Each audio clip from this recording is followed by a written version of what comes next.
Okay, this is the most in-depth training on AI info scaling slash growth operating that you'll find online. No bullshit, it's just pure value from A to Z. You're gonna learn everything you need to know on how to get clients, how to launch and scale offers that make tens and even hundreds of thousands of dollars a month.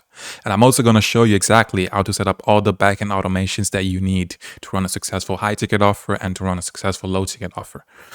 I'm going to go into great detail about exactly what automations you need, how to set them up, how to create automatic email campaigns, and much more.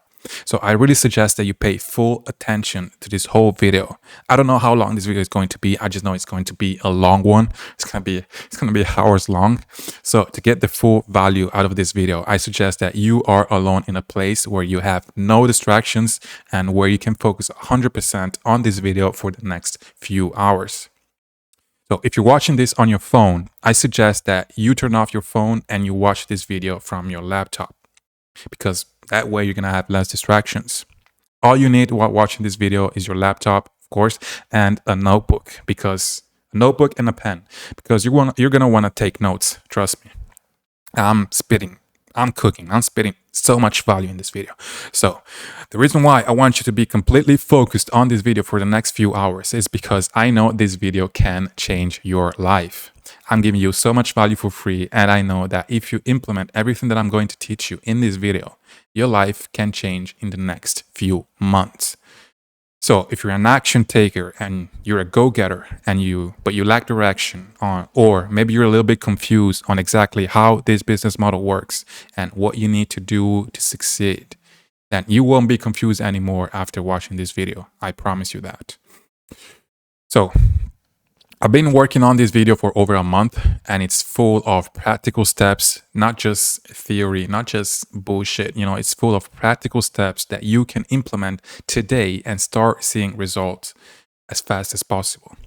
Now, who is this video for and why should you listen to me? So if you're part of any of these categories, then this video is exactly for you. First, if you're a copywriter or an agency owner, and you're tired of chasing new clients every month and you're looking for a business model that allows you to make more money while working with less clients, then this video is perfect for you. If you're someone who's just starting out online with business and you don't know exactly what to do, how to get your first client, how to pick a niche, maybe you have already tried a few business models in the past, but they haven't worked out, and you're constantly jumping around from business model to business model. You have shiny object syndrome. You always trying to follow the next trend. Then this video is perfect for you, because after watching it, you won't be confused anymore, and you'll know exactly what steps you need to take to start making money online. Also, if you're a creator and you want to launch and scale your own offer, but you don't know anything about marketing, you don't know anything about copywriting, and you don't know anything about how to build a funnel that sells, then you'll find all the information you need in this video. Okay, now you know who this video is for. Next, let me tell you why you should listen to me. Now, I'm not going to start flexing about all the nice things that I have like every other guru online. I'm not going to show you the Lambo or whatever. I don't care about that stuff. I'm only here to provide as much value as possible. And if you only care about the materialistic stuff, then you're focusing on the wrong things, I believe. I'm just going to show you a quick video that proves that I know what the fuck I'm talking about. And not to flex, but just so you know why you should listen to me. So here's the proof. Okay, guys, I'm inside my Stripe account, and I'm going to show you these payments. So you know that this is real. This is my actual Stripe account, as you can see. And I'm going to show these payments. I had to blur some information to protect my customers, obviously. But this is real. Let me show you some of these payments. And then I'm going to refresh the page. Let's look at here. 4,000, 7,000, 11,000, 6,000, 9,000, 5,000, 10,000, 8,000, 4,000, 11,000. A little 700. Don't remember what that's for, but it's here. 7,000 and 6,000. You get the point. I'm not going to go through all of them. There's 184 results. And yeah, it's a lot of them. It would take me forever to go through all of them. But it's just to show you that this is real. Now I'm going to refresh the page. And it's loading. And yeah, as you can see, it's still all here. This is This is real shit, guys. It was just I just wanted to show you that it's actually real. This is proof that it's real, and I know what I'm talking about. Okay, now that you have the proof, it's time to dive deep into this full AI infoscaling course. I've been working on putting this together for the past 4 weeks. You can see how big this Miro board is. I mean, look at this shit. It's fucking huge, guys. It's fucking huge. There's everything you need to know. So I'm sorry it took me that long to post a full course about this, but I have been enjoying life recently. I've been around the world. I've been traveling. I haven't posted in 3 months on YouTube and any other social media. I went to Thailand with my girlfriend, and you can see some pictures here. I was in this rooftop. It was amazing. It was really fun, and yeah, I was enjoying life. But now I'm back, and I'm gonna be posting gems like this. This one you're watching consistently. I'm gonna be posting videos like this consistently. I'm gonna be posting a lot of value, so make sure you subscribe to the channel and everything. So now let me give you an overview of everything we're gonna cover in this video. But first, let me give you a little pro tip for watching this video. You can watch this video at 1.x or 2x speed, since it's going to be a very long video. So if you want to save some time, you can, speed it up. You just go to the settings icon on YouTube, and you can go on playback speed, and you can set it up to 1.5 or 1.75 or 2x, whatever you prefer. But yeah, that's a pro tip if you want to do that. Now, let me tell you everything that I'm going to cover in this full course. So this course is split into two main parts. The first part is going to be about client acquisition, and the second part is going to be about service delivery. And here's everything we're going to cover in the first part, which is about the client acquisition. So on the client acquisition part, we're going to cover what is AI infoscaling first, how to pick a niche, how to pick the right creators to work with, the outreach mindset. I'm going to cover outbound pros and cons. I'm going to cover time management, which is an essential skill, often overlooked when people are teaching outbound and cold outreach.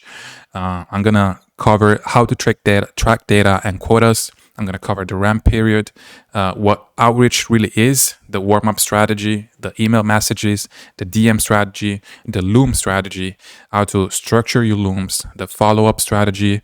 I'm going to cover multi-threading and building trust. I'm going to cover how to get creators on a call. I'm going to cover the sales call framework. I'm going to cover how to handle objections on those calls. And also, I'm going to teach you, what if they don't say yes right away? What do you do in that case? I'm going to cover onboarding. I'm going to cover setting expectations. What if they go silent after saying yes? And then I'm going to cover inbound, pros and cons. I'm going to cover organic content, paid ads, ad structure, pros and cons of paid ads. And I'm going to, lastly, on this part, I'm going to cover how to boost Instagram posts if you want to get clients and book appointments. Now, this is the whole list of topics we're going to cover for the client acquisition part. For the service delivery part, this is what we're going to cover. We're going to cover how to create an offer. And then we're going to cover high ticket offers versus low ticket offers, and which way to go, the ideal setup, high ticket playbook, how to set up a type form, how to create a landing page, how to create the VSL, what to do when they book a call, and what if you don't close, how to launch the offer. I'm going to show you a 7-day email sequence, launch sequence that you can use when launching an offer. And I'm also going to show you how to build the entire backend of an offer. So I'm actually going to go on Zapier.com and build in front of you the systems and the flow that you need to run a high ticket offer smoothly, from when someone submits a type form on YouTube, for example. All the triggers, or what you have to do with the emails that they're going to receive, the links, the how to book a call, how to set up your calendar. I'm going to show you everything. So it's going to be a complete walkthrough of everything. So as you can see, this is everything you need to know about this business model. There is everything. I've covered everything. I don't think I've left anything out. So it's just pure value from A to Z, as I said. I believe this is the most in-depth video you'll ever see in this info operating space. And I'm really excited to share it with you, and I hope you are too. I hope you are excited to learn some new stuff, so you can start making money, and you can get to 10, 20, 30, 40K a month, whatever your goal is. And yeah, so let's get started. So let's start with the first section. What is AI infoscaling? So AI infoscaling, in my opinion, is the best business model of 2025. If you haven't heard of the term growth operating, then it's basically that, but 100 times better and 100 times easier. So let me explain to you exactly how AI infoscaling works. So we partnered up with creators who already have a following, people who've built an audience maybe on TikTok, YouTube, or Instagram, and we help them launch and scale offers. And when I say offer, I'm talking about digital products, things like online courses, coaching programs, or paid communities. Now, the kind of creators we work with are usually coaches and consultants, people who teach others how to solve a specific problem. That's why the business model is called AI info scaling, because what we're doing is helping creators scale info products. Pretty easy, pretty straightforward. But let me tell you the main difference between AI infoscaling and what used to be called growth operating. See, a couple of years ago, if you wanted to be a growth operator, it was a completely different game. You needed to be good at copywriting, funnels, offer creation, sales psychology, and in general, you had to have a pretty good understanding of marketing as a whole. So if you were a complete beginner, that used to be a problem. Just learning copywriting alone could take you months, if not years. So if you were a complete beginner, it was almost impossible to get started because it was a business model that required you to have multiple skills, and each skills takes time to develop and actually become good at it. So here's what would happen. Beginners would try to partner up with creators, think they could figure it out along the way. Then they realized they had no idea on how to build funnels, write emails, script VSLs, or set up automations. And it's just too much stuff to learn at once for a beginner. And if you don't know what you're doing, obviously you're going to end up making a mess. And that's exactly what used to happen. These growth operators would partner up with creators without knowing anything about marketing, and they would end up screwing up everything. And the creators would get mad, obviously, because they were like, you have no idea what you're doing. Like, you don't know what you're doing. I'm giving you control over my business, and you're making a fucking mess, bro. You're fucking this up. And the partnership obviously would fall apart. And you have to understand that this business model is not like every other business model. You're not going to have the typical client customer interaction with the creators you work with. When you work with these creators, you actually run the entire show. You have control over their business, entire business, from client acquisition to nurturing the client to closing the client. So you basically run the entire sales cycle of the business. That's why you are so valuable, and that's why you can make so much money with this business model. Like, you can make the potential earnings are a match with this business model, and that's because you become a business partner to the owner. And it's performance based because the better you perform, the better the job you do, the more money the business makes, and the more money you make because you take a percentage of it. So if a creator trusts you with their business, you have to make sure that you know how to deliver good results. You have to. And with the whole growth operating method, they didn't know how to deliver results. So if you had asked me a year ago, hey, should I start growth operating? And you had zero experience, I would have said, hell no. You need real skills to play this game. But luckily for us, things have changed in 2025. And that's all because of AI. In just the past year, AI has gotten so much better that it's completely changed the way this business model works. Now, you can use AI to do 80% of the work for you. You can use it to script VSLs, write emails, build landing pages, create offers, analyze competitors, do market research, and it actually does a great job. It's not perfect, but it gives you a very solid starting point. So even if you don't know a lot about marketing, but you learn how to use the right prompts, which I gave away the exact prompts I use in another video completely for free, by the way. So you can go check it out after watching this video. I'm going to leave a link in the description. But if you learn how to use AI and the right prompts, you can succeed in this business even if you're a complete beginner. It's the easiest time to be an AI infoscaler because of AI. It's so much easier to make money right now. I'm telling you. It's the easiest it's ever been. I'm not saying you don't have to do anything, but it's the easiest it's ever been. It's the easiest it has ever been. So that's why I say it's the best business model of 2025. Because now, even if you're a complete beginner, you can start this business model and learn as you go. And AI does most of the heavy lifting for you. You still have to come in and obviously polish things, make sure the messaging is right, that the offer makes sense, the funnel flows. You have to check and that everything it's working correctly and everything is right. But AI already gives you a solid foundation, and it does 80% of the work for you, as I said. And what used to take days to create or build or script now takes a few hours. And let me give you an example. Before, if you wanted to script like a 30-minute long VSL, that could take you 2-3 days of hard work between research and then writing and then the editing. And it was a long process. But now you can literally get it done in a couple hours with AI. It's fucking amazing. It's insane. It's literally a cheat code. I'm not kidding. So AI info scaling is the natural evolution of growth operating.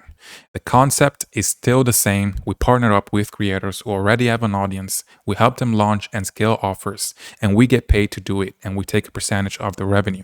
Meaning that if we help a creator make $100,000 and we have a 20% rev share, we make $20,000 from just one creator.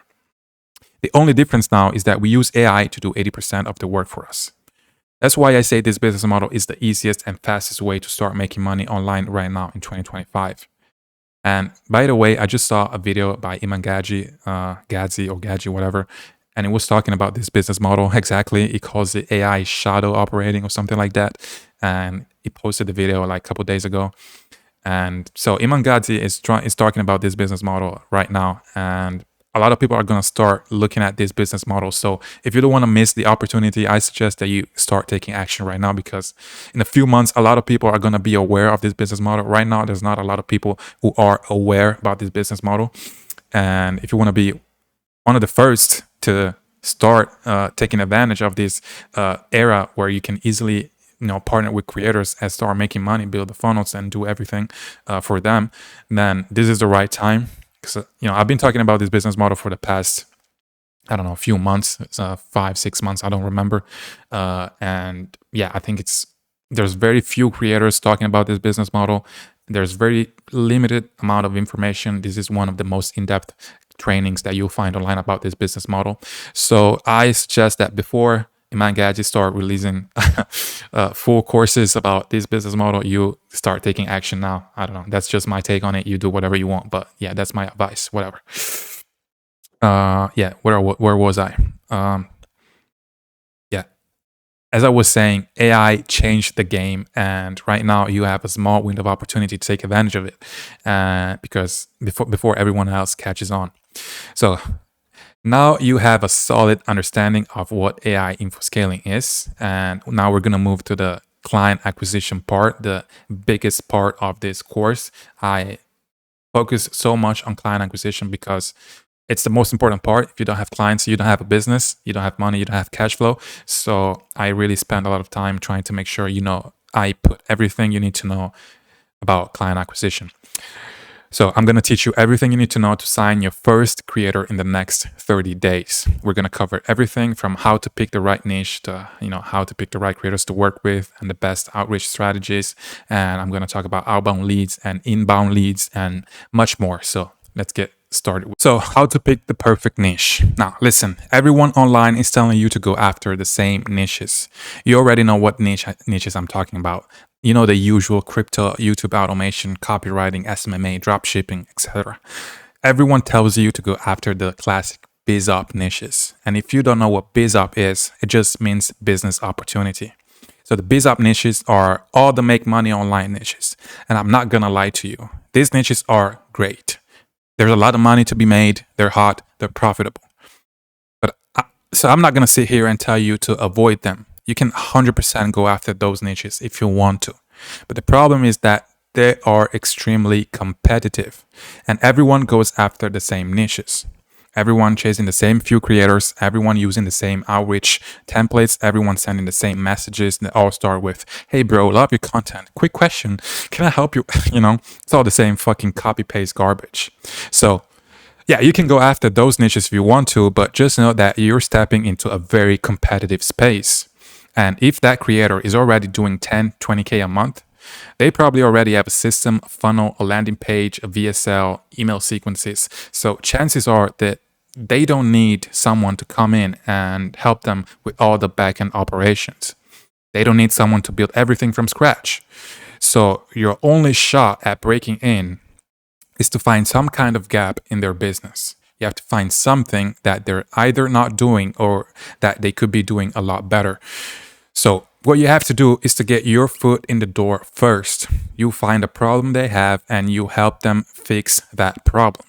Once you do that, they'll trust you more and you'll be able to upsell your services, and eventually you'll be able to be the one who's in charge of the entire marketing and backend operations.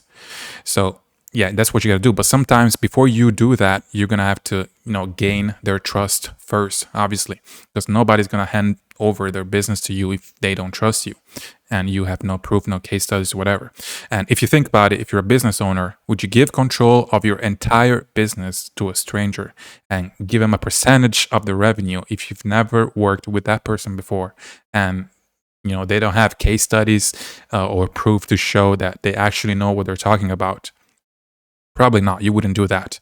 So it's different if you already have a lot of case studies and maybe you have a personal brand, then yeah, you can, they can trust you because you have proof to back it up. You have proof that you know what you're talking about. You've done it for other people. And yeah, but this is not going to be the case for most of you who are watching this video, probably. So you're going to have to, work your way up. Of course, it's a little bit of a hustle at the beginning, like everything else. You just gotta accept it. It's just how business and life works. You're gonna have to grind a little bit when you're starting out. But you only need to get a couple of good case studies, and once you have those, you're gonna have much more leverage, and you'll be able to get more money up front and negotiate higher rev shares. So at the beginning, it's gonna be hard. But once you get a good, solid case study, it's going to be much easier. But if you're just starting out, this is how you get your foot in the door. So you go deep into their funnel. You watch their VSL, read their emails, study their offer, and then find something that's broken. Maybe their email sequence is not good. Maybe their landing page is not good, could be great. Like the text, the headline is not good, the CTA is not good. And whatever it is, you need to find and lead with it in your first message. Whatever is not working in their business, whatever gap you find, will lead with it in your first message. And that's how you stand out in a saturated niche. That's how you get attention, by providing a lot of value first. But we're going to talk about more about this later in the video. Now, let's go back to how to pick a niche. So here's the where most people get it completely wrong. They spend days, sometimes weeks, trying to pick the perfect niche. They act like picking a niche is a massive, life-changing decision that's going to define their destiny. But it's not. I promise you it's not. It's much easier than that. Picking a niche is not a high ROI activity. And ROI stands for return on investment. You're not getting a return on investment spending days trying to pick the perfect niche, because the perfect niche does not exist. What might be the perfect niche for me might not be the perfect niche for you. And just because I had success in one niche doesn't mean that you're going to have the same success in that niche too. So what you need to understand is that if you pick a niche and it ends up not working out, guess what? Can always change it. You don't have to stay stuck in the same niche forever. And there are so many niches out there to choose from. And basically all of them have the potential to print money. Basically all of them. So that's the beauty of business. You can always adapt and change if things are not working. And being able to adapt fast is way more important than picking the perfect niche. Because in business, speed is everything. The people who win are not the ones who sit around making pros and cons list. They're the ones who take action fast. They get feedback and they adjust. They adapt fast. So let me give you a quick example to illustrate this concept to you. Let's imagine there are two guys who are trying to pick a niche. And there's guy number one, spends an entire week researching niches. He watches 10 YouTube videos, overthink every move, and finally picks one. Then he starts outreach and realizes it's not for him. And then we have guy number two. He watches this video, he picks a niche in 10 minutes, starts DMing creators today, starts collecting feedback, and who do you think is going to make more money fast? Like, who do you think is going to make more money? Let me know. Obviously, it's guy number two because feedback is more important than theory. Now, instead of me just giving you a big list of hot niches for 2025, I want to give you a way to think about picking a niche so you can make your own decisions. Because I think it's more valuable if I teach you how to think instead of telling you what to do. Just like the saying, give a man a fish and you feed him for a day, teach a man to fish and you feed him for a lifetime. Okay, I want to teach you how to fish so you know how to make decisions for yourself. So I'm going to give you 5 questions to ask yourself before you pick a niche. And these questions are going to help you pick the right niche for you. So the question number 1 is, what do people already ask you for help with? Just think about this. You have to think hard on these questions. Question number 2, what would you talk about all day for free? Question number 3, what skills do you have that other people find difficult? Question number 4, what problem have you solved for yourself in the past 6 to 12 months? And question number 5, are people already spending money in this space? So if you answer those questions honestly, you'll start to see patterns. You start noticing niches where you already have an edge. Because as an AI info scaler, your entire job is to scale offers. And to do that, you need to understand 3 things. First is the audience's problem, then the desired outcome of that audience, and then how the creator's offer bridges that gap.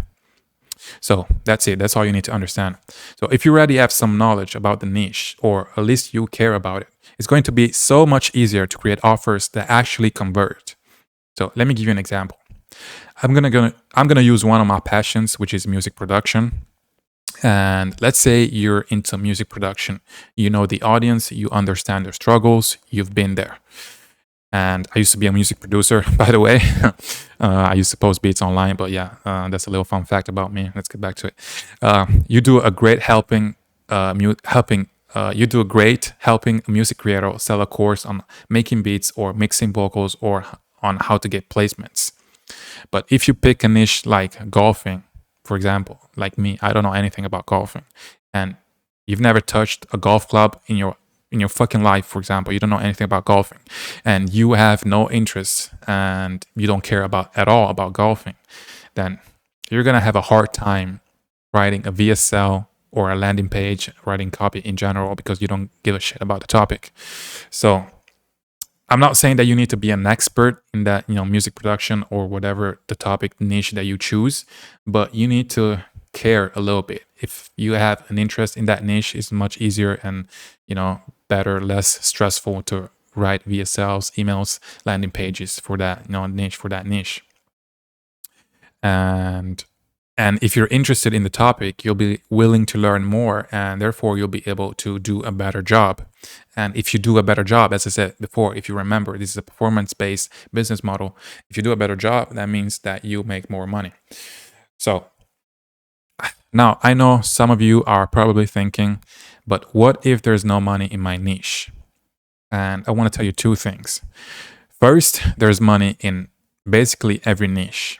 And 2, if it's your first client, it's not even about the money yet. You have to kind of forget about the money. As of right now, you don't need to think about the money. It's all about building a case study, proving to yourself that you can actually do it. It's about getting experience. So if you're just starting out, stop worrying about picking the perfect niche. Stop worrying so much about making money fast. You're not going to become rich overnight. And that's true for every business model on the planet. I don't care what the gurus are trying to tell you, you're going to have to work hard. Some business models are easier than others. Yes, I think this is one of them, but you're going to have to work hard regardless. So stop bitching about it, stop complaining, just pick something, get your hands dirty, take massive action every day, and you'll get to where you want to be eventually if you stick to it for a very long time. So here's what I would do when it comes to picking a niche. I would take 10 minutes and make a list of topics I'm into, things I'm curious about or have some knowledge in. Then run each one of these topics through the 5 questions I gave you and pick 2 or 3 that feel good. After that, all you have to do is just find creators in those spaces. Start sending DMs and emails, get feedback, and if it's not working, you switch. It's that simple. You can change niche. You don't need to overthink this. And remember that speed is and being able to adapt are way more important factors to success than anything else. Now, after you pick a niche, what do you do? How do you know that it's actually a good niche? So you have to ask yourself 2 questions.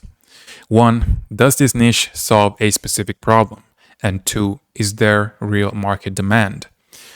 So if the answer to the first question is no, then don't even bother looking for creators in that niche because no one pays for nice to haves.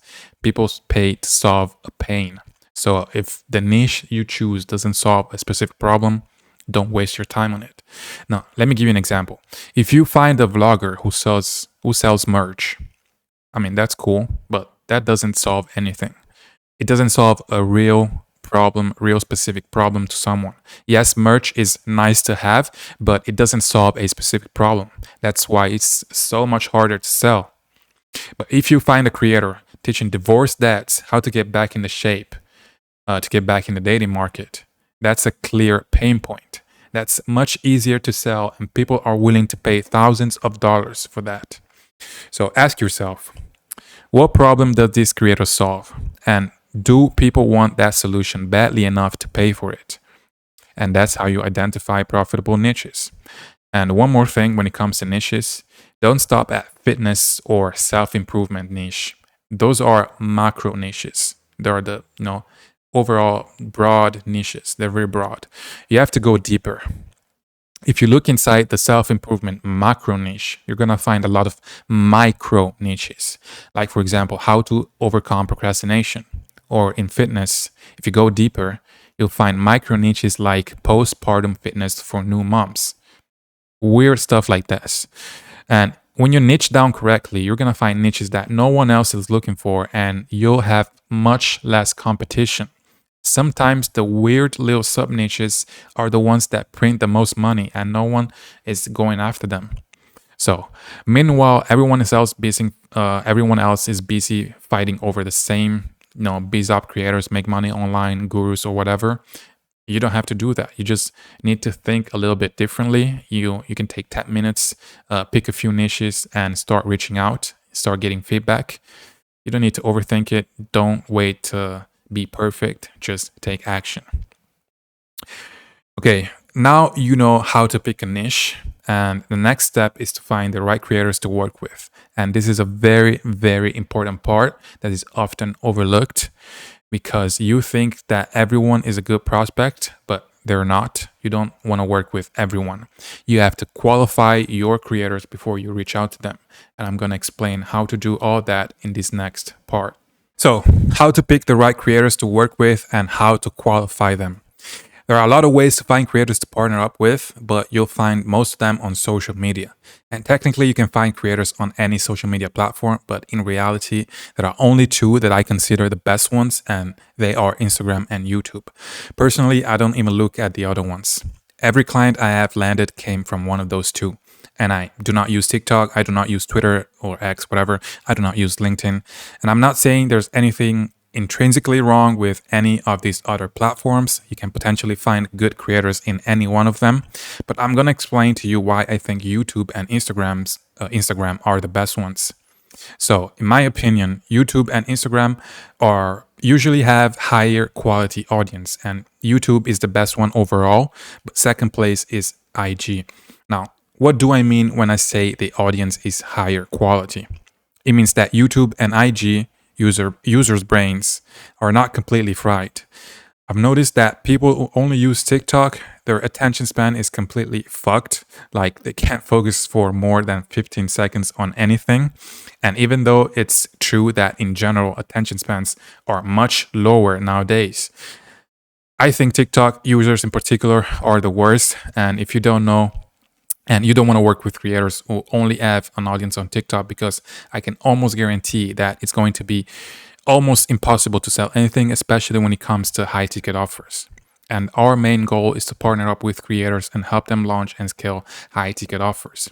Yes, you can also sell low ticket, but it's a different game. And I'm gonna talk about it later in the video with in more details. But for now, just know that the main goal is to sell high ticket. And for that, you need a high quality audience. You need an audience that can focus on a piece of content for more than 15 seconds. And this brings me to the non-negotiable rule. Your creator must be making long form content, not just short reels or TikTok videos. And if there is a concept, that explains why you need the creator to make long form content, and that's called the 7 hours rule. And the 7 hours rule is a marketing idea that says people need roughly 7 hours of real interaction with you before they trust you enough to buy. So that means that people need to watch at least 7 hours of your content before they become customers. So if the creator you're working with is only making short form content, it'll take him too much time to build enough trust to turn viewers into customers. But if someone watches you for 40 minutes on YouTube, a long video, 40-minute long video on YouTube, you can build trust with that. Just a few videos, you can build trust pretty fast. So, for example, if you're watching this video, and I don't know how long it's going to be, but let's say it's like 3 hours long. And if you sit and listen to me talking for 3 hours and I'm giving you all this value for free, at the end of the video, you're going to feel like you can trust me. And it's way more likely that you're going to buy something from me. Like, there is no other platform like YouTube where you can build so much trust with the audience so quickly. And let's pretend I was only making YouTube shorts and they were like 30 seconds long. You'd have to watch hundreds of shorts before I can build the same amount of trust that I've built with only one video. And yeah, that takes a long time. So this is why YouTube is the #1 organic client acquisition platform. So it's imperative that you pick a creator that makes long form content on YouTube. Like, you can find them on Instagram if you want, you can find them on TikTok, wherever you want, but you need to make sure that they have a YouTube channel as well. So here's how to actually find them on YouTube, and I'm gonna go on YouTube and show you how to do this live. So you go to the search bar and you type a keyword from your niche. Example, you go on the search bar and you type online fitness coach or music production or crypto trading for beginners, whatever your niche is. And then second, you set the filters to either this year or this month. And the reason why you want to do this is because you only want to work with creators who are active on the platform and who are posting consistently. If they're not posting at least once per week, then it's not worth wasting your time with them, because they're not going to be consistent, and you need to be work with someone who's consistent. And once you filter the results, you'll have a list of different creators, and you can open a new tab for each one of them, and all you have to do now is qualify the creators. Now, qualifying is very important because it saves you a lot of time in the long run and allows you to work with better creators. You don't want to be desperate and work with anyone. You have to remember that when you get on sales call with these creators, they're qualifying you. They're trying to figure out if working with you makes sense, and you have to do the same thing. You don't want to work with people who are pain in the ass, people are always giving you a headache. So don't waste your time messaging hundreds of random creators. Be more selective, because your time is valuable as well. Now, to qualify creators, you can use this 5-point checklist, and I'm going to go through it right now. So #1 is the audience size. You can target creators that have between 3K to 100K subscribers. Under 3K is usually too small, and over 100K often means they already have a team. Obviously, this also depends on the niche you're working with.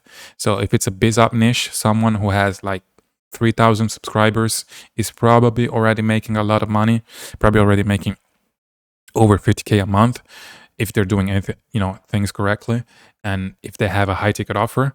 So if you're going for the biz up niche, then you should look for creators with 3,000 subs or less. But I think the sweet spot in general is between 5 to 50K, and because it's easy to get in the door and they have money to invest in your service usually. Now, the second criteria that you need to qualify creators is consistency. They have to post consistently on YouTube. If they're posting consistently on other platforms as well, that's great. But the most important one is always YouTube. So make sure that your creator is posting at least once per week on YouTube and they're making long form content like this video that you're watching right now. And consistency is important because the more video they post, the more exposure they have, which means they have more leads and they're going to make more money. So yeah, consistency is important. And the third criteria you need to use to qualify creators is if their content is solving a specific problem.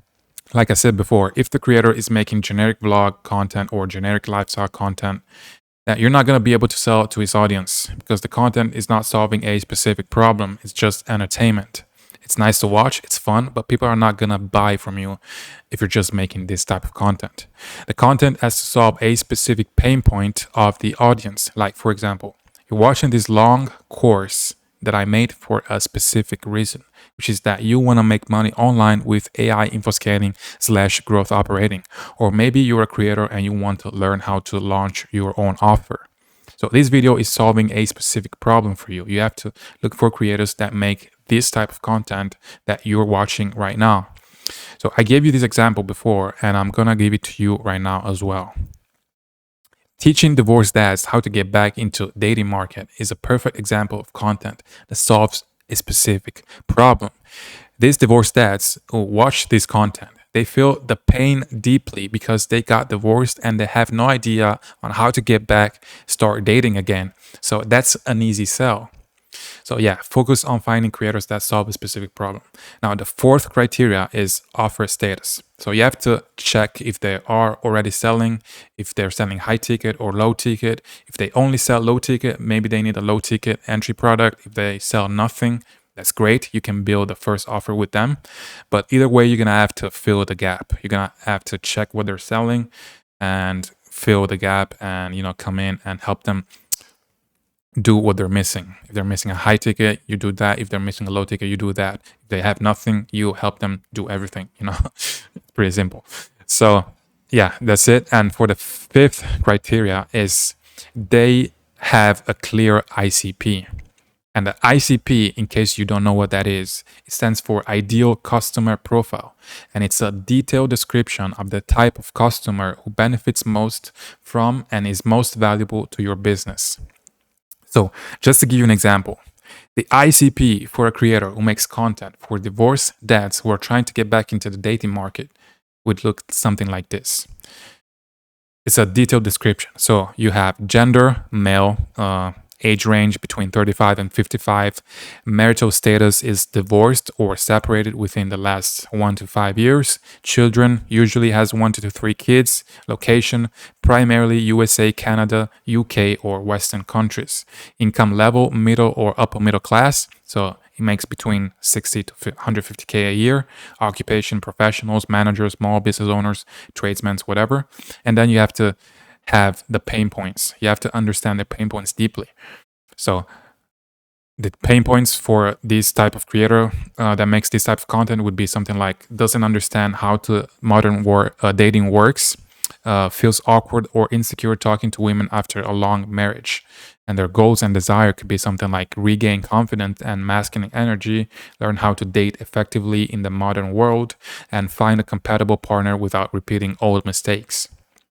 And the more details you have about your ICP, the easier it's going to be to write copy that sells. Now, when you're qualifying your leads, you want to take a look at their funnel, watch the VSL, read the emails, and if they're sending out emails, and click on the CTA and do all that stuff. You want to analyze their funnel with the goal of finding one thing that is broken or weak. Once you find that, something that's broken or that could be done better, lead with that in your first message. And that's how you stand out in crowd niches. Now, before you start reaching out to these creators, you have to build your prospect tracking sheet. You want to have a list of 50 to 100 qualified creators before you send out your first message. So you go on YouTube, you find the creators, you qualify them, and then you add them to your list until you have a list of 50 to 100 creators. Only after you have a list, you can start sending out emails or DMs. And this is important because you need to keep things organized. When you have a list, the quality of the outreach is going to be much higher. And you're also going to save a lot of time because let's say a prospect replies to your email like weeks later. If you have a list with all the information about the prospect, and I'm going to tell you what info you need to save in your tracking sheet, you can just pull up the list quickly and find their YouTube, Instagram, website, so you don't have to remember everything off the top of your head. So it is very important that you have a prospect tracking sheet. Now, let me tell you what info you need to save in your tracking sheet. This is an example of a tracking sheet that I use. And if you want the same tracking sheet that me and my students use, then you can just DM me on Instagram and I'll send it to you for free. But yeah, this is what you need to save. You need full name, YouTube channel link, Instagram handle, email address, status, last contacted, personalized compliment. Notes is where you add any note that's relevant to the prospect, like for example, notes on their offer, funnel, etc. Something that's broken in their funnel, whatever. And yeah, that is it. You don't need more than this. And this list, if you do this correctly, is going to keep you from double messaging. It's going to help you follow up properly, and it's going to help you scaling outreach much easier in the future if you want to, for example, hire a VA. So I think when you're just starting out, you should spend 80% of your time finding the right prospects and 20% reaching out. And I know a lot of people say that outreach is a numbers game, and that's true. However, I think that nowadays, because of AI, the majority of people are sending the same ChatGPT regurgitated messages, and prospects can see that. Once they see that you're using ChatGPT to reach out to them, they're not going to want to work with you. I mean, people are using ChatGPT wrong. You need to learn how to use it right, and I'm going to show you how to do it. But yeah, you have to stand out somehow. So to me, the most logical thing to do is to focus on personalizing messages as much as you can and focus on building relationships with people. So focus on sending fewer messages, but higher quality messages. And I promise you're going to stand out and people are going to appreciate it. Someone is reaching out to me. I want to see that they actually care about my business. If it's obvious that you're just trying to get some money out of me, then why would I work with you? I only want to work with people who provide real value and who actually care about what I'm doing. So you need to remember that you don't need 1,000 clients with this business model. One of the best things about this business model is that you only need a few good clients to make 20, 30K a month. And I've made over 100K from just one creator. So quality is way more important than quantity in this game. And with that being said, we're going to move on to the next section of this course, which is outreach strategies and the mindset that you need to have for outreach. Okay, in this section, I'm going to cover everything you need to know about outreach. We're going to learn what are the best outreach strategies that actually work in 2025. You're going to learn why your current outreach strategy is not working. I'm going to teach you how to manage time, and which is an essential skill if you want to be successful at this. And we're going to go over the mindset you need to succeed and much, much more. So let's get started. The first thing we're going to cover is the mindset. And the mindset you need to succeed. This part is crucial. It's essential. And I suggest you don't skip this part because the mindset you have when you start doing outreach will determine whether you make it or not. You can have the best script, the best niche, the best AI tools, but if your mindset is weak, you'll quit. And the only people who fail in business and in life are the ones who quit. You can never fail if you never quit. So, first of all you need to understand is this is not a get rich quick scheme.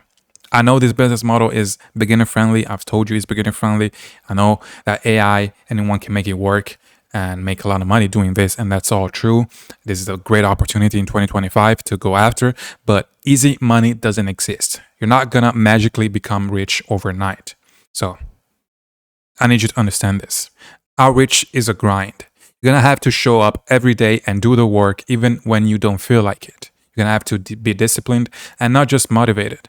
Because motivation comes and goes, but discipline is what builds consistency. And consistency is what gets you the results that you want. It's what gets you the life that you want to live. So if you apply everything I'm teaching you, I know you'll sign your first creator in the next 90 days. That means you could potentially make your first $10,000 a month in the next 90 days. And that's not some fantasy. It's not unrealistic. This can actually happen to you if you do everything correctly and you show up every day.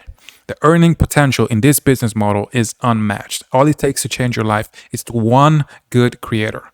You only need one good creator. We're not an agency. We don't need 20 clients to keep the business going. If we sign one good creator, and that creator is making $100K a month, and we have a 20% rev share, we just made $20,000. And that's why you only need 2 or 3 clients to be making 20, 50, 60, 100K a month. It's really like that. So, but you have to earn it. You have to work your ass off. You likely wake up unmotivated most days, like I do. I wake up unmotivated most days. Like today, I woke up at 6 a.m. to record this video. Right now, it's like 7:40 a.m. I was not motivated to do this, but I know I have to do this. And so when you feel unmotivated, and I want you to remember, you don't need motivation to do what you said you do. You need discipline. You need the inner voice that says, I'm doing this whether I feel like it or not. And even I, as of right now, as I said, as I'm making this video, I don't feel motivated to do it. But I know I have to do it, because if I don't, I'm setting my future up for failure. And I don't want to do that. And the last thing I want is to look back and think, I should have just worked harder that day. So let me ask you something. Aren't you tired of waking up every day knowing you didn't give 100% the day before? Like, I want you to really, really think about that. How different would your life look like right now if you had given 100% every day for the past 12 months? And when I say 100%, I actually mean 100%. Most people never give 100%. They think they do, but in reality, they stop way before their real limit. It's like when you're at the gym and you think you've pushed a set to failure, but then someone spots you and you suddenly can do 3 or 4 more reps, and you realize you had way more in you than you thought. And that's what life and business are like. Your brain always tries to protect you. It tells you, we're done, long before you're actually done. But that's just a survival mechanism. To grow, you have to train yourself to push past that feeling. Giving 100% is a skill, and just like any other skill, you can train it, you can improve it, and you can do better. So next time you're working and you feel like you've reached your limit, don't stop. Keep going for another 10, 20 minutes. It'll feel brutal. It'll feel like the hardest thing that you ever do in your fucking life, I promise you. But you're training your mind to stop quitting early. And if you do this consistently, you'll start realizing that you're capable of way more than you thought. But don't go too crazy all at once. That's the mistake that a lot of people make in the beginning. Just like with the gym, you have to build up with progressive overload. You don't walk into a gym one day and try to bench 225 if you're a complete beginner. You're gonna fucking die. you build up, over time. And if you did 20 outreaches yesterday, for example, you do 21 today, and that's it. One more every day. You push your limit by just a little. You have to set realistic goals for yourself, and you have to start accumulating small wins every day so that you gain the confidence and you start pushing yourself a little bit more day by day. And after a few months, you'll be able to do so much more than you actually thought you were capable of. And you look back and you think, damn, this is crazy. So for the next 90 days, I want you to lock in. No days off for the first 30 days. Every day, you're either going to learn something new about this business or you're going to do outreach. And that's it. Those 2 are the highest ROI activities that you can do. Everything else is just extra. So stop pretending you're working when you're really just watching more YouTube videos about success, because that's not real work. Real work means sending messages, talking to creators, and building momentum. But to push through the hard days, you need a strong why. And money is just not enough, because the moment things get tough, money is not the thing that's going to motivate you. You need something deeper, something that actually means something to you. You need a deeper why. So here's what I want you to do right now. Open your notes and write down your real why. I want you to think about this. Now, not just I want to make money. I need you to go deeper. I need you to dig deeper in yourself, in your soul. Is it why do you want to, why do you want to do this? Why do you are you doing this work? Why are you waking up doing outreach? What is the deeper why? Is it to finally feel free? Why do you want to make money? Is it to provide something, prove something to yourself? Is it to take care of your parents, your family, your spouse, whatever, your kids? Is it to stop feeling like you're wasting your potential? I want you to write it down and keep it in front of you, because when motivation fades, and trust me, it will, that why is going, it's what's going to keep you moving, it's what's going to keep you going. So you have to look at it every single day. So make sure you have that why in front of you, and so you can look at it, and every time you don't feel motivated to do the work, you look at it and you think, damn, that's why I'm doing this, I have to keep going. So over the next 90 days, I want you to become unrecognizable. I want you to become that person who follows through, the one who pushes past the excuses, and the one who doesn't negotiate with laziness. If you give 100%, real 100%, you look back at this moment as the turning point in your life. And I want this video to be the turning point in your life. I want this video to be the catalyst of your success. And you're gonna come back 6 months, I don't know, 2 months, 3 months, 6 months later, and you're gonna go back to this video and comment, damn, this video actually changed my life. Thanks, Alex. You changed my fucking life. You helped me. But it's not going to be me. It's going to be you. You did the work. I just pushed you. I just gave you a little nudge. I just told you what you needed to hear. But yeah, I want this video to be the catalyst of your success. So make sure you write your why, your deep why of why you're doing this. So when you look back at this video, and when that first creator signs with you, when you see that first Stripe notification hit your account, you remember it wasn't luck. It wasn't some secret hack. It was because you fucking earned it. You showed up. You pushed when others quit. So lock in for real this time.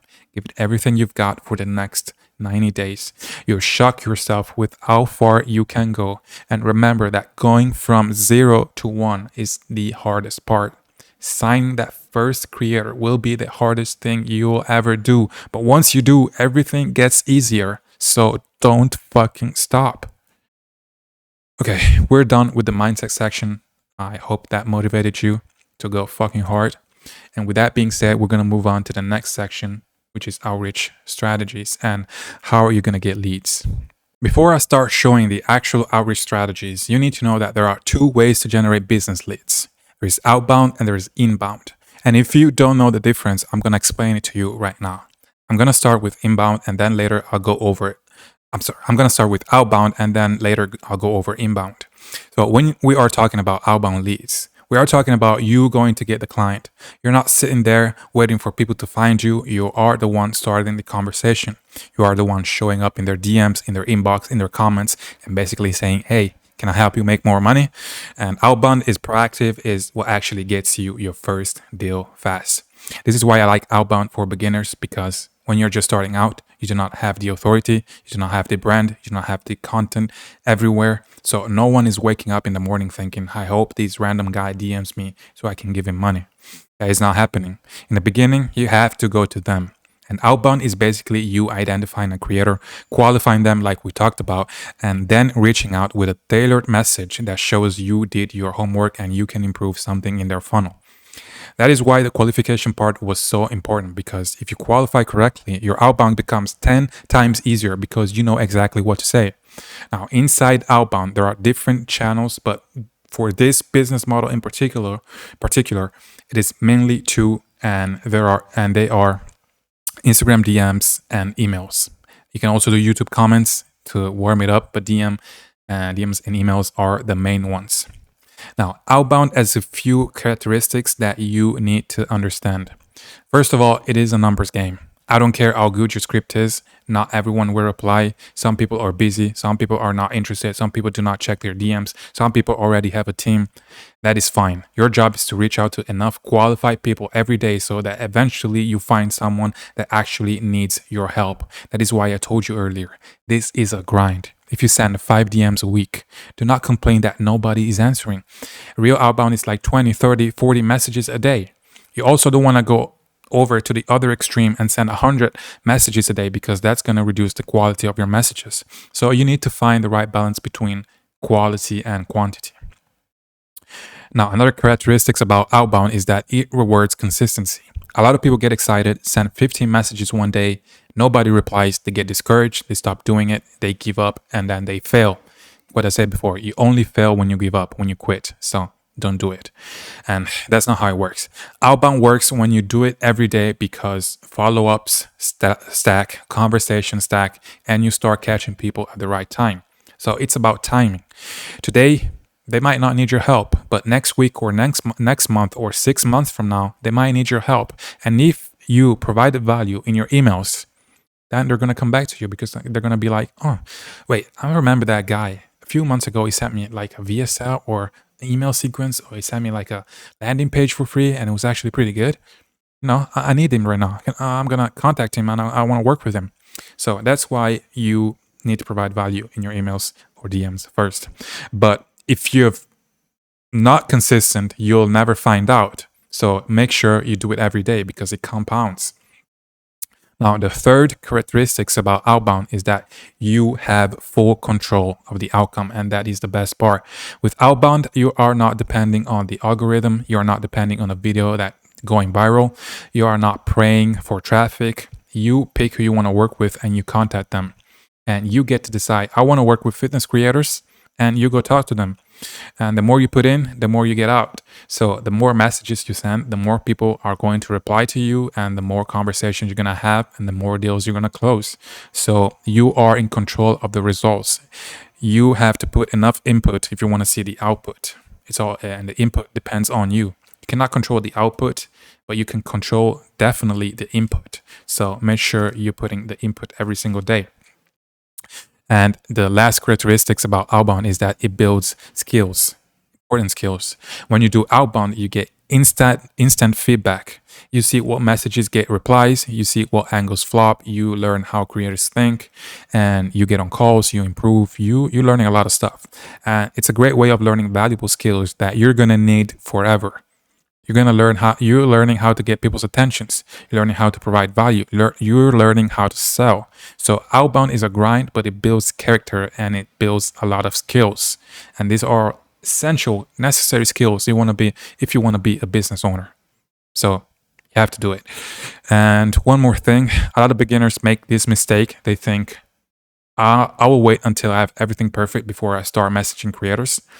And that's the most wrong, the worst thing that you can do because that doesn't make any fucking sense. You have to do outreach first. And then based on the replies and based on the feedback that you get, you improve your offer, your script, and your positioning. You need to use real life feedback to improve everything about your offer and everything about what you're selling. So you need to start immediately. And even if you don't know what you're doing, you need to start.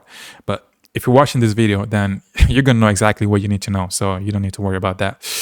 So yeah. So in order to be successful with outbound, you need to learn how to manage your time. You need to learn how to structure your day so you can actually get shit done and stay consistent. Because if you don't, you'll end up after working all day and wondering why nothing is moving forward. And the most important concept here is compartmentalization. Compartmentalization. That's a hard word. So compartmentalization just means dividing your day into focused blocks of time and each one dedicated to a specific activity. Because if you try to do everything at once, your brain will get fried. You start prospecting, then halfway through you check your DMs, and then you open YouTube for 5 minutes, and suddenly the day is gone and you achieved nothing. So instead of letting your brain jump around like that, you compartmentalize. You create time blocks and you tell yourself, this hour I'm only doing this, nothing else. And when you structure your day like that, your productivity skyrockets. I promise you that. Let me break down how I set up a perfect AI infoscaler workday. and especially if you're starting out and balancing stuff out like job or school. So, step one is the morning block, and that's when you do prospecting. So you find creators. This is when where you find new creators to reach out to. You're going on YouTube or Instagram, searching by keywords, filtering by date, qualifying them using the framework I showed you earlier. And this block should be completely distraction free. No notifications, no music, no phone scrolling. Your only job is to find creators and add them to your prospect tracking sheet. Do this for 1 to 2 hours depending on your schedule, and your goal is to find 10, at least 10 to 15 qualified creators every day and add them to your prospect tracking sheet. And you need to remember that prospecting is the foundation of outbound. And if you have no leads, you have no business. So you have to make sure that you spend 2-3 hours a day, or however long you want to spend, how much time you have available. It depends on you, but you have to do it every day. Like, it's fucking essential. You have to do it. Okay, so now the step 2 is the afternoon block. And this is outreach. This is when you do outreach, when you start sending messages. Once you've got a list because you've done prospecting in the morning, now it's time to send actual messages. And this is the part where people complicate things. They start second guessing every word. They spend 30 minutes rewriting the same DM. And I mean, please don't do that. You don't need to be perfect. You just need to be consistent. So set a timer for like 90 minutes. During that time, all you do is send messages, DMs, emails, looms, whatever your strategy is. I'm going to tell you the strategy later, but you just spend time sending messages. So track everything on your sheet. Mark who you messaged, when, and what the follow-up date is. And you should be sending at least 20 personalized messages a day. It's not about spamming, it's about getting your reps in, and this is where your pipeline starts to fill up. Now, step 3 is the evening block, and this is when you do follow-ups and pipeline maintenance. This is the time you dedicate to follow-ups and updating your track sheet. Follow-ups are where the money is, and I promise you 80% of your deals will come from following up. Most people stop after one message, and that's the worst thing that you can do because creators are busy. They get tons of messages. Sometimes you just have to catch them at the right time. So in your evening block, you go back through your shit, you check who hasn't replied yet, and you send a polite, persistent follow-ups. So you can use this block to clean up your system, also organize notes, update statuses on your tracking sheet, and maybe review your previous messages and see what's working and what's not. And that's really important. You have to see people are opening your messages, if people are replying to your messages, because depending on if people are opening your messages and replying, you can identify what the bottleneck is and you can fix that. For example, if people are not opening your emails or your messages, that means that your first line or the subject line sucks because that's the first thing they see. So you need to fix that if people are not opening your messages or opening your emails. And yeah, and once you get people to open your DMs or messages, DMs or emails, you have to see if they reply. And if they don't reply, that means that the body of the email or the message sucks. So you need to fix that. So you can always identify what the bottleneck is, what the thing is that's stopping you from, getting in contact and having a conversation with these creators.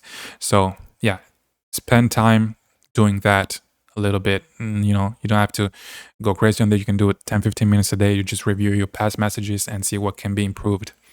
Now let's move on to the step 4, which is the learning block. And this is optional, but if you have the time to do it, it's very useful, I think, because this is the time you dedicate to improving your skills and learning new things. So you can set aside 30 minutes, 40 minutes, however long you want to do it at the end of your day to learn something new. You can learn, something new about marketing, copywriting, psychology, AI, or even just watching educational content on YouTube or listen to a podcast. You can watch educational content like the one this one I'm posting. This is strictly educational. It's no entertainment. You can see it's raw, unedited.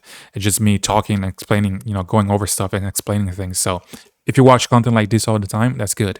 But if you're watching edutainment, like content highly edited with all this fucking effects, and you're not really focusing on the value of the content. You're just focusing on the edit, on the effects and the music and whatever. So make sure you actually watch educational content on YouTube if you're going to do that. And yeah, because I think working on yourself is just as much just as important as working on the business. At the end of the day, the business is a reflection of who you are. So yeah, spend some time developing your skills and learning new stuff. Now, once you have your blocks of time, make sure you stick to them and don't start prospecting your prospecting block. Get halfway through and decide to scroll Instagram for a minute because you'll destroy your flow. You can't be half focused and expect full results. So you need to treat each block like a non-negotiable meeting with yourself. You wouldn't walk out of a meeting with your boss. So don't walk out on yourself.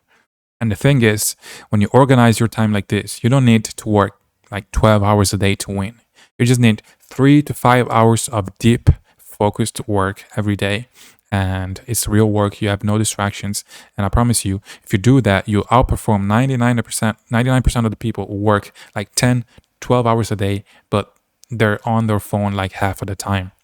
So turn your phone off, stop multitasking, and when it's time to work, just work, focus on one thing at a time. And this is what builds momentum. If you do it consistently, I promise you're going to see a big improvement in your business. Now, let's move on to the next section, which is how to track data and quotas.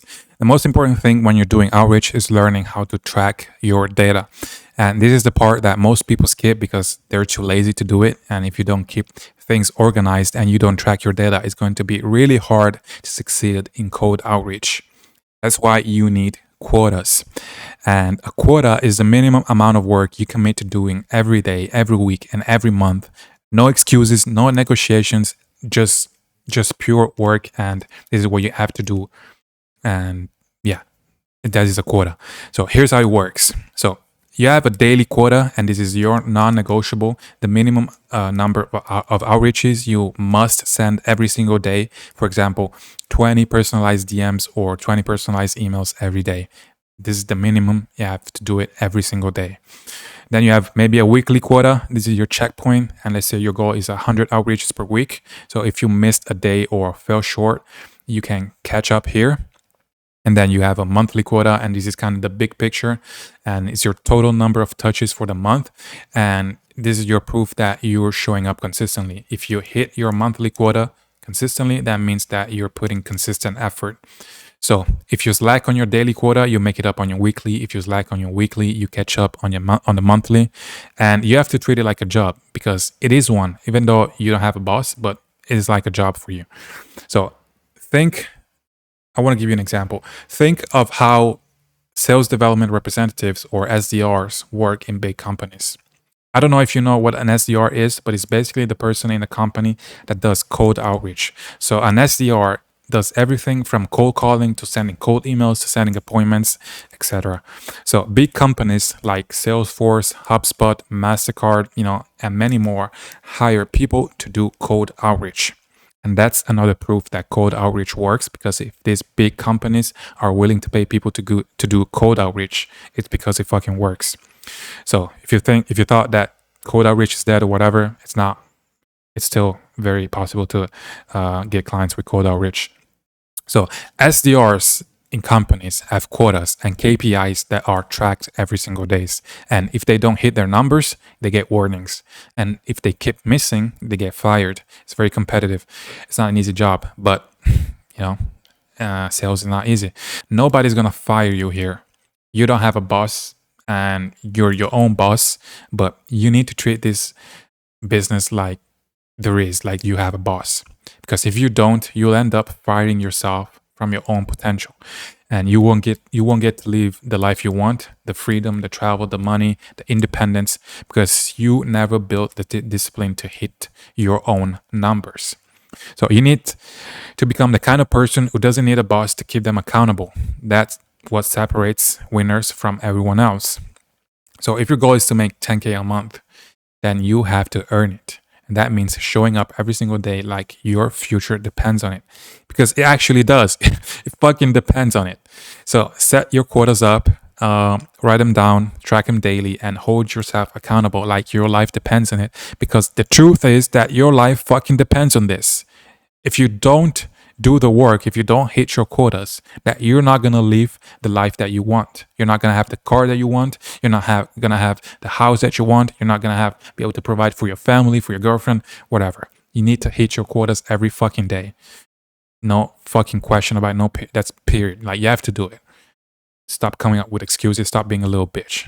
Okay, guys, I'm going to show you the software that I use to track my data for the outreach messages. And the software that I use is called Mail Suite. You can go on Google and you type Mail Suite. And then you're going to go to this page. And all you have to do is connect your Gmail account to this software.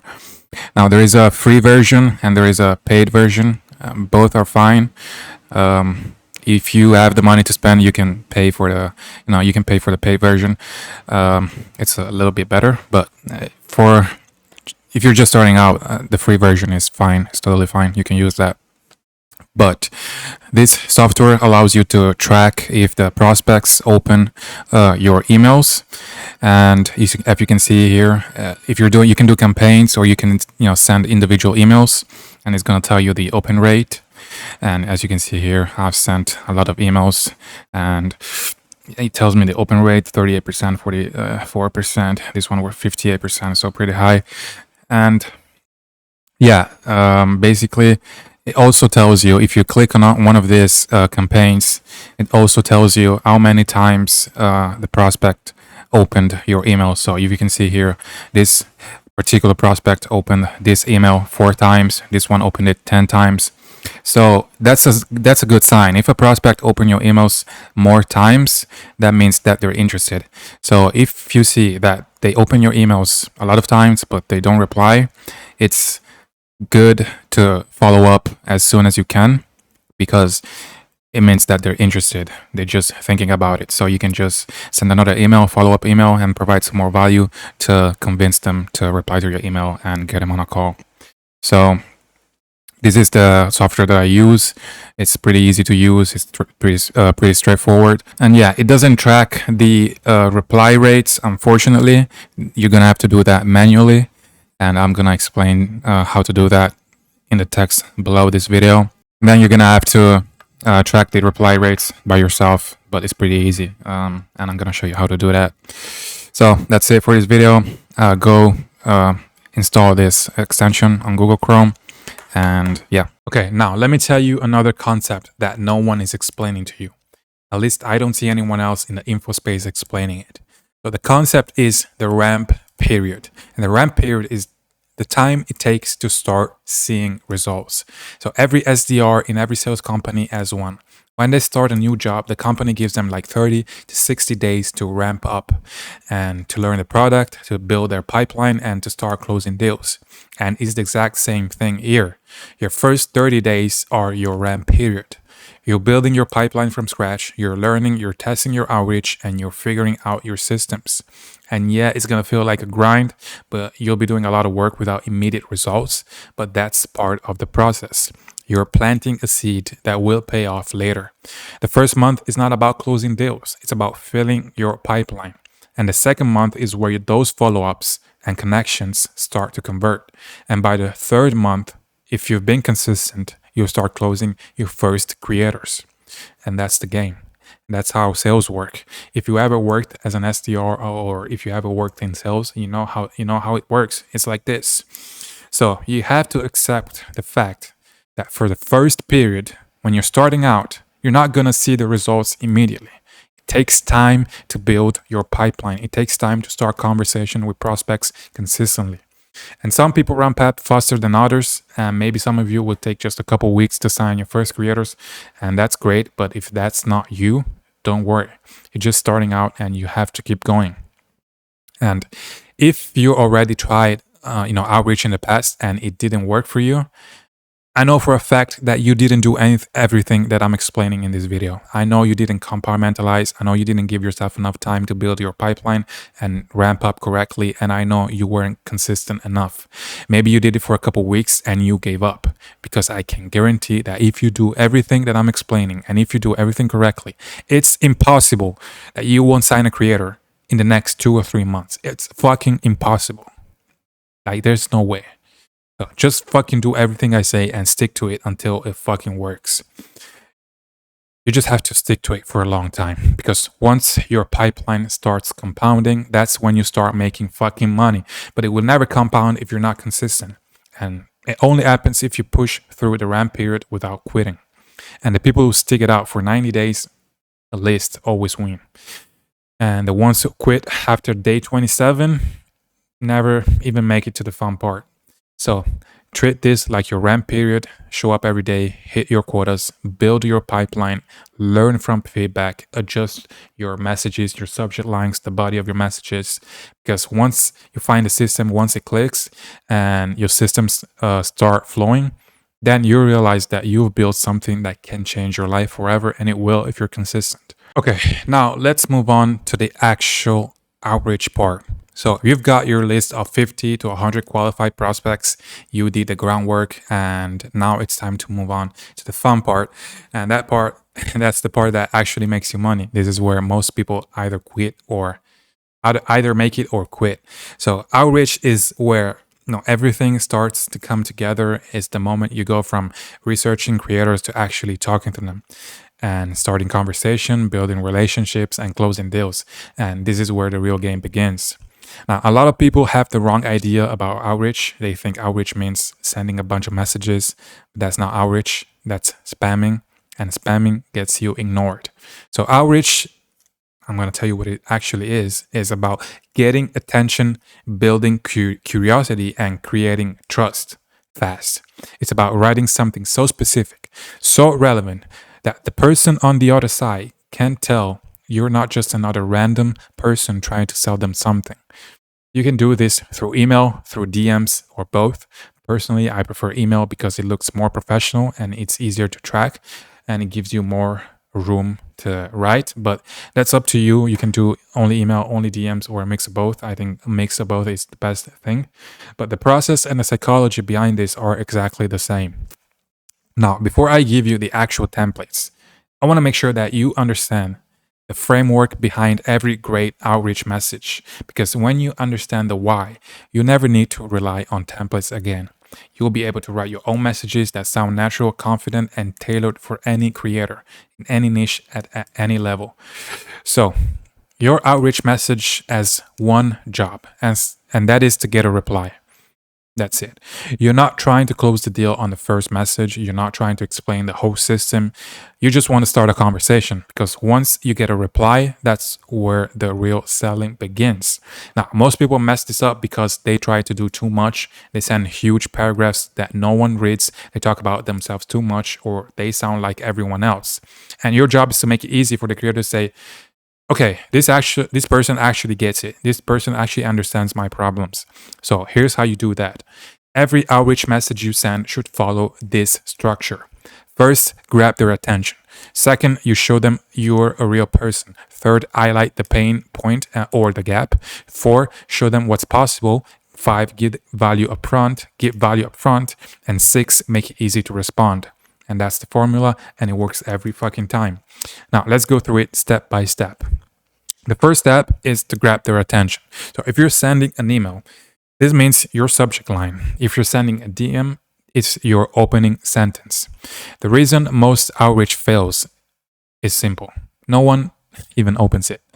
You could have the best message in the world, but if the subject line sucks, it's over. So your subject line needs to make them stop scrolling. It has to be relevant, specific, and short. It has to be attention grabbing, but you're not writing clickbait. You're writing something that instantly tells them this is about you, the prospect. So a few examples of that, of those subject lines that could work well. These are just examples, by the way. But yeah, you can, try. You need to try different subject lines, but these are a few examples. Quick idea for your next offer. About your last YouTube video. You're leaving serious money on the table. Potential 10K month opportunity from your audience. And you need to keep testing new subject lines every week. So don't just copy paste the same one for a month because this is a numbers game. And the more you test, the more you learn. Now, second point is to show them that you are a real person. And this is where You start the body of your message, and you need to immediately make it clear that you're not some bot sending mass messages to every creator on the planet. So everyone gets a DM that says, "Loved your last video," or "A big fan of your content." I think that's fucking lazy, and it doesn't prove you actually know who they are, because anyone can say that. So instead, you want to write an email. You want to write a real specific compliment, something that shows you actually paid attention. So, for example, you can say something like, "Your video on fixing low ticket churn was smart. That angle about retention being the new acquisition was spot on." Another example, "The way you broke down cold plunging for entrepreneurs was solid. You actually made it sound practical, not like some random self help thing."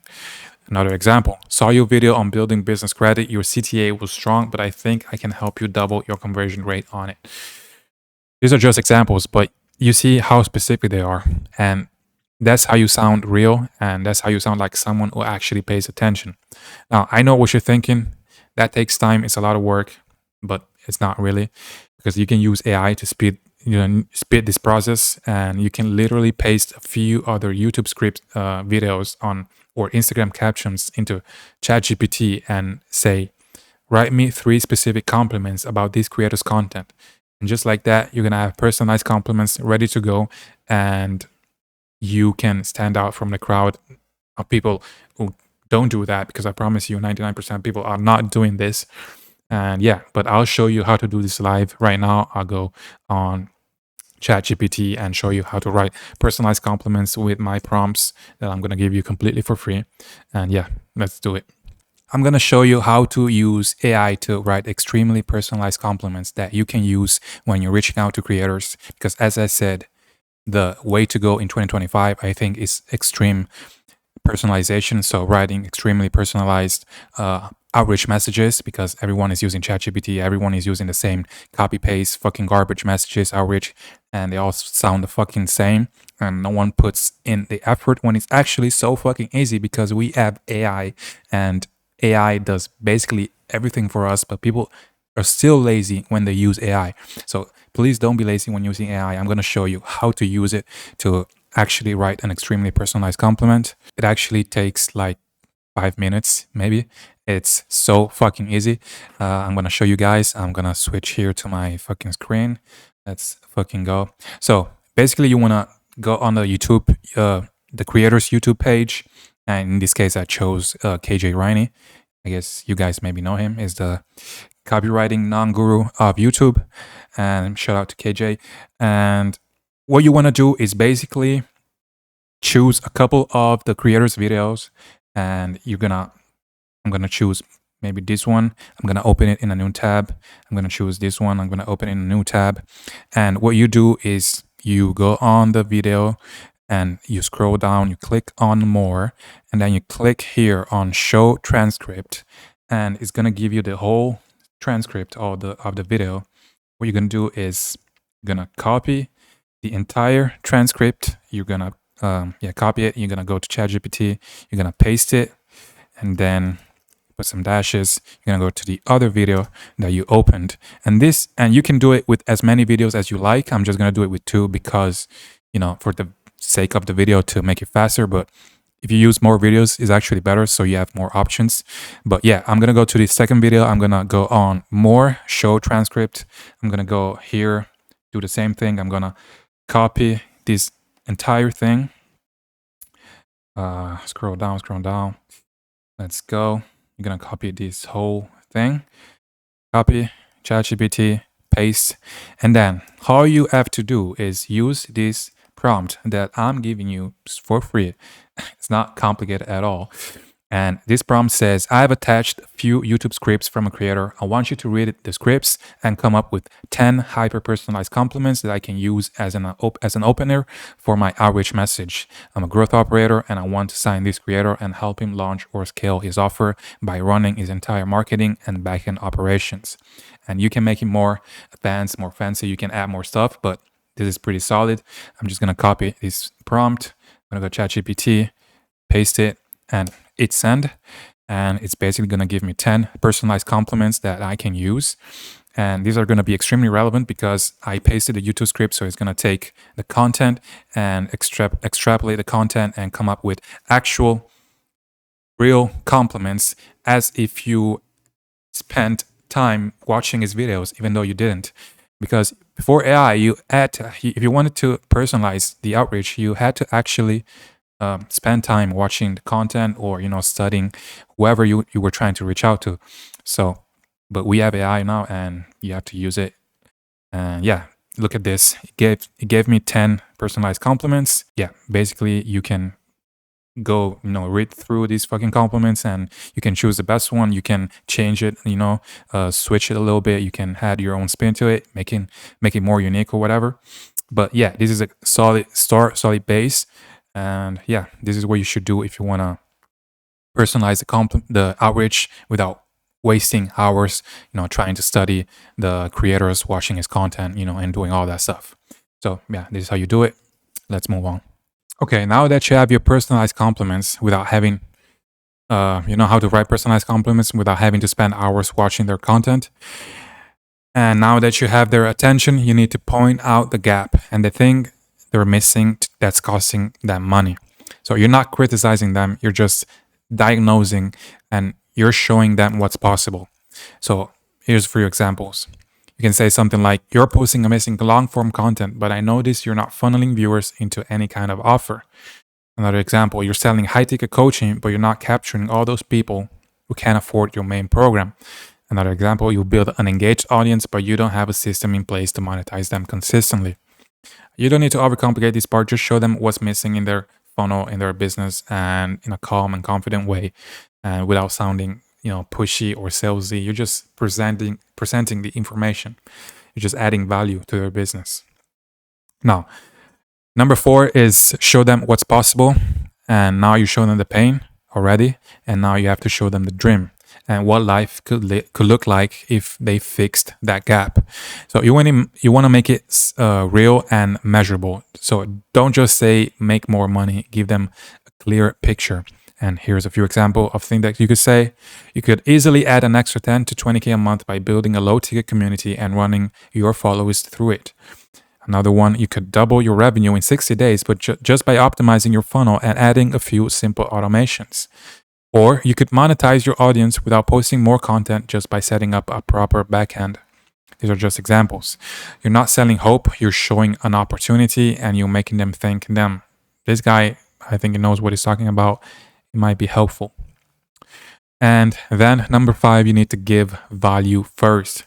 And this is the secret to great outreach. Because most people go straight for the ask and they pitch way too soon, but you haven't earned the right to pitch yet. You have to give first. You need to give value first. And that can be something as simple as, I made a quick 2-minute Loom video showing you exactly what I changed on your funnel. Or I built a quick version of your landing page with an outline that might convert better or higher. And I have a framework that helped another creator in your niche scale to 30K a month. Want me to show it to you?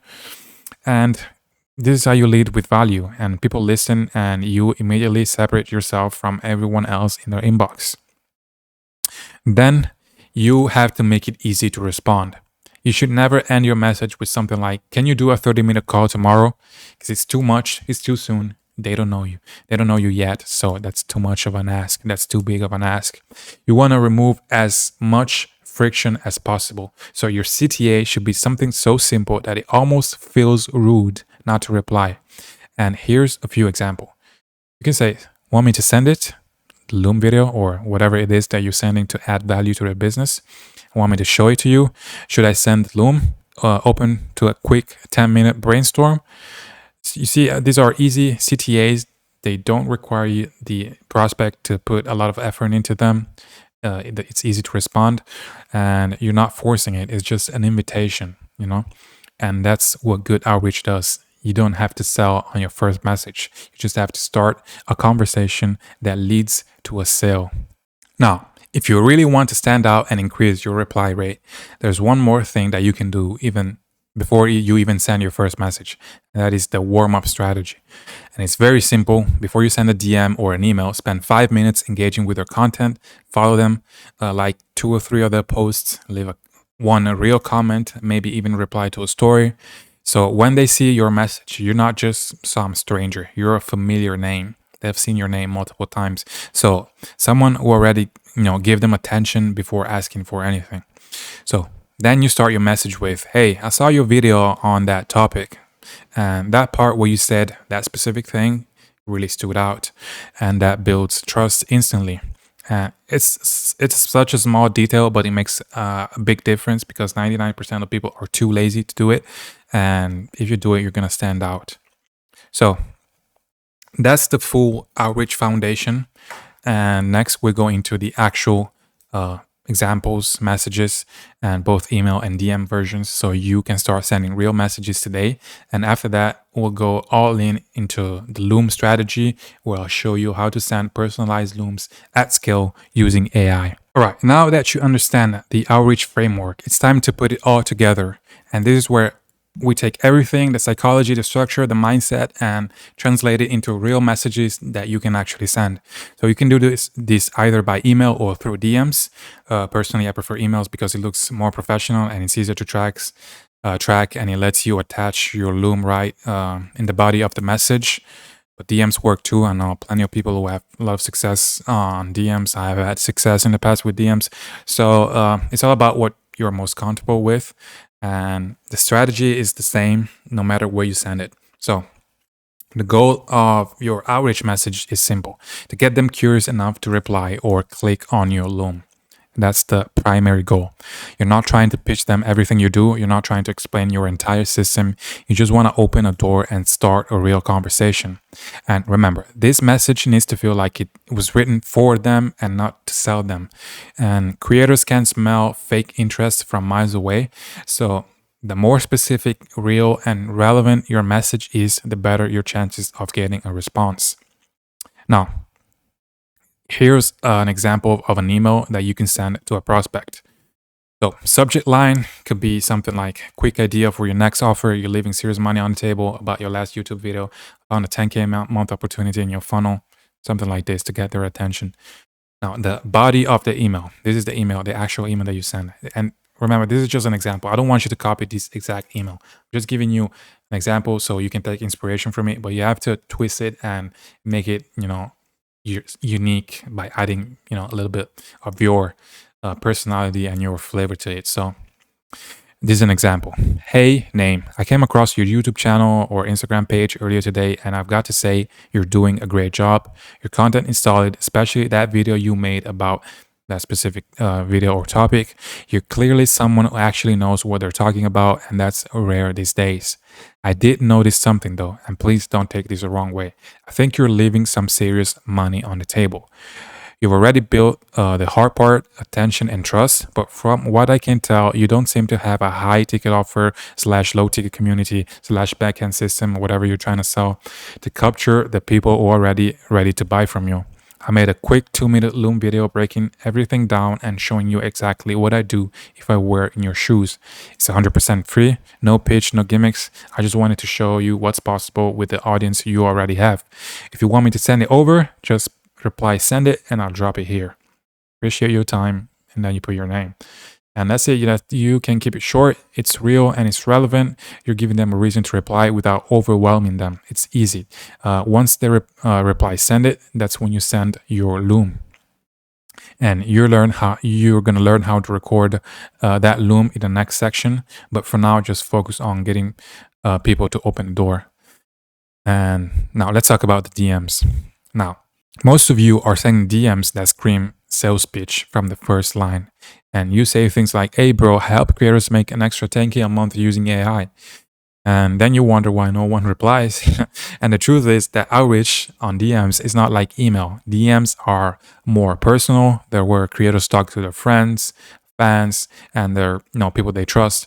So if you show up sounding like a marketer, you're done. So you have to start a real conversation. That's why you never want to pitch in the first message. The first message is just to get their attention and to get them to reply. And once they reply, then you can start leading with a conversation toward your Loom or your offer.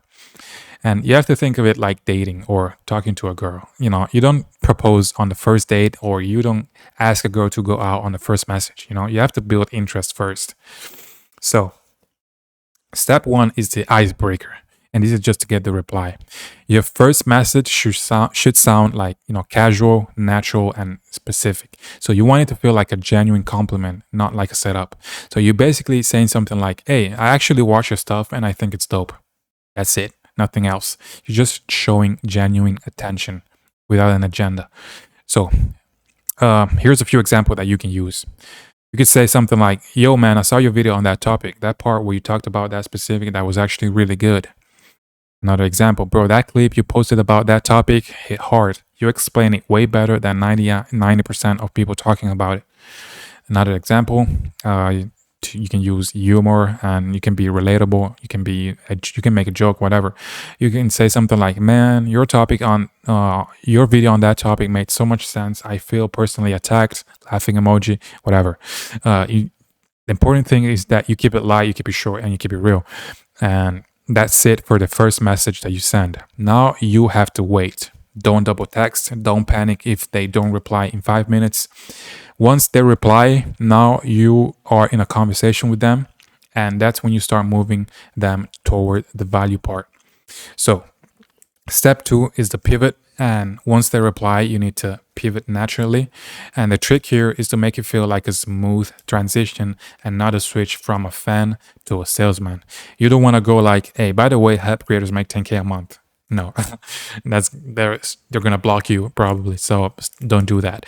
You want to keep it natural and you want to ask questions. So you can say something like, "Yeah, man, I've been watching a bunch of your stuff lately and you're crushing it. Out of curiosity, do you already have something you're selling behind content, or are you just focusing on growth right now?" You're just being curious. And then another example could be, "You're honestly sitting on a gold mine with your content. Have you ever thought about turning some of your followers into clients or building a community around what you teach?"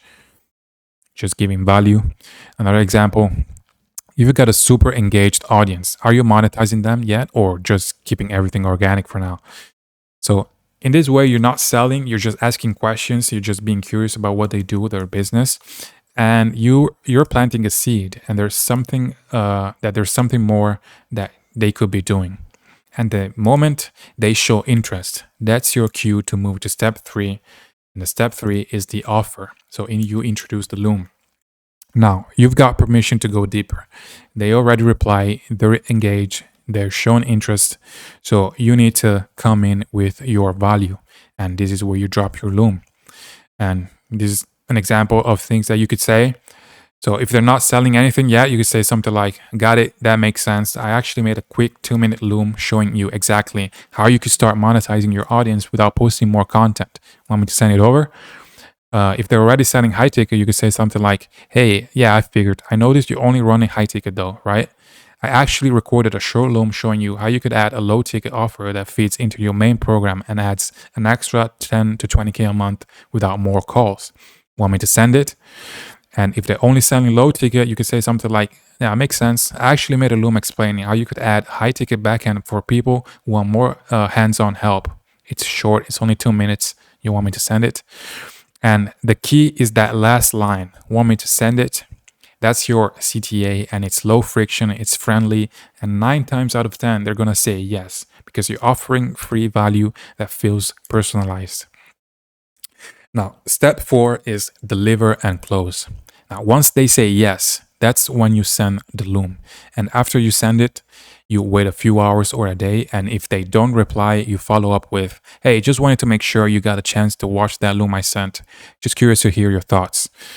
And if they reply positively, then your next message should simply be, "That's cool. Let's hop on a quick call. I can walk you through how we can build this out together. You'll see exactly how it could look for your brand." And that's it. And the reason why it works, this two-step DM approach, is because it feels natural. You're not barging into their DMs trying to sell them something. You're just starting a real conversation, showing you understand their content and offering something valuable. And this is how real relationships are built. All right, now let's talk about the real secret weapon in this whole business model, which is the loom strategy. Because if your messages get you in the door, your loom is what closes the deal. And this is where you separate yourself from every other random guy spamming DMs. See, the most people are lazy. They send boring generic messages like, hey man, help creators make 10K a month. There's no personality, no face, no proof. And then they wonder why no one replies. And creators get hundreds of those every single week, every single day. So if you want them to take you seriously, you need to do something different. And that's where looms come in. So when a creator sees your face on camera, talking directly to them, addressing them, calling them by name, showing them exactly how they can make more money, everything changes. They stop seeing you as another random marketer, and now you are a real person, someone who actually cares enough to do research and bring them value. And this is why Loom is such a cheat code in 2025. But you're not just sending Looms randomly, you're using them strategically. So here's my personalized Loom strategy and the one I use to close creators fast and make it look like I custom made every single video, even though I didn't. So you're gonna record 3 main Loom videos and one for each type of prospect. So the first Loom is going to be for creators who aren't selling anything yet. The second is for creators who are only selling high ticket. And the third is for creators who are only selling low ticket. Each of those videos will target a different pain point and show them a clear opportunity they were missing. Now, here's the part that makes this system insane. Is that when you record the Loom, you start it by saying their name. Something like, hey Alex, I made this quick Loom for you because I noticed something interesting about your business. Then, instead of recording that video 100 times for 100 people, you use AI voice cloning to change the name every single time. So you can do this on the Loom website directly. You can just upload your video, type in a new name, and AI is going to clone your voice and make it sound like you said their name. Now, with this strategy, you've got hyper-personalized Looms for every single prospect without spending hours recording them. And you can actually send personalized Looms at scale. And I think it's the ultimate balance between personalization and efficiency. And I want to tell you this, that if you are camera shy, you're scared of showing your face on camera, you need to get over it. I'm being real with you, because if you're trying to start a business and make serious money and work with creators who put their face online every single day, and you can't turn your camera on for 2 minutes to record a simple Loom, then you're not ready to do business, my friend. I'm sorry. You just have to get comfortable showing up, showing your face, because the second you appear on screen with confidence, you have already built more trust than 99% of people ever will. Okay, now let me explain to you how to structure your Looms. Every Loom you send needs to be short, ideally between 90 seconds and 3 minutes. You're not giving a lecture, you're just showing the opportunity, and you have to be quick and to the point. So here's the structure that you use for all 3 Looms. First, you're gonna have a hook, so you're gonna have to grab their attention. You call them by name, you acknowledge their work, and you state the reason you're reaching out. For example, you could say something like, hey Alex, I was checking out your YouTube channel earlier. Your content is really solid. I noticed something though that I think could help you add an extra 10K a month without posting more content. Now, the body of the Loom, you're gonna diagnose the gap. So you're gonna explain what they're missing. You're gonna show the opportunity, and you're gonna be specific and confident.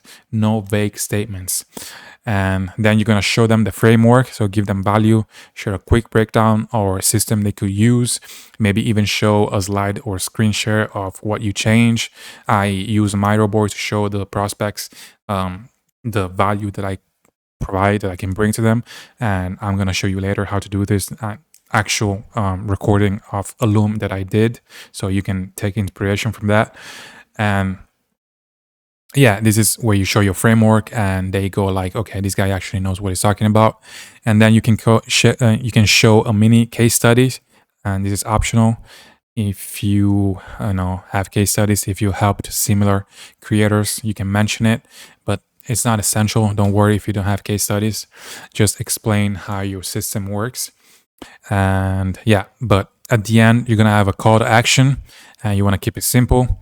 So you can say something like, if you want me to help you set this up, just, reply interested, and we can hop on a call and, discuss about it. And that's it. It doesn't have to be complicated. And you don't have to overthink this. Just, address them by name, grab their attention, show the value, the framework, and have a CTA at the end, and that's it.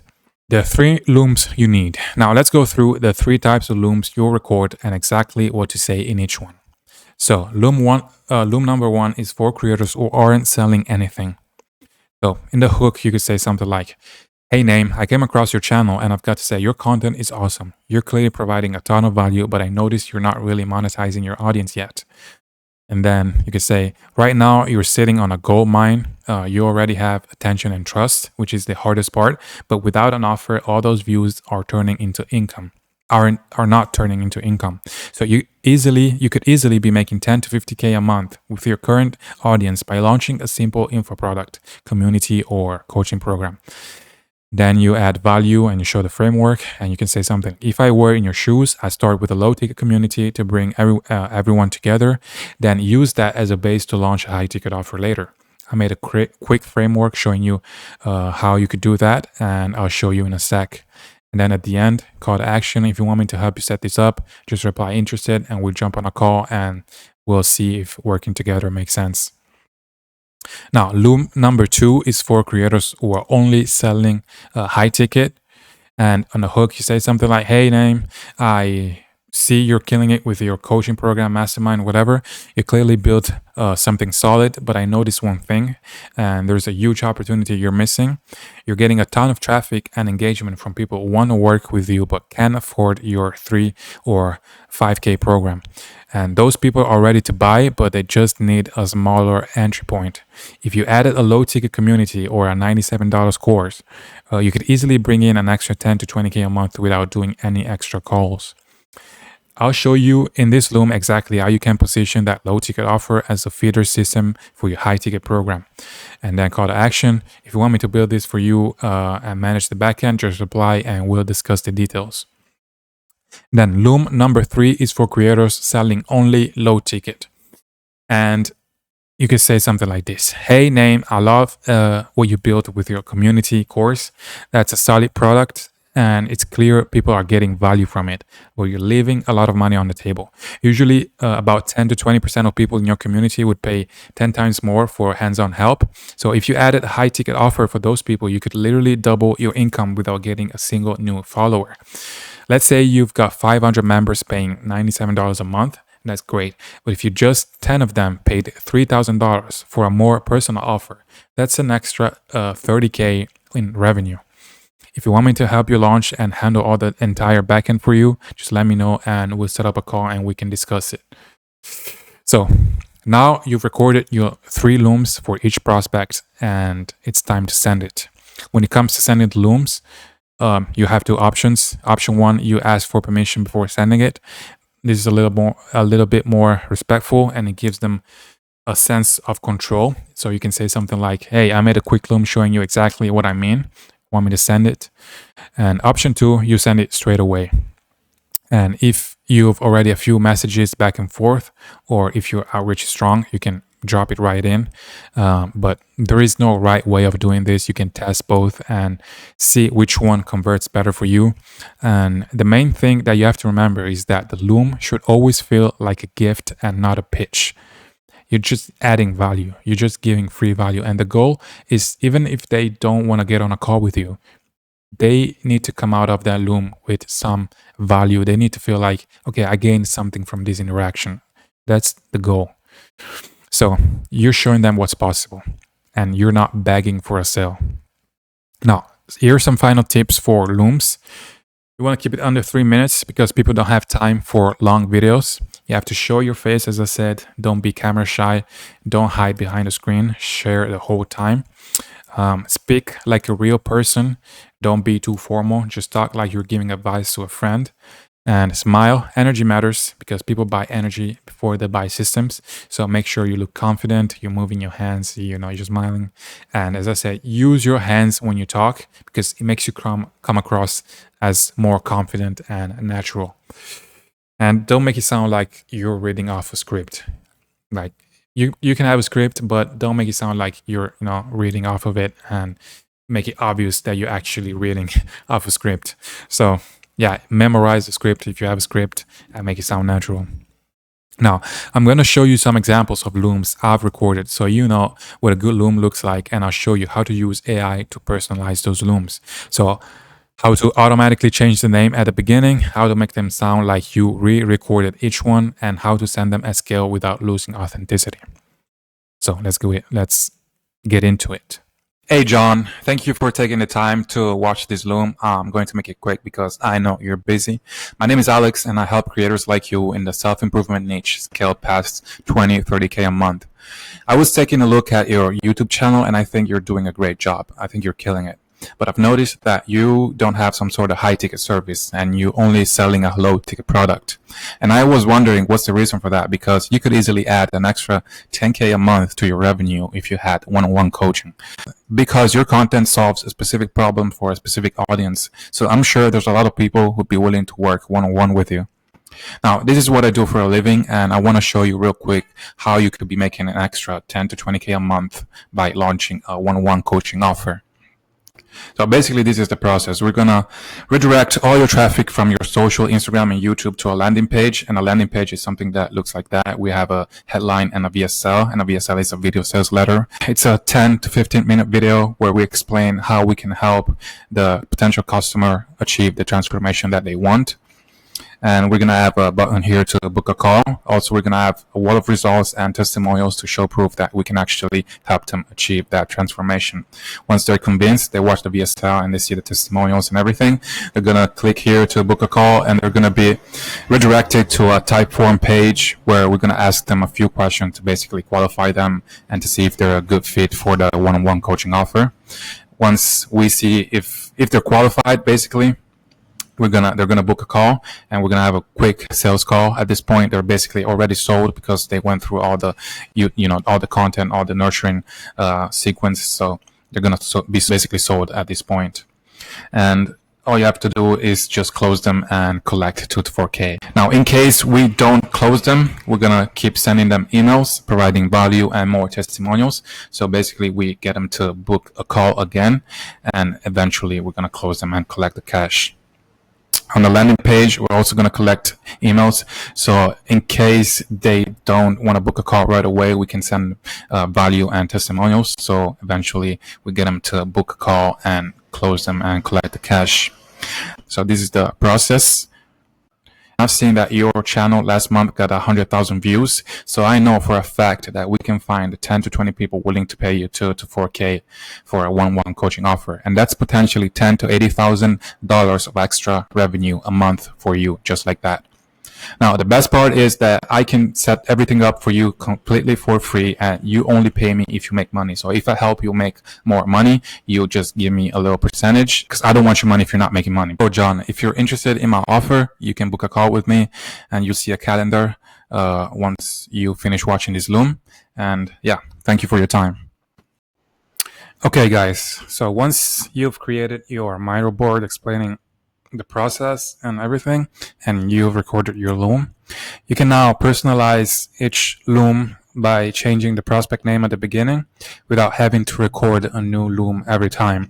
So you can use AI and add an audio variable so it replaces the name you say at the beginning without having to record a new one each time. And I'm going to show you how to do it. So once you've recorded your loom, you're going to click on the video, and then you're gonna, let me move my face. You're gonna go here to this edit tab, and then you're gonna click on add an audio variable.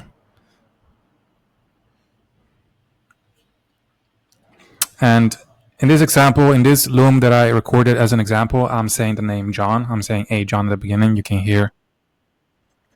So as you can hear, I said hey John. So if I want to change this, I'll just click on the name here on this script, and I'm going to click to convert John to a name variable, and then you can add a variable to the title of the loom as well, but I'm going to skip it for now. And now you click here and you just add a bunch of names. You can add multiple names at once, so you can add, for example, Mark, I don't know, Josh, I don't know, Christian,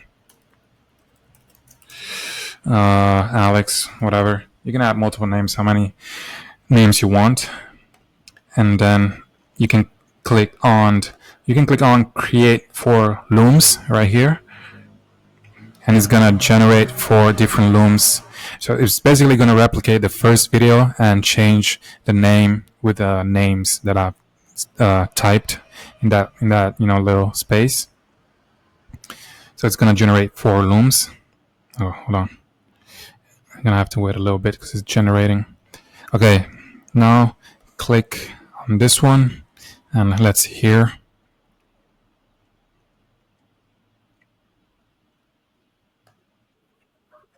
And as you can see, it said A mark.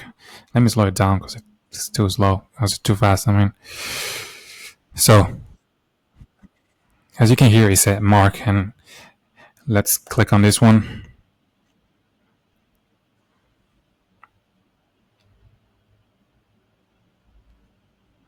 And let's hear. And it said, "Hey Christian." So you've created 4 personalized looms with just one video, recording one video, and you can do this at scale. And yeah, this is how you do it. And I think this is a game changer. Let me show you guys how you can add the link to your calendar. So as soon as the prospect is done watching the loom, they can immediately book a call without having to go a different page. So before you do that, you're gonna have to go to calendly.com and create an event. Your calendar, you're gonna have to create your calendar here. And once you've done that, you're gonna have a link, and you're gonna have to copy this link. You go back to your loom page on the video, and you go here to add a link, this part at the bottom here, and then you just add the link, and it says your Calendly will appear at the end of the video, and text, you just say book a call, and that's it. And then you're gonna have to go on save, and that's it. So now once they're done watching the loom at the end, the calendar is gonna pop up so they can immediately book a call with you. And yeah, that's how it's done. All right, now we're done with the loom part. Let's talk about follow-ups. And most people completely fuck this up because you send one message, maybe 2, they don't reply, and you just move on. And that's a big, big mistake. So if you do that, you're leaving 80% of your potential money on the table. And here's the truth. Most people don't ignore you because they're not interested. They ignore you because they're busy. And creators get hundreds of DMs, emails, comments, and brand offers every single week. So they're juggling, filming, editing, posting, managing teams. And your message probably, just got lost, buried into the hundreds of messages that they get every single day. So when you don't follow up, you're doing a disservice to yourself. You're being forgotten. So the people who win are the ones who stay on top of mind and they follow up persistently. So think about it this way. Studies show that it takes 7 touch points on average before someone replies or makes a decision. 7. So most people stop after 1. And that's like going to the gym once and wondering why you don't look like Chris Bumstead. So following up isn't annoying, and when you do it right, it's professional, and it shows persistence, and it shows that you actually care. And more importantly, it shows competence. If you can't follow up on a DM, how are you going to manage someone's business? And that's exactly what goes through a creator's head, by the way. They're not thinking, this guy's annoying. They're thinking, okay, this guy's consistent. I like that. And of course, some people are going to be annoyed. Some people are going to tell you to fuck off and, get me off your list or whatever. That's normal. That's part of the game. You're just going to have to accept that it is like this sometimes. But a lot of people appreciate consistency. So here's what you're going to do. You're going to follow up every 3 to 4 days after your initial message. And you're going to do this at least 3 times and ideally up to 5 or 6 times. If after 6 or 7 touch points, they still haven't replied, then you can move on and, you can take them off your list or whatever. But until then, you need to follow up like clockwork. So let me give you a follow-up sequence. A basic framework that you can copy and tweak for yourself, and yeah, you can use. So day 1 is the initial outreach with or without the loom. And you send your main message, your loom, and start a conversation. Day 4, you have a light reminder. You say, hey, name, not sure if you saw my message below. The Loom is only 3 minutes and it shows how you could add an extra 10K a month with your current audience. I think it's worth a quick look when you get a sec. So it's short, it's respectful, you're not being pushy, you're just reminding them. Day 8 is the pattern interrupt, and you can say something like, hey, name, quick question. Are you not interested in making more money, or did my message just get buried? Either way, it's totally fine. Just wanted to make sure I didn't miss your reply. Day 12, value reframe. Hey, name, I know you're probably slammed, but I just helped another creator in your niche add an extra 12K a month with the same system I showed you in that Loom. Just wanted to give you a quick heads up before I move on to the new projects. So now you're adding social proof. You're giving them another reason to take you seriously.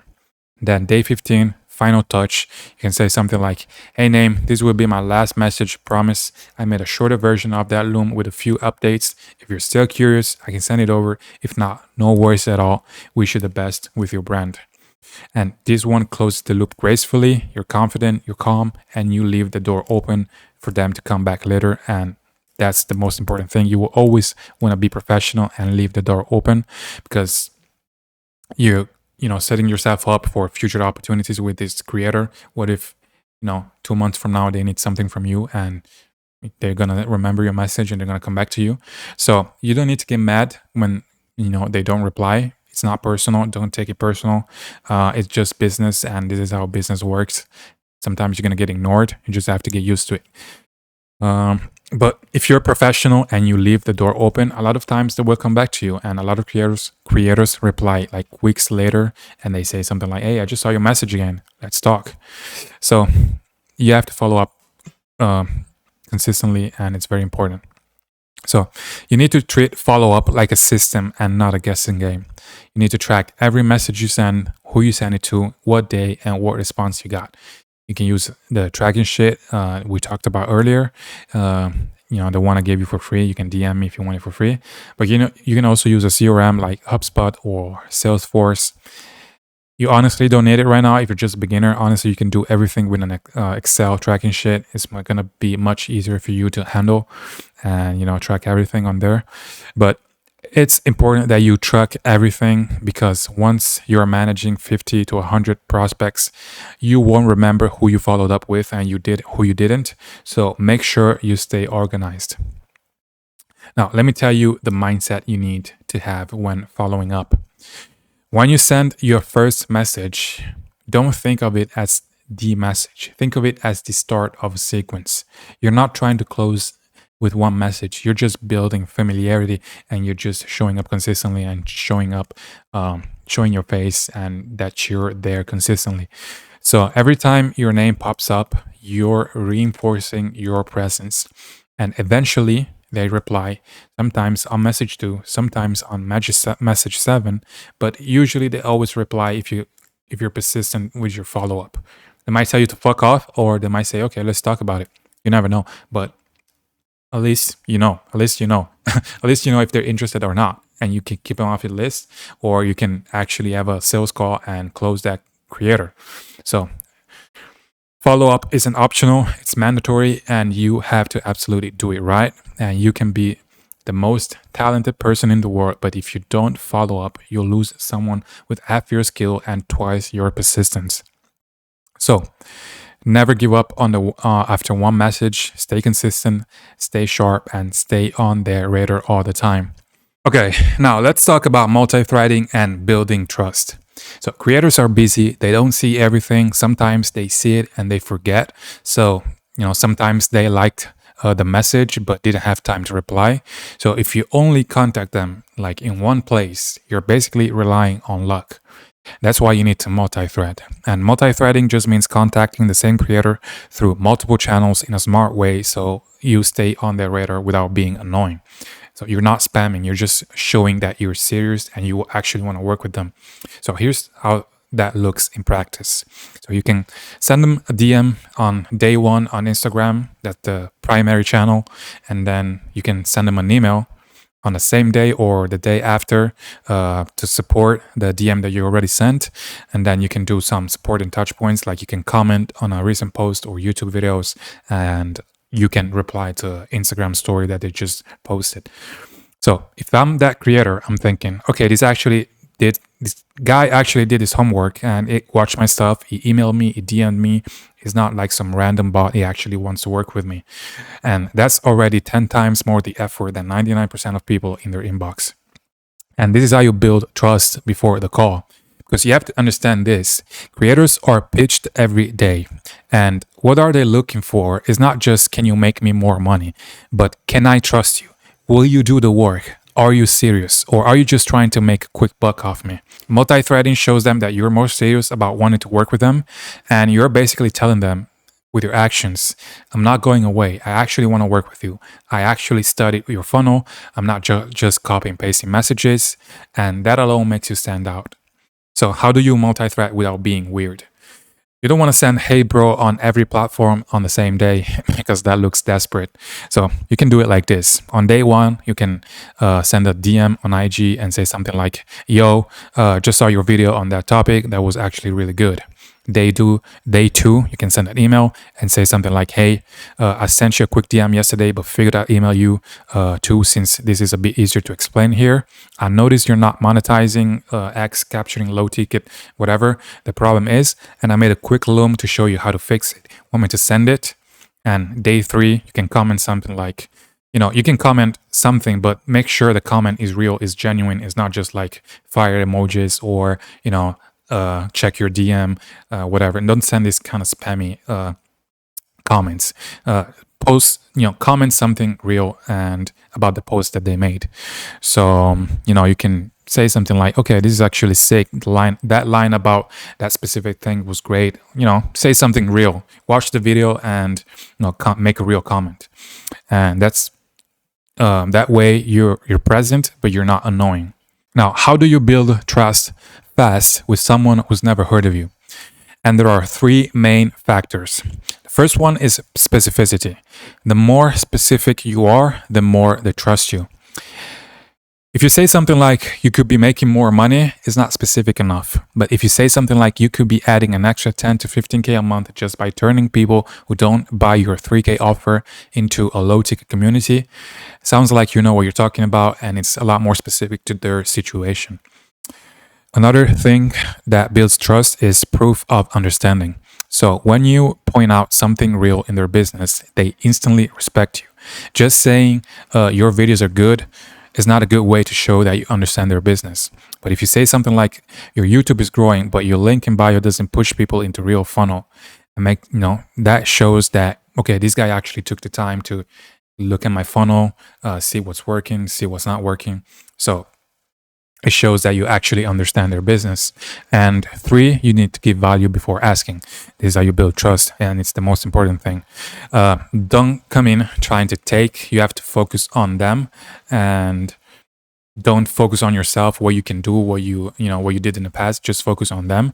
So send the loom, give them a breakdown, tell them how you would structure their low ticket offer or their high ticket offer, whatever.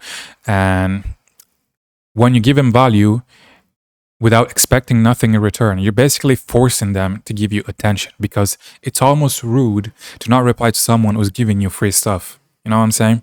So creators trust people who come in with competence and generosity, and not people who come in sounding like, every salesman.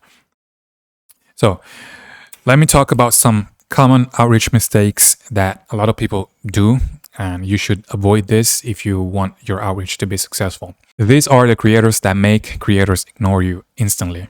So first one is being too generic. So you say something like, "I help creators make more money."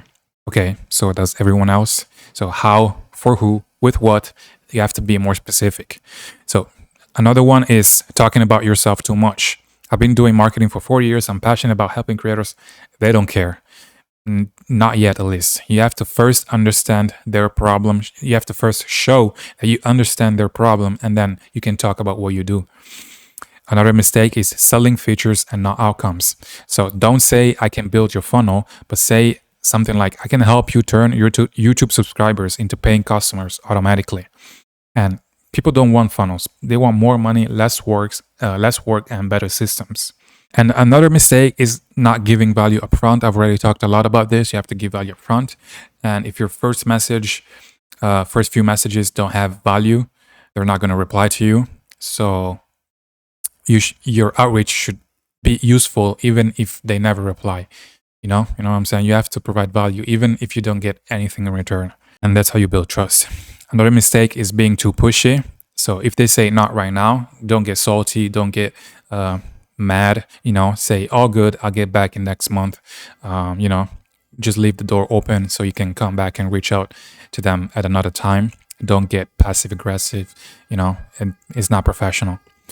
Another mistake is not following up. As I already said it, 90% of sales happen in the follow-up. So if you don't follow up, you're just doing half the job and you're missing out. You're leaving a lot of money on the table. And the last mistake that a lot of people do is fake urgency. They create fake urgency, saying things like, I only have one spot left, when you actually have 0 clients. That's embarrassing. It's desperate. I can promise you that they can tell that you're lying and that you're being desperate and you're just trying to make some money.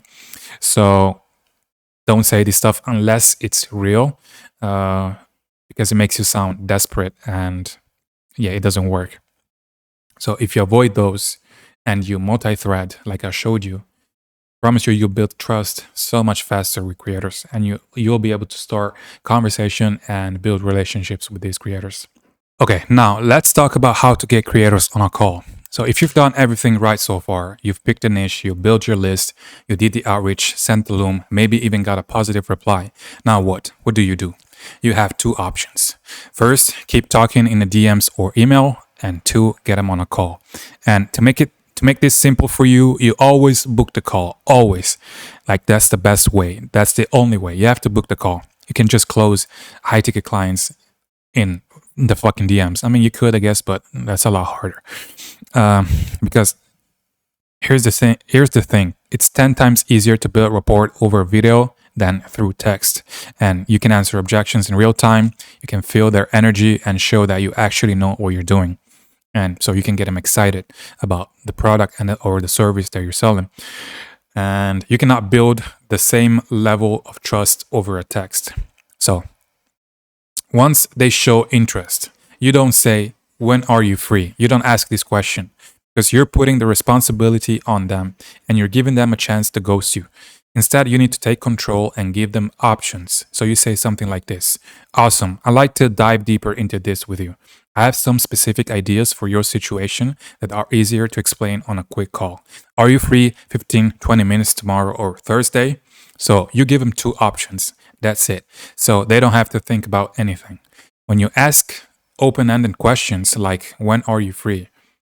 They'll either say, I'll get back to you, and they never will, I promise you, or they'll just ghost you.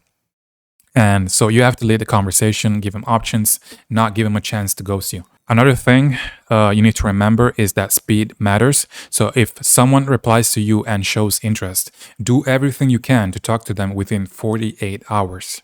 That's your speed to lead. So same day if possible.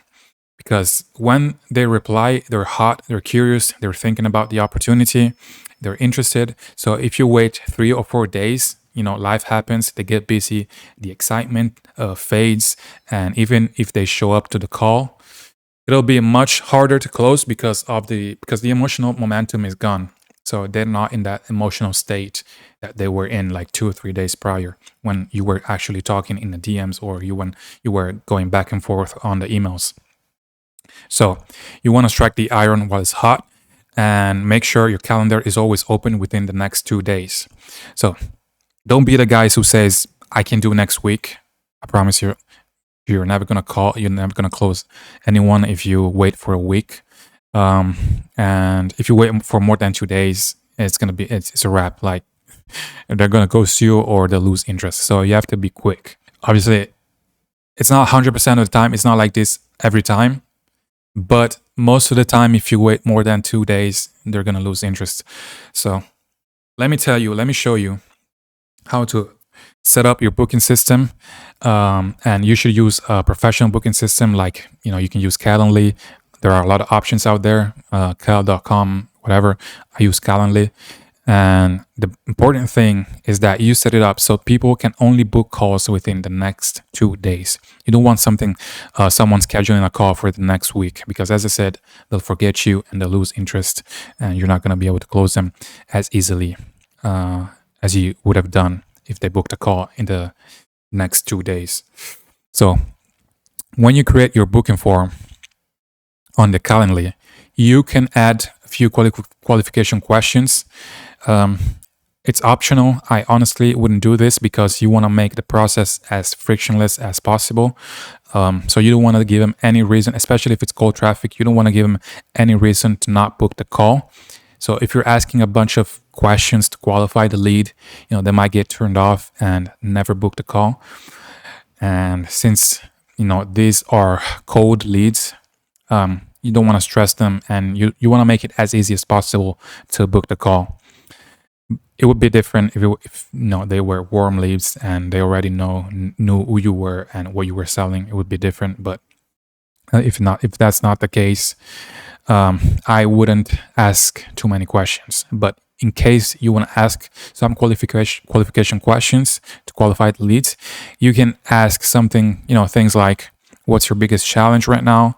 What are your revenue goals for the next 3 months? Why are you interested in this call?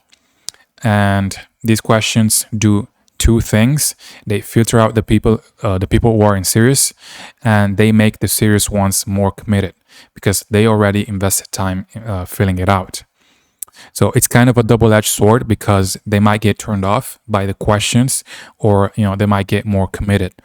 And you can experiment with this and see if it works for you. But if you are going to ask questions, I would ask 1 or 2 questions max, because this is cold traffic and you don't want to overwhelm them with too many questions. So it'd be different if it was warm traffic, but if it is cold traffic, don't do too much. The less you do, the better it is.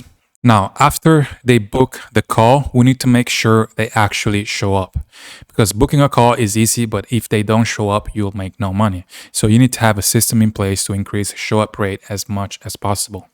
So here's how you do it. So immediately after booking, you send a confirmation email, something like this. You can say, hey name, thanks for booking the call. I'm looking forward to our chat on day and time. And before the call, take a second to think about what's your biggest challenges right now, what success would look like for you in the next 90 days, and what you have already tried to fix it. This will help me give you the most valuable advice possible. Talk soon. So if you don't want to ask the questions to qualify the leads before, you can ask them in your confirmation email in this case. So you're basically pre-qualifying the lead with the confirmation email, but after they book the call.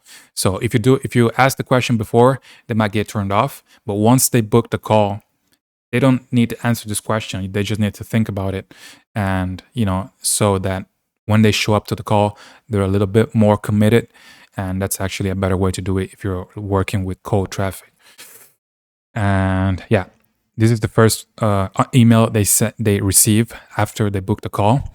Then you can send another email that's gonna go off 24 hours before the call, and you can say something like, hey name, just a quick reminder that we're chatting tomorrow at this time. The call link is right here. You drop the link, and can't wait to dive into your situation and show you how to blah blah blah, specific outcome, whatever.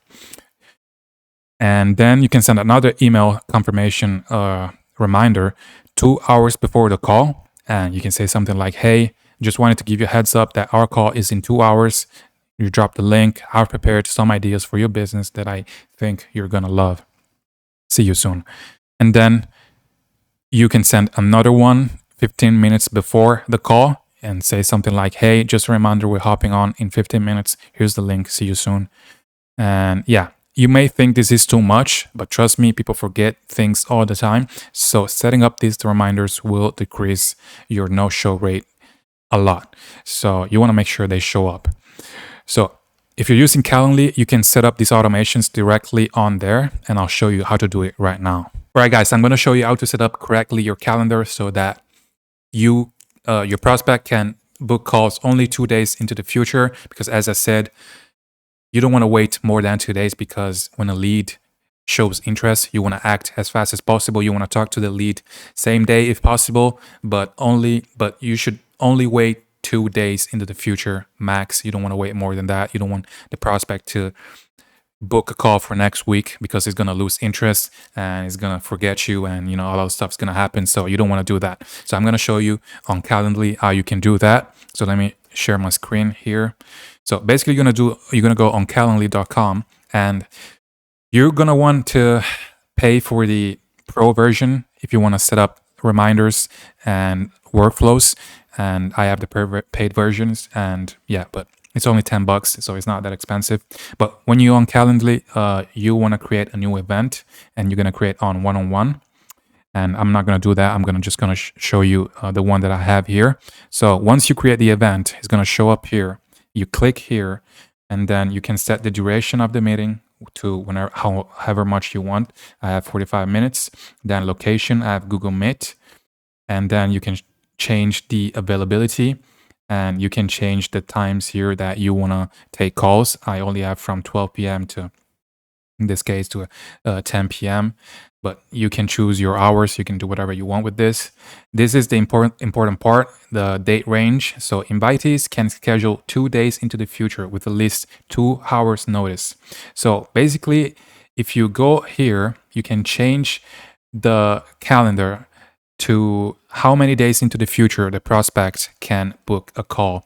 And as I said, you only want to wait. You want to only show availabilities for the next 2 days. So just click here, and you click on this one, and you type 2 calendar days into the future, and then that's it. You save changes, and that's all you have to do for this page. And then you go on more options, and here you have descriptions. I don't have descriptions. If you want to add one, that's up to you. I don't really need one. And another important thing that you want to set up is buffer times. As you can see here, you have buffer times before event and after event, and I have 15 minutes for both. And what buffer time does is basically it stops people from booking call 15 minutes before the call or 15 minutes after a call. So basically, let's say you have a call at 2 p.m. until 2:30 p.m. You don't want people to be able to book a call at 2:30 p.m. or at 1:45 p.m.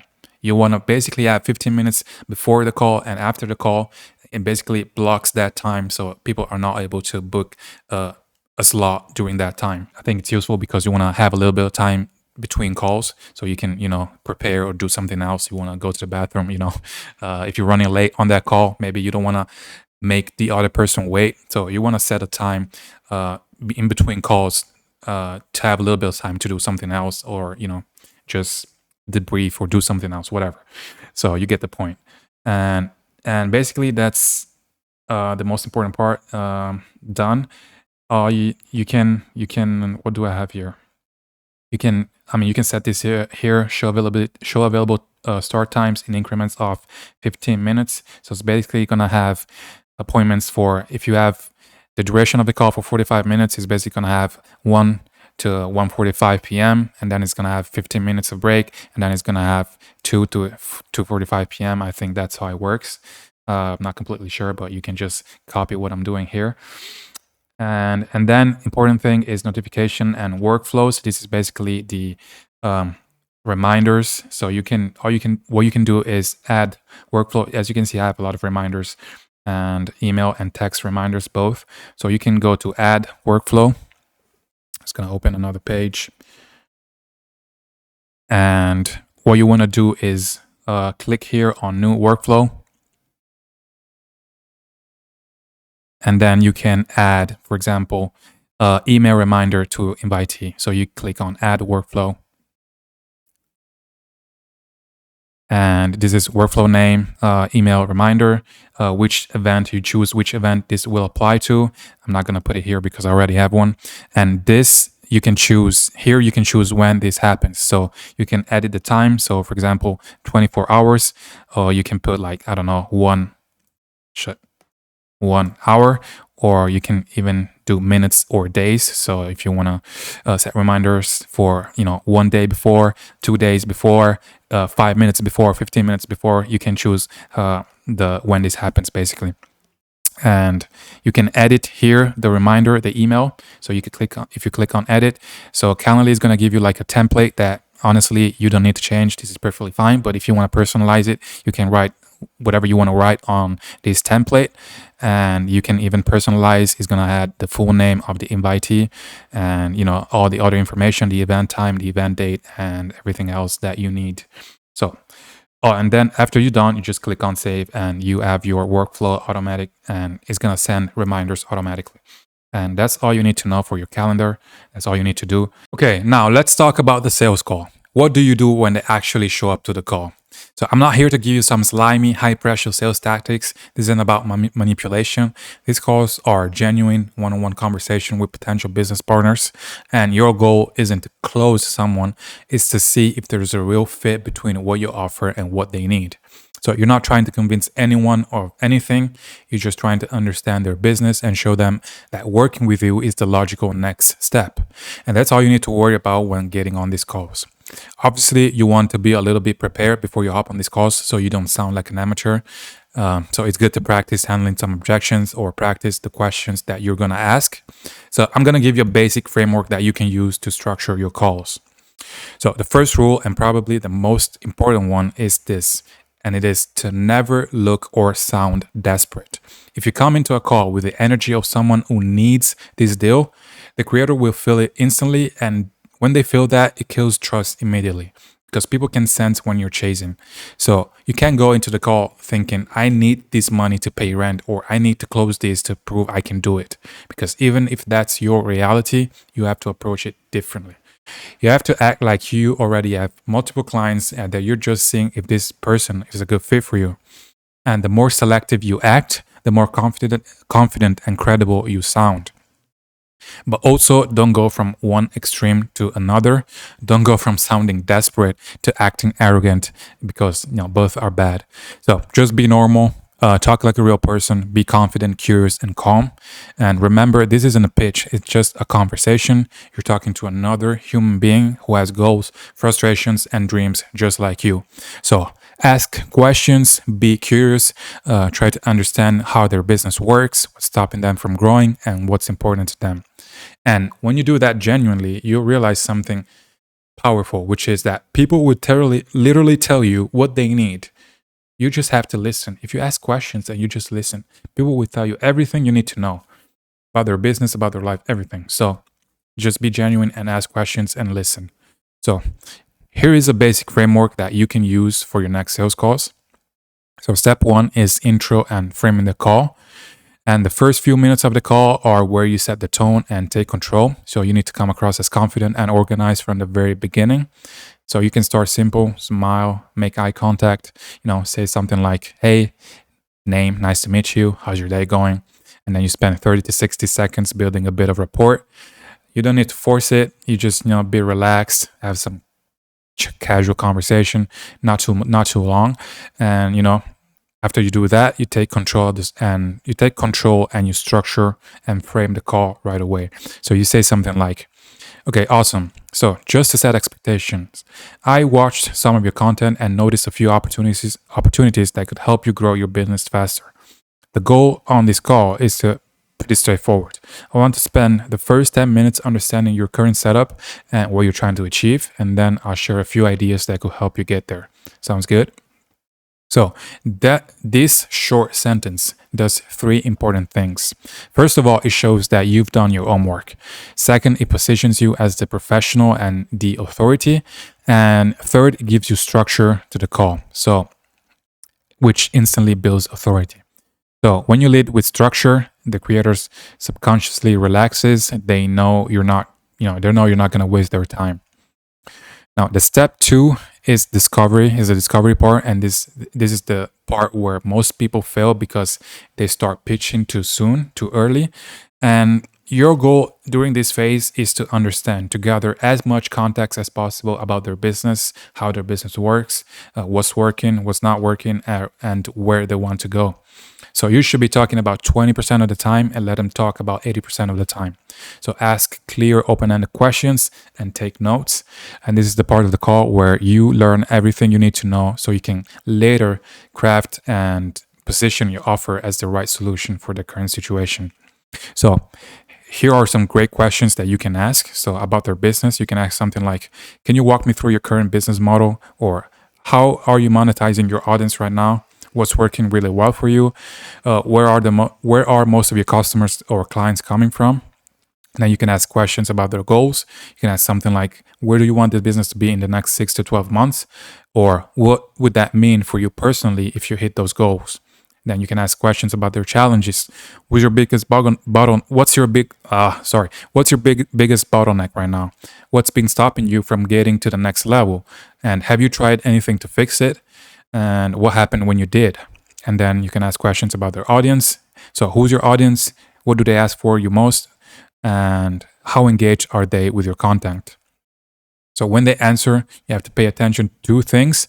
First is the gap between where they are and where they want to be. And two is the emotion behind their answers.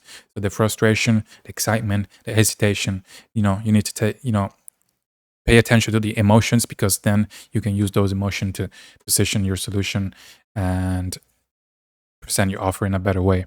So the step number 3 after the discovery phase is elevate the gap. So now that you asked your questions, it's time to reflect everything back to them and make them aware of the opportunity in front of them. So this is one of the most powerful parts of the call, because when you repeat someone's goals and struggles back to them clearly, they feel understood, and that's when trust happens.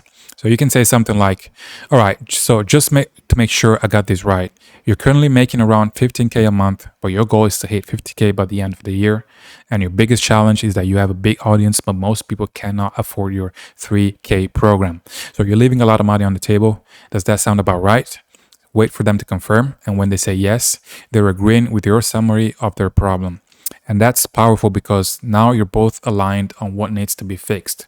Then you can add, so there's basically a 35K gap between where you are and where you want to be. The good news is that gap can be closed without doubling your workload.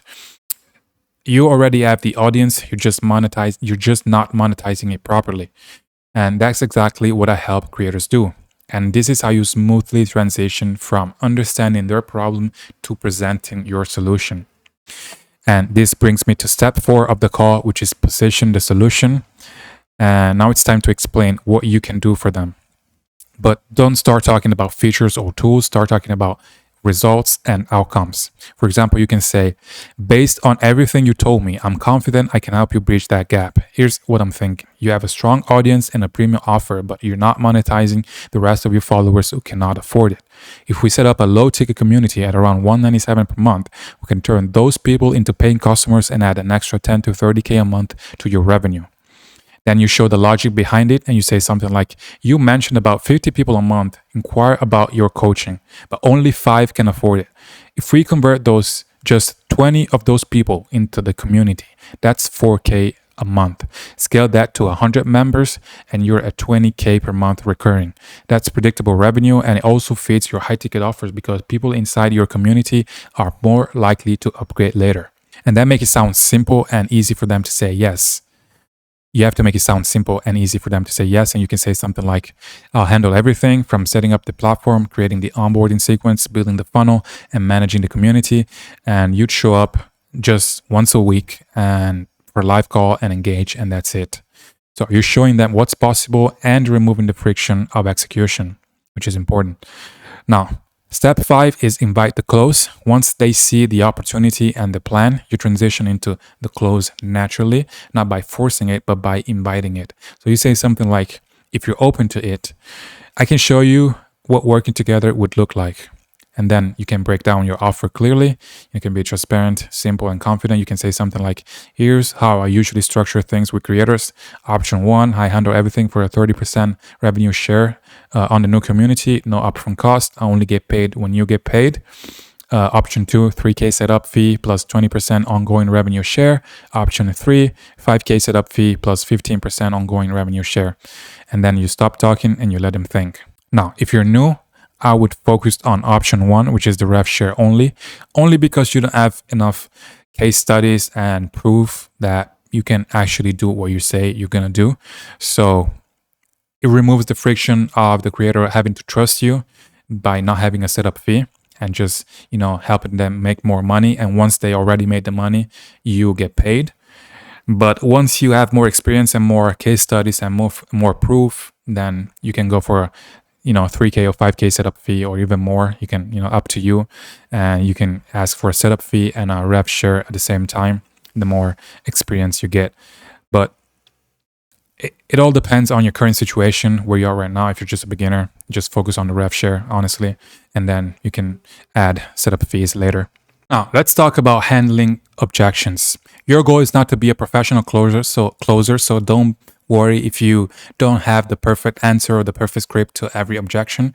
So, as I said, these calls should feel more like a natural conversation between, two people, just, trying to figure out if there's a good fit. But it's good to practice a few of the most common objections, just, just to be prepared a little bit. So, here are a few of them. So if they say, what if this doesn't work? You can say something like, that's a fair question.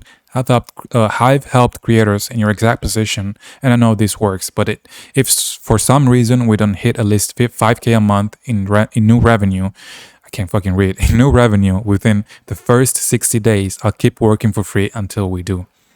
Just something like this.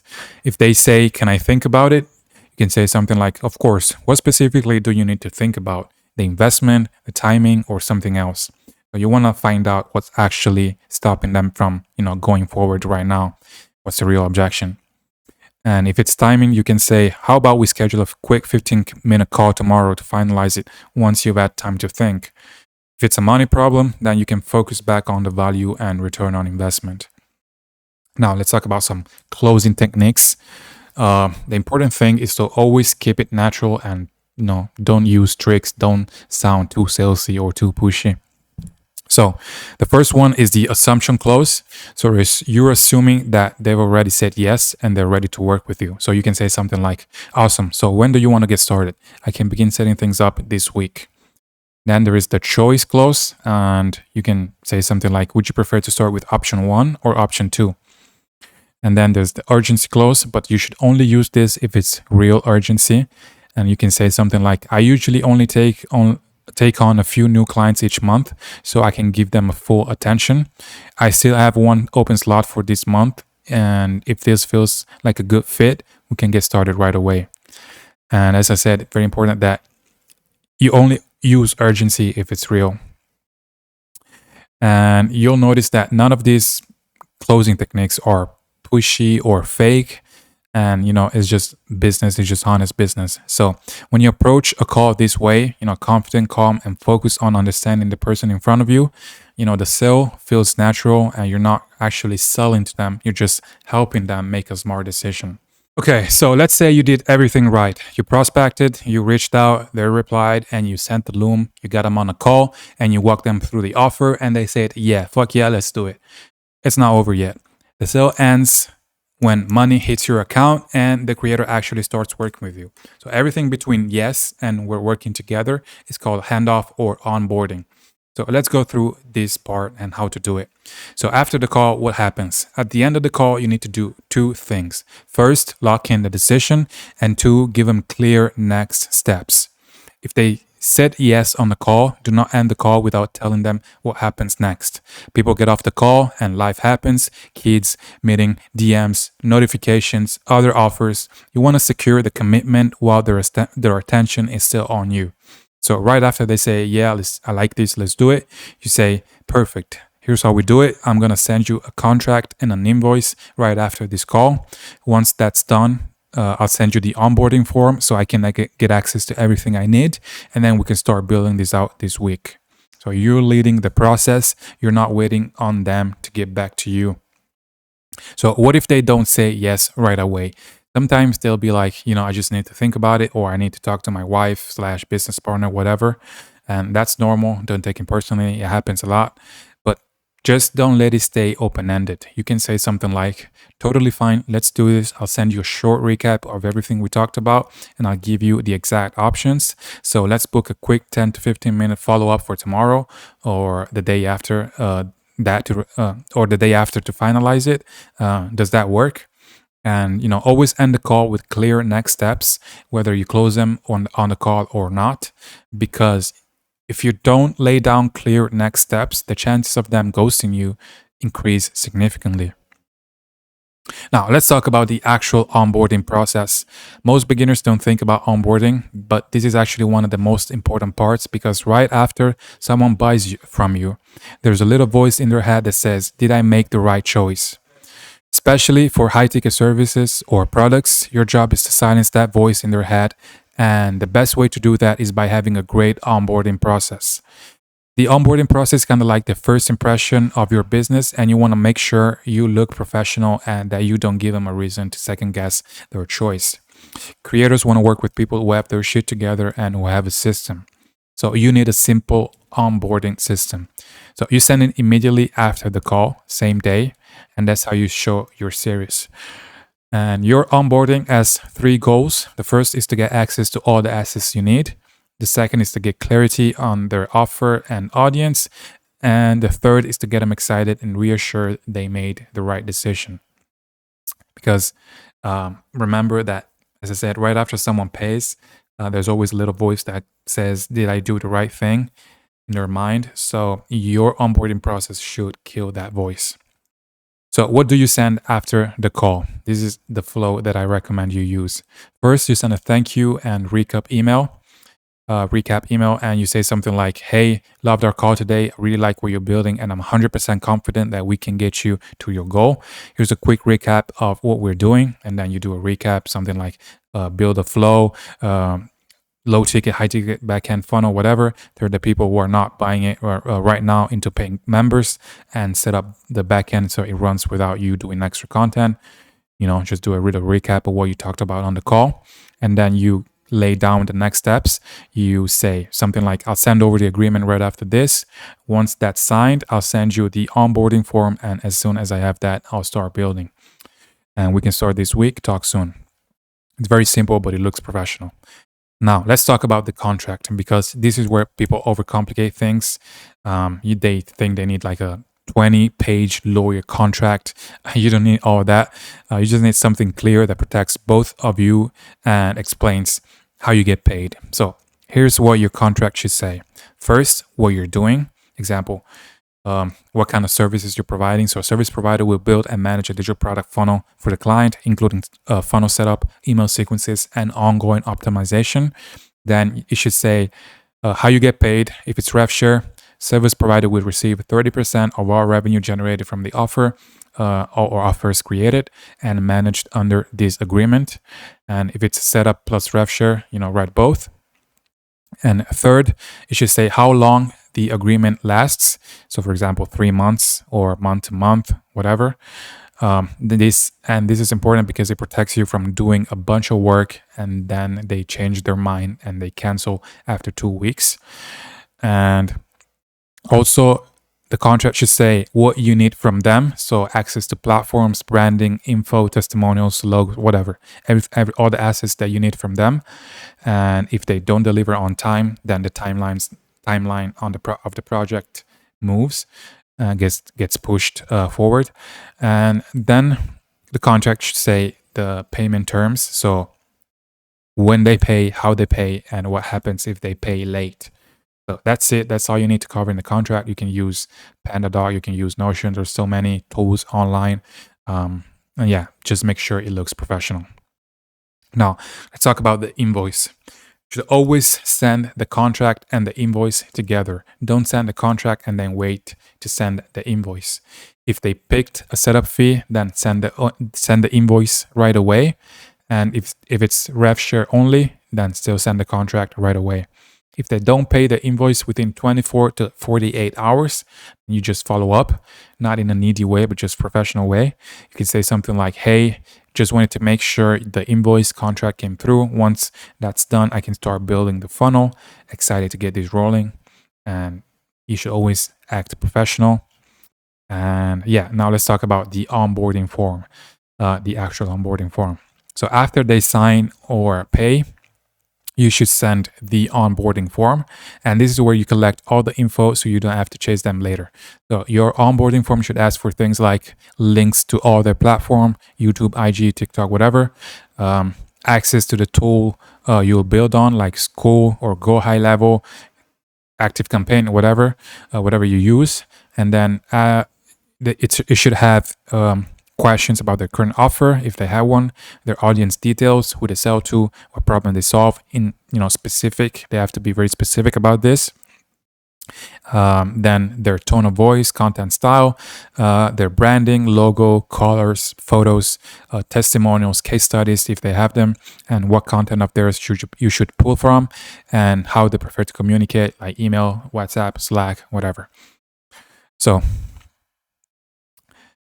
now let me talk about setting expectations. And this is one of the biggest reason client relationship fail, because no one sets expectation at the beginning.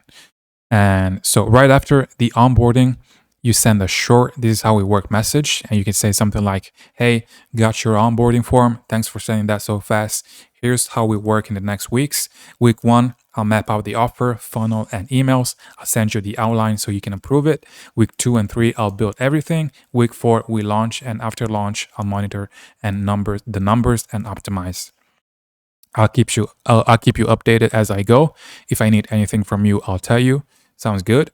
And this, it's simple, but it makes them feel safe so they don't freak out because they know exactly what's going to happen, when it's going to happen. So you set expectation, they're clear, and this is what's going to happen. Nobody has to worry about anything. So very important to do that before you start working together. And another very important thing in this business model is ownership of the files and ownership of what you build. So this is crucial. So you always have to keep ownership of what you build. If you're doing rev share, then you want systems that you can access. For example, you can go on Fanbases or WAP. You use your account so you can access and see exactly how much money is coming in, so you can split the revenue, accordingly. And you don't want them to have access to the platforms only, and you cannot see anything, because I'm not gonna say everyone is gonna screw you over, but a lot of people will. So you have to protect yourself. And if you don't have, if everything is under their accounts, they can kick you out anytime they want. So you're screwed. So yeah, actually the only thing you can do is just use your own accounts to build the stuff. Actually, for the payments only, you can use Fanbases, you can use WAP, and this is how you protect yourself. Or at least if you don't want to do that, or you can't do that for some reason, you can just get admin access from day one, so you can see clearly everything that's going on and how much money is coming in. Now, let me talk about what if they go silent after saying yes. And this happens, unfortunately. People sometimes say yes on the call and then they disappear. And this is why you should always send the contract and invoice immediately. The more time it passes, the colder they get. So if they go quiet, you can follow up and say something like this. Just, day 1, you can send a reminder and say something like, just send over the agreement and invoice. And once those are done, I can start building. Let me know if you have any questions. Day 2, you can say something like, wanted to check in, make sure everything came through, and make sure everything came through. If you want to hop on for 5 minutes, I can walk you through it. And day 4, you can say something like, still holding your spot for this week. If the timing isn't good right now, just tell me and we can move it. And always remember to be calm. Don't sound desperate. Don't be needy. Just be professional. And your goal with onboarding is to remove friction. So the more steps they have to take, the more chances they have to stall. So you have to keep it as simple as possible. Remove all possible friction, and you can keep it like 4 steps. Your onboarding process just needs to be 4 steps, and just like this. First, you have the call, then you send the contract plus invoice, then you send the onboarding form, and then you start. That's it. You don't need more than that. And if you make it smooth and fast, creators will love working with you. And when they love working with you, that's how you build your reputation, and they can refer you to their friends, and that's how you build and scale your business much, much faster. Okay, we've covered everything about outbound and cold outreach. Now, if you remember, I told you there are 2 ways of getting leads. One is outbound and the other one is inbound. So now I'm gonna go over inbound. So inbound is when leads come to you instead of you going to them. It's when people see your content, your ad, or your profile and reach out because they already know who you are and what you do. The difference between inbound and outbound is simple. With outbound, you're chasing attention, and with inbound, you're creating something that brings attention to you automatically. So when someone messages you saying, "Hey, I saw your video and I think you could help me," that's inbound. When someone fills out a form or books a call without without even talking to you first, that's inbound. And it's that stage where your brand, your content, and your ads are doing the outreach for you. So you don't have to convince them that you exist or explain what you do from scratch. They already know. They already seen your content. They already understand the value you bring, and most importantly, they already trust you. And that's what makes inbound so powerful. When a lead comes to you, the sale becomes 10 times easier because the hardest part is getting their attention and building trust. And that's already done before the call even starts with inbound. So when you start, I think outbound is necessary. It's the fastest way to get clients, but over time, you don't want to just rely on sending messages forever. You want to build something that brings leads to you consistently, even while you're sleeping. So even while you're working on other things. And that's what inbound does. It creates leverage, it gives you time back, and it makes your business more predictable because you're not starting from zero every month. If you're always doing outbound, your business depends on your daily output. And if you stop messaging people, your pipeline dries up and you have no more deals and you don't make any more money. So with inbound, the effort compounds. The more content you put out, the more people see you, and the more authority you build, and the more consistent your lead flow becomes. And this is how you go from hustling every deal to having people reach out to you ready to work with you every single day. Now, there are only two ways to generate inbound leads, and those are organic content and paid ads. So, organic content means posting valuable content that attracts the right people, content that shows who you are, what you do, and how you can help. And it's completely free, but it takes time and consistency. And this is how you build your personal brand and long term authority. And then you have paid ads, on the other hand, allow you to buy attention. You pay to put your message in front of your ideal audience instantly. It's faster, it's more predictable and scalable, but it requires a budget and a solid strategy. And they both work. In fact, the best businesses use both together. Organic content builds your authority, and paid ads amplify it. So in the next section, we'll go deeper into organic content and what kind of content actually brings in qualified leads, and what platform you should focus on, and how often you should be posting to start generating inbound opportunities consistently. So the first thing you need to understand about organic content is this. It's not about going viral, but it's about being known for something specific. You don't need millions of views. You don't need to be internet famous. You just need the right people and to know who you are, and the ones who could actually become your clients, to see your content and think, okay, this person understands my problem and knows how to solve it. And that's the whole goal of organic content. You're using content as a tool to position yourself as an authority in a very specific space so that when people need help, they think of you first. Now, when we talk about organic content for inbound leads, there are two main goals. First, build authority and trust. So people need to believe you know what you're talking about. And two, you need to create curiosity and demand. So people need to feel like working with you will help them make more money, save time, or solve a painful problem. And when you combine both, trust and curiosity, people start reaching out on their own. Now, there are three main types of content that generate inbound leads. There is value content, proof content, and personal content. So let me go over each one of them. Value content is where you teach something useful. You give away small, actionable pieces of advice that your ideal client can use right away. For example, if you help creators launch digital products, your value content might be something like, 3 mistakes that kill your online course sales. The best low ticket offer for creators with under 10K followers. How I help the creator go from 0 to 15K with simple community model. And these posts show that you understand your audience problems and you have a real solutions. Now, the key is to make your content specific. Don't post vague motivational stuff like you just have to believe in yourself, this vague stuff. That's fine for lifestyle content, but not for attracting clients. And you have to speak directly to your target audience pain points. If you help creators, every piece of content you post should feel like it's written specifically for them. Now, the second piece of content you can create is proof content, and this is where you show results. It could be like client wins, it could be screenshots, testimonials, even case studies from people you've helped. And if you're just starting and you don't have results yet, I mean, that's fine. You can show progress, you can show behind the scenes of what you're building, show your process, or show the work you're doing for your first clients. And even if it's free work, and people trust what they can see. So when you share results, you're not just showing what's possible, but you're showing credibility. And then the third piece of content that you can create, it's personal content, and this is that more like the human side. This is where people can connect with who you are, your personality, and you can talk about why you do what you do. Talk about the lessons you've learned, failures you've had, or things you've figured out. You figured out in your journey. And personal content builds relationship, and it makes people like you and trust you before you even talk to them. And when people feel like they already know you, they are way more comfortable reaching out.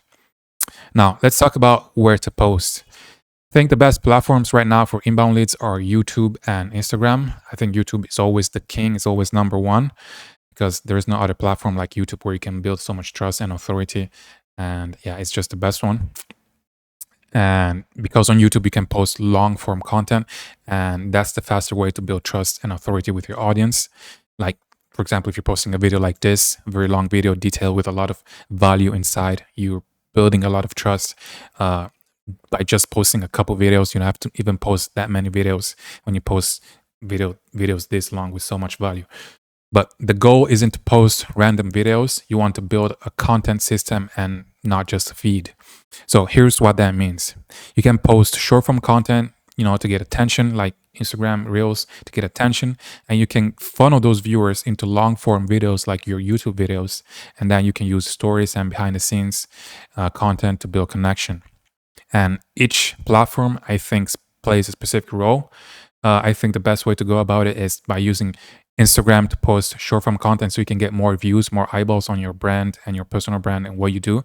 And then you can funnel those into, as I said, your YouTube channel, where you have your long form content, and that is great for depth and building authority and trust. And yeah, and then from YouTube you can convert those viewers into buyers. But you don't need to do all of them from day one. You can just start with, I don't know, Instagram Reels, for example, and you get some experience, you start posting, and then once you get some experience and you know what you're doing, you can then start posting maybe long form YouTube videos. Now, how often should you post? Consistency matters more than anything else, and one great post won't do much, but 90 decent posts in 90 days can change your entire business. So if you want real inbound results, aim for at least probably one short form video per day. Like, you can do it pretty quickly, or at least one long form video on YouTube per week. And I know that at first that might sound like a lot, but the goal isn't to be perfect. It's to be consistent. And as you keep posting, you get faster, you get better, and your ideas for content will get better, and you'll start seeing what's working and what your audience wants to see, and over time you're just gonna get better. So yeah, the important thing is to stay consistent, because when people say that you show up every day, they take you more seriously. Now, how do you turn viewers into leads? And this is the hardest part, because getting attention is just 50% of the equation. You need to make it easy for people to reach out. And that means that your bio should clearly say what you do and who you help.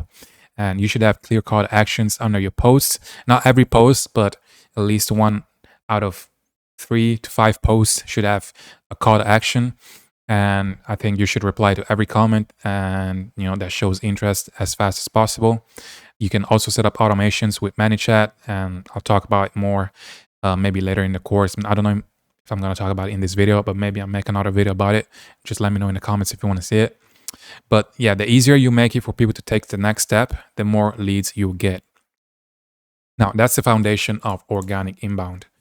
You're not just posting for attention, you're posting to attract the right people, to build trust, and to make it effortless for them to reach out. Now, we've covered organic content. Now, let's talk about paid ads. The goal of running ads isn't to just get more followers or get views, but I mean, you could do that, but I think that's a waste of money. I mean, the main goal with paid ads is to generate leads and people who are genuinely interested in what you do and ready to take action. In this business model, that usually means getting creators to first watch your video ad and become aware of who you are, then click through your landing page or funnel, and then book a call or fill out a form so you can follow up. And that's it. That's the main goal. You're not trying to close them directly through the ad. You're just using the ad to start the conversation.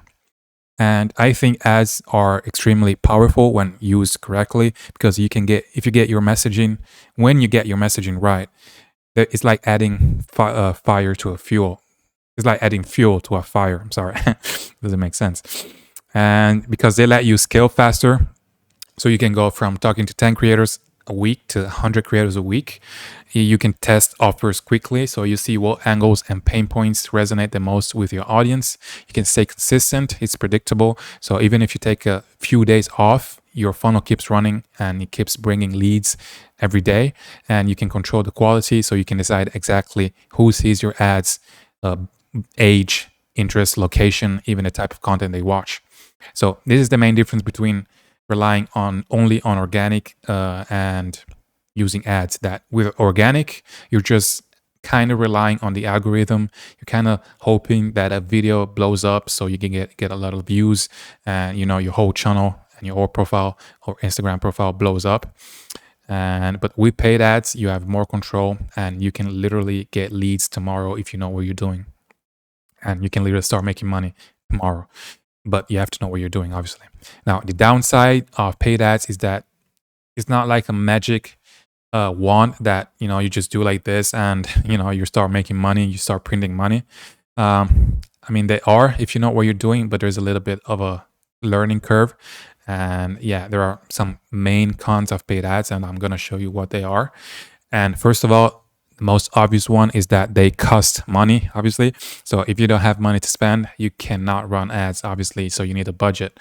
And even though you can start with a very low budget, like $5 a day, it's going to be hard to get results, because if you're just starting out and you don't know really what your offer is, what your ICP is, you don't really know what you're doing, it's going to take a little bit of time before you get the messaging and the offer right. So you're going to have to do a bunch of testing before you can craft the right offer for your audience, and that means losing some money at first. And if you're willing to do that, I think paid ads are a great way to go about it. But if you don't have the budget, not much you can do.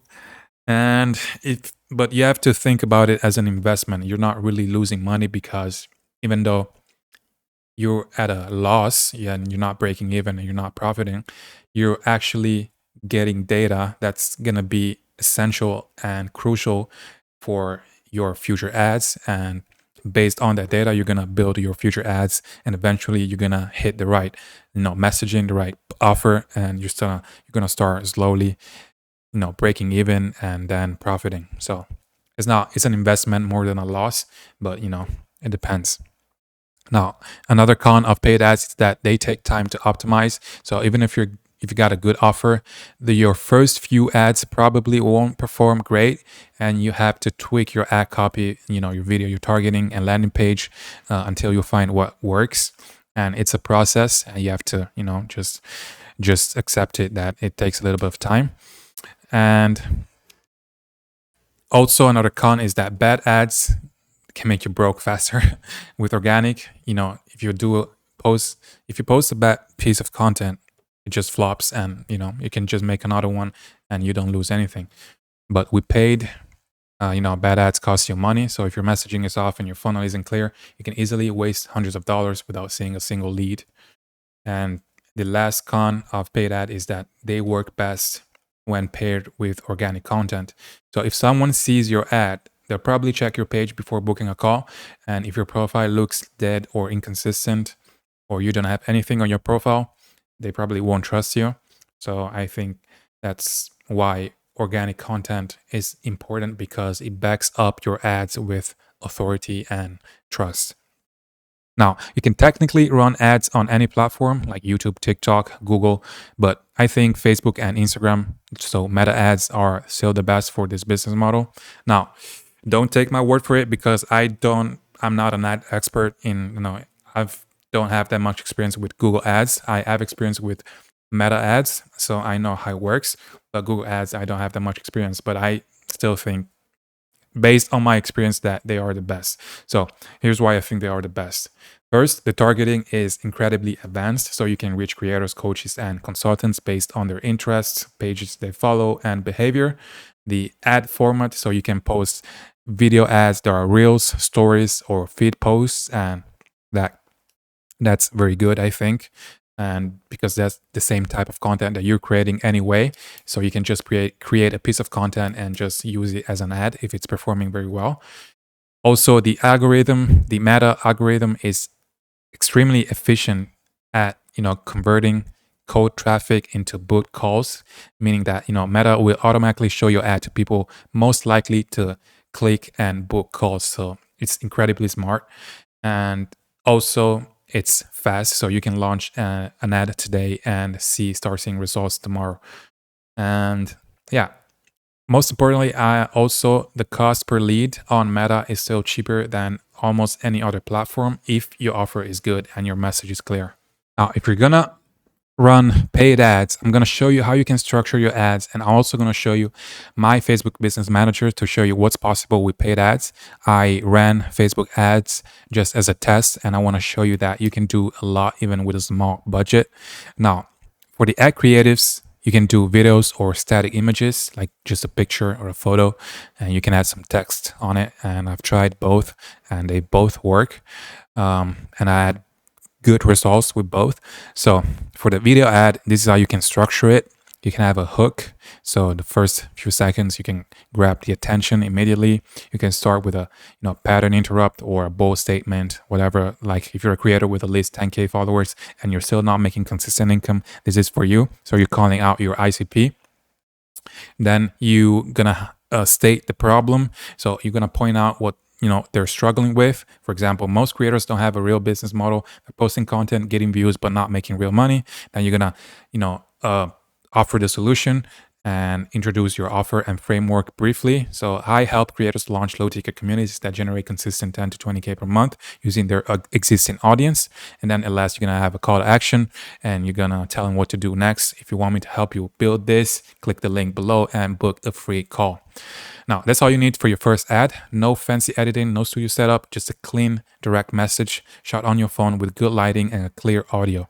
And actually, the less you edit, the better it is now because people are tired of over edited ads, over edited videos. So if you can keep it raw and authentic, I think that's better. Like this video, for example, that you're watching, there's no edits, like it's completely raw, authentic, just me and a fucking Miro board. And I'm explaining you things like this, like with no fancy editings, no fancy effects. I think people resonate with this type of content more in 2025. Once they click your ad, they should land on a simple landing page or a type form. You can choose, which one works best for you. But let's say you want to send them to a landing page. On a landing page, you can have a short headline that states what you do and who you help. You can have a short video like VSL, like a mini VSL, explaining how you help creators grow. And then you can have a form to collect their name, emails, a few qualifying questions, and then a calendar to book a call directly with you. And that's it that you don't need much more. You don't need to overcomplicate this. You don't need a massive funnel with like 10-step email sequence. You just need people to book a call. That's it. The easier you make it, and the more people are going to book the call. I promise you that. Let's talk about the pros and cons of paid ads. I already talked about it, to be honest, but let me just give you a brief summary again. So the pros is that it's fast and scalable, lead generation, complete control over targeting and reach, predictable flow of calls once optimized, and great data for refining your offer and messaging. And cons, they cost money to test and run, requires ongoing optimization. There's a risk of losing money if not executed well, and works best alongside organic content. So here's how you should think about it. Organic content builds your brand, paid builds your pipeline. So organic shows people who you are, and paid puts that message in front of more people, in front of more of the right people. And it's more consistent, it's more predictable, and you can do this at scale. Now, there is another way that you can use to gain more exposure on Instagram, and that is by boosting posts on Instagram. And when you have that little boost button on Instagram, and then when you post a reel or something, and you can use that. A lot of people overlook this, but boosting posts can actually be one of the easiest and most effective ways to kind of dip your toes into organic traffic and without getting too technical or spending too much money. So when you boost a post, you're basically paying Instagram to show one of your best performing posts to more people who fit your target audience. It's not as advanced as and customizable as running full Facebook Ads Manager campaigns, but for simple visibility and credibility, it works. Now, here's the mistake that most people make. They boost random posts that have nothing to do with their offer, like they boost a personal picture, like a quote or something with no call to action. And that might get likes, but it's not gonna get you leads. And the main thing with paid ads is if you pay, you're gonna the goal is to get leads and to make some money.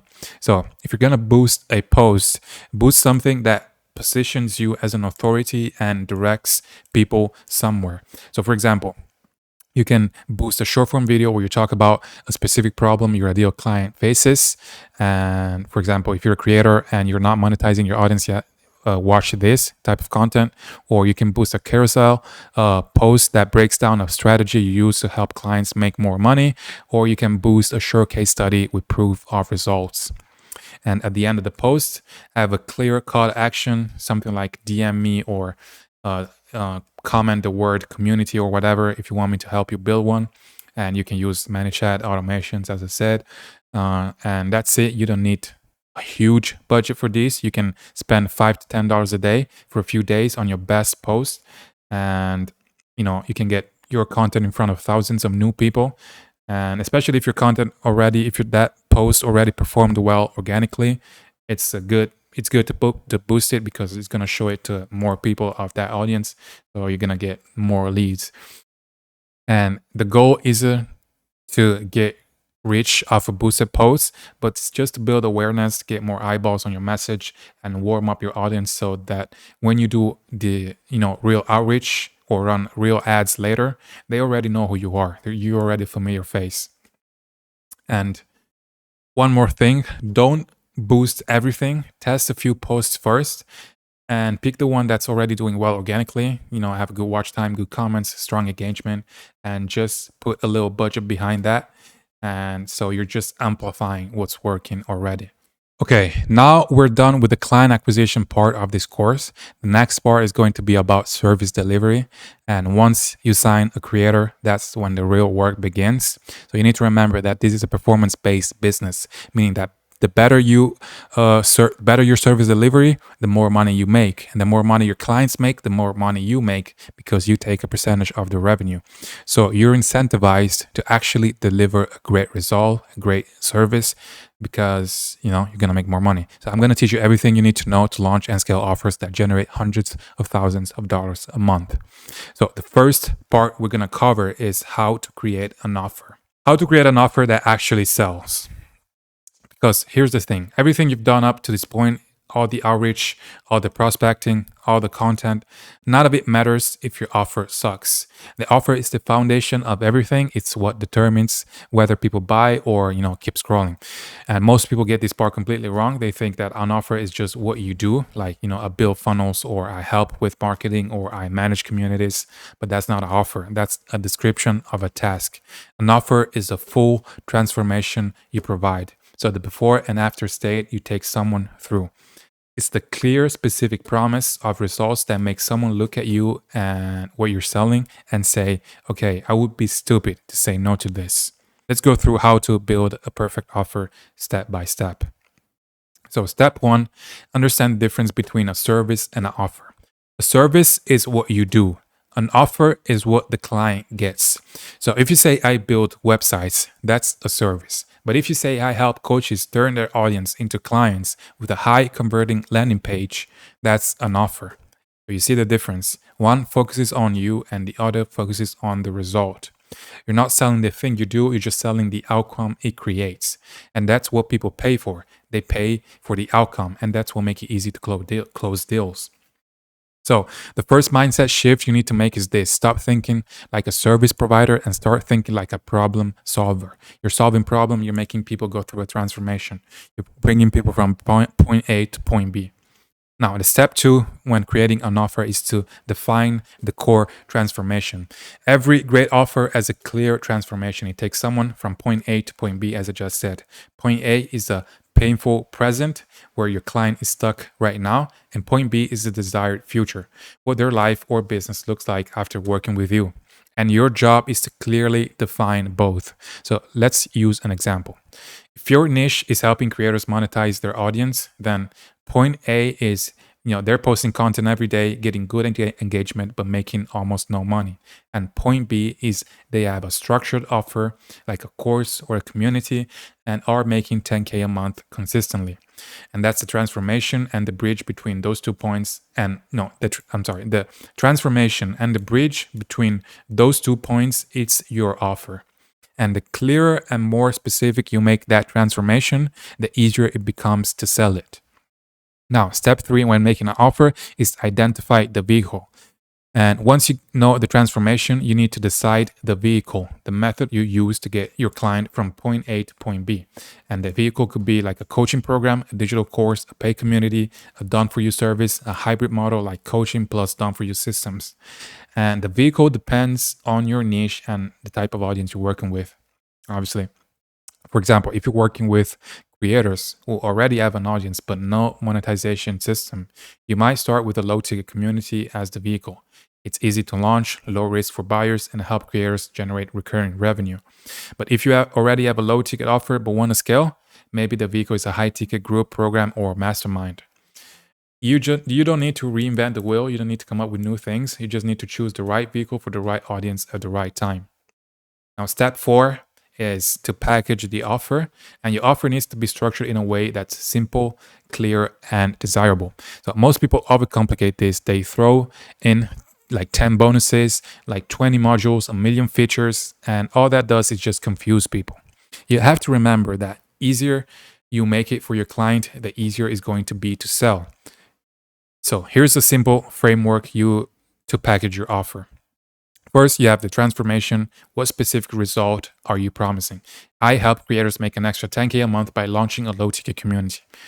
And then you have the vehicle. How are you delivering that result? Through a 4-week done for you launch system where I handle all the backend setup, automation, and funnel creation. Then the time frame. How long would that take? Will it take to see results? We build and launch everything in 30 days. You start seeing revenue in the first month. And then you have the guarantee, which is optional. But if you can back it up, you should include one because it makes your offer more irresistible. And an example of a guarantee could be like, if you don't make at least 5K in your first 60 days, I'll work with you for free until you do. So when you combine these 4 elements, your offer becomes a no-brainer. And it's not like I help with marketing. It's I help creators launch a low-ticket offer that generate recurring revenue in 30 days. And I do it in a way that's fully automated so they don't have to handle tech. That's a clear offer because it gets the client through a clear transformation, and it takes the client clearly from point A to point B. Now, another step to a great offer is adding leverage and scarcity. Once your offer is clear, you need to add leverage. And that means structuring it so you can deliver results without burning yourself out. You don't want to work 24/7. So for example, instead of doing everything manually for every client, you build templates, systems, and automations. So you create processes that make your work repeatable and efficient. And then you have scarcity. And if your offer is available 24/7 to anyone at any time, it loses power. So people buy faster when they feel urgency. So you can create genuine scarcity. You should never fake scarcity, by the way, but you can create genuine scarcity by limiting the number of new clients you take per month. Like actually, not just saying you do, but then you don't, because clients will get mad when they find out. And then, you can have application windows. So for example, we're only onboarding new creators until Friday, and then you close it and then you reopen it like a few months later. or you can create scarcity by offering early bird bonuses for people who join early. But as I said, make sure your scarcity is real. Don't fake it because people can see through the bullshit. So if you're faking it, they're gonna know. And when people see that you're lying, you'll instantly lose credibility and you'll damage your reputation long term. Now, step number 6 is to test and refine. No offer is perfect from day one. You're going to test it, you're going to have to get feedback, you're going to tweak it and make it better.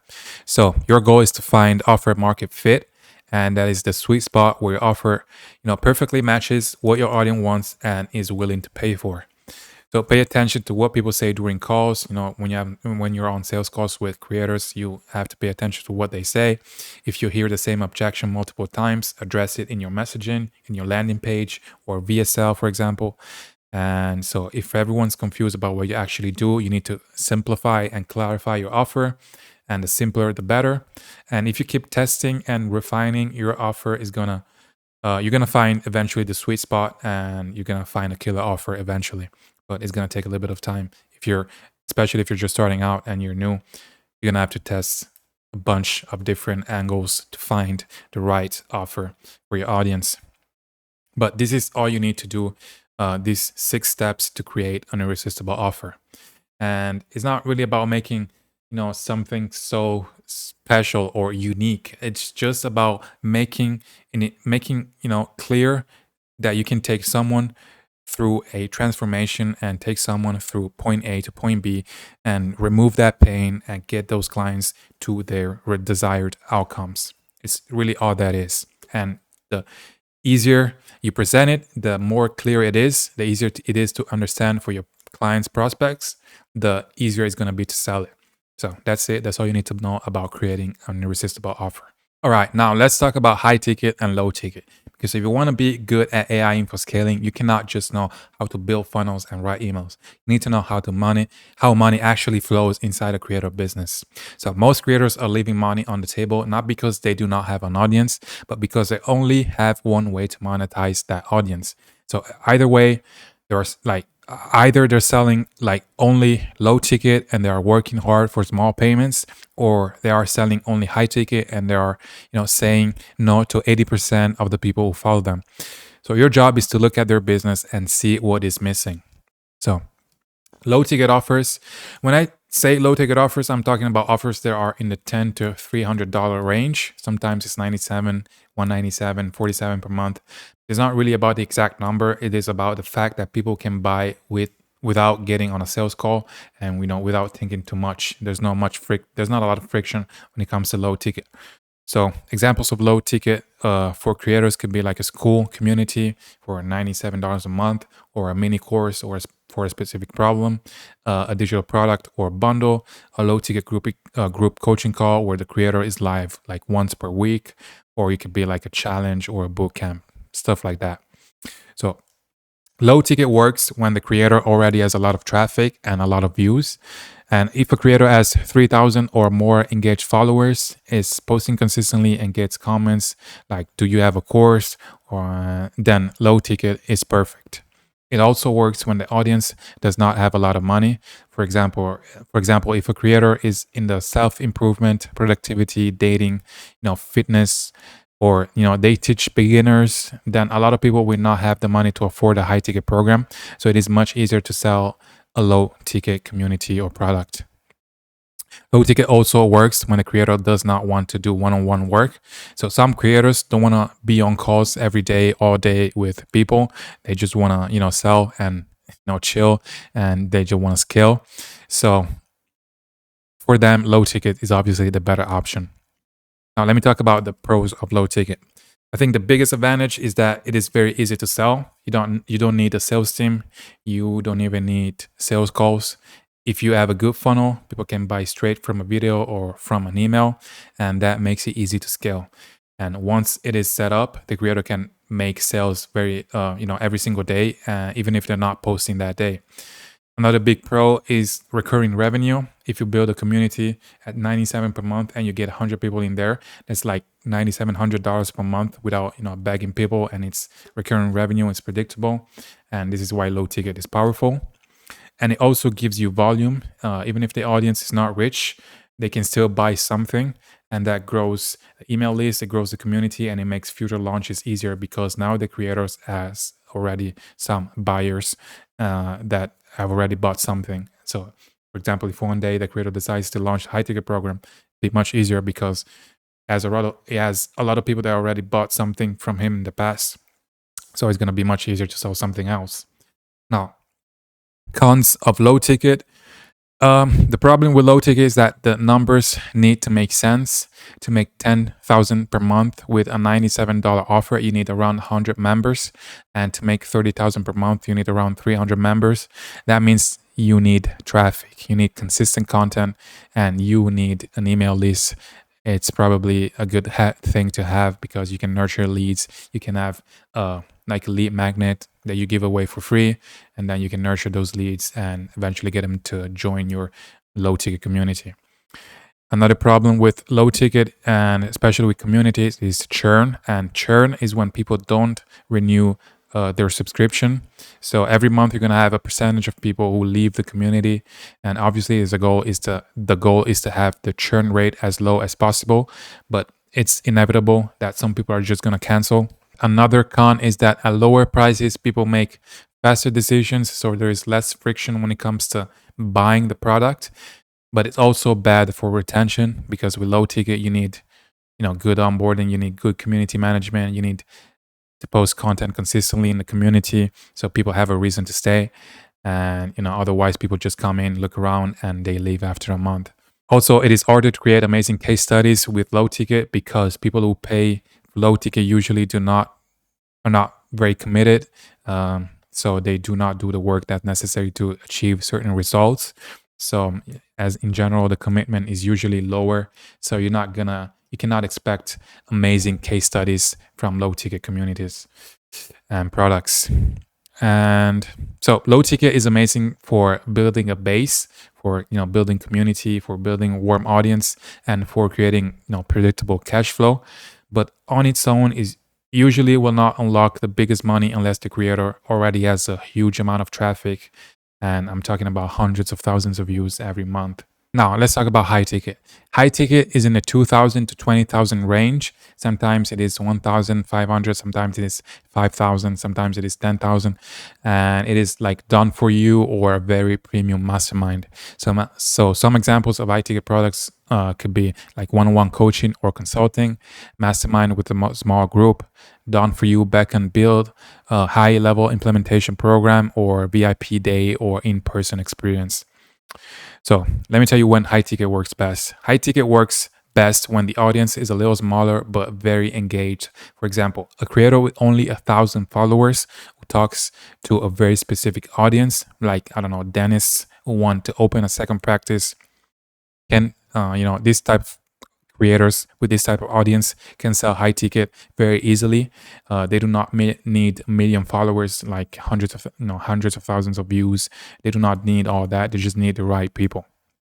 And high ticket also works when the creator is solving a painful or expensive problem. So if they help people grow a business, close more deals, get promoted, or raise money, fix health issues, or save time, then high ticket makes sense because the perceived value is much higher.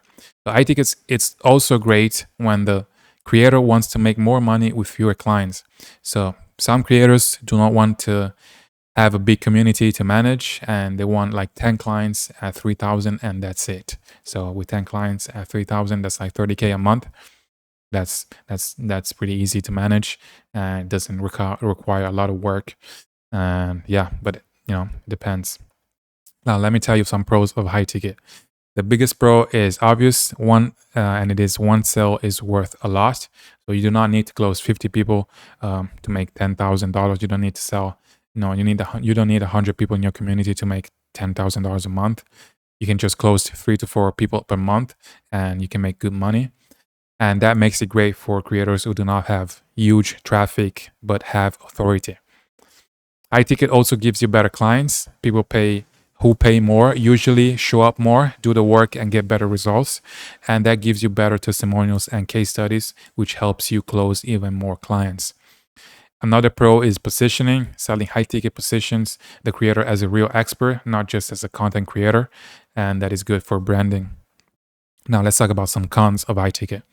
So to sell high ticket, you usually need calls, sales calls. You need to talk to people, handle objections, and explain the offer. That means the creator needs to show up on, or you need to build a sales process for them. You need to hire a sales team, like a setter and a closer, and you need some people to do that. And high ticket is also harder to fulfill. If it is coaching, the creator has to actually coach. If it is done for you, you have to actually deliver, and it can become heavy if you do not build systems. So scaling high ticket is a little bit more complex. You cannot just throw 1,000 people into $5,000 offer. You need onboarding, you need delivery, maybe you need other coaches, and operations become more important. And there's also more refund risk if the client is not a good fit. And that is why high ticket requires a better qualification process. So, what should you do as an AI info scaler? This is the part where you make your money as an AI info scaler. Your job is to look at the creator's business and see what is missing in their value ladder. So, if they only have low ticket, you tell them this. You can say, you're doing great with a $97 community. You got 400 people in there, but I guarantee that at least 20 or 30 of them would pay 3K to work closer with you. Right now, they cannot because you do not have that offer. Let me help you build a high ticket backend and we can double your revenue without getting any new followers. And if they only have a high ticket, you can say something like, you are booked out with $5,000 coaching, which is amazing, but you are saying no to everyone who cannot afford it. All those people in your comments and DMs who tell you they love you, they love your content, but they cannot spend $5,000. We can put them in a 197 per month community. I can build it for you, automate it, and it becomes an extra 10 or 20K per month without more calls. And if they have nothing to sell, then you can decide which one to start. You look at their audience and you see if the audience is wide and not super rich, they don't have a lot of money, then you can start with a low ticket.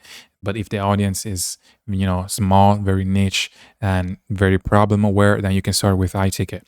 So this is literally what you do. You just bridge the gap. You find the missing piece in their funnel, in their monetization system, and you offer that and you offer the solution. Now, ideally, you want to cover the whole spectrum. So every creator ideally should have a low ticket, a high ticket, and a more expensive mastermind, more expensive program. So everyone has a chance to buy something from you. You don't want to leave money on the table. And I see a lot of creators that say you should only sell high ticket or you should only sell low ticket. But that is only correct if you hate making money. If you don't like making money, then just only sell one thing. But if you only sell high ticket or only sell low ticket, you're leaving a lot of money on the table. And when people buy something from you, they're more likely to keep buying from you. And this concept is really important to understand because it is much easier to sell to someone who has already bought something from you than to sell to someone who has never bought anything from you. So let's say that someone doesn't want to spend $3,000 on your high ticket program. So they buy your low ticket community. So they're inside the community, they get value, to learn a lot, and 2-3 months later, they decide they want to work with you more one-on-one. So they buy your high ticket program. And then once they start working with you one-on-one, they get the value, they get the results they want, and they want to keep working with you, and they'll buy your more expensive, exclusive, premium mastermind, for example, that's only available for a select group of loyal customers, and they're going to spend like 10, 15, 20K for that or even more. So over the course of 1 to 3 years, just one customer has spent over 30 to 40K on your products. And that's how you build LTV, which is lifetime value. And LTV is an estimate of the average revenue a customer will generate over the time that they use a given product or service. So it's basically how much money you will make from a single customer over the course of multiple years. And you won't be able to build LTV if you only sell a low ticket or if you only sell a high ticket. So this is ideally when you want to build long term for the creator. You want to have a low ticket, so like a community or a starter course. And this is for the people who like the creator but cannot spend a lot of money yet. And this grows the base and creates recurring revenue. Then you want to have a high ticket, something in the range from $2,000 to 10K. And this is one-on-one coaching, mastermind done with you. And this is where the creator spends time with the top people. And then you want to have like a premium, something like in-person event, VIP event, something like that, that's worth like $10,000 plus. And this is like done for you, maybe, or maybe consulting for a company, or maybe private in-person day, or building an entire backend of big creator, something like that. So when a creator has this structure, they stop leaving money on the table, and every person who comes into their world has a place to go. People with a low budget go for low ticket, and serious people go for the high ticket, and people who want speed go to premium. And this is how you maximize revenue per audience member.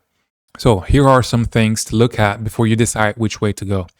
You have to look at the niche. Some niches are better for high ticket, some are better for low ticket.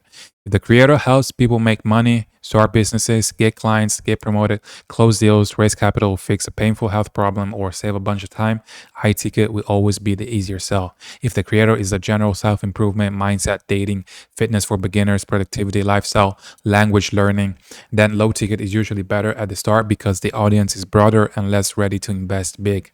You also have to look at the creator's personality. Some creators hate being on calls, and I've already said this before, and so do not force high ticket on them, but build a low ticket and make it good. And some creators love coaching and they love talking to people, and then high ticket is a no-brainer for them. So your job as an AI infoscaler is to not just build a funnel, but it's to look at the creator's audience and ask yourself, where are we losing money? Are we losing money at the low end because we do not have an easy offer? Or are we losing money at the top because we do not have anything for the people who want more? And then you show them the math. For example, right now you have 500 people paying 97 per month, and that is 48,500 per year.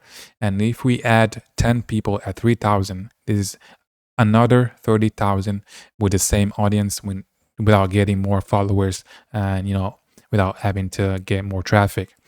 So when you explain it like that, creators listen, and because now you are not just a random marketer, but you are someone who actually knows their business and knows how to structure their business. And if you can do this consistently, you will never run out of work, because I promise you, a lot of creators need this because they don't know what they're doing. They don't know how to build funnels. They don't know how to market. They don't know how to do anything. So right now, there's a need for operators, infoscalers to do this kind of work. And if you know how to do it and you know how to position the right solutions for the right creators, you're going to make a lot of money. Okay, now let's get into the playbooks, because this is where you go from just knowing about high ticket and low ticket to actually building them for clients. So when you understand both playbooks, you can look at any creator's business and instantly see what's missing, whether they need a proper high ticket funnel to close premium clients or a low ticket system that sells automatically while they sleep. So we'll start with a high ticket playbook because it's the one that requires more steps and more human touch. And then we'll move to the low ticket, which is more automated and volume based. So the high ticket funnel is simple in theory, but requires precision in execution.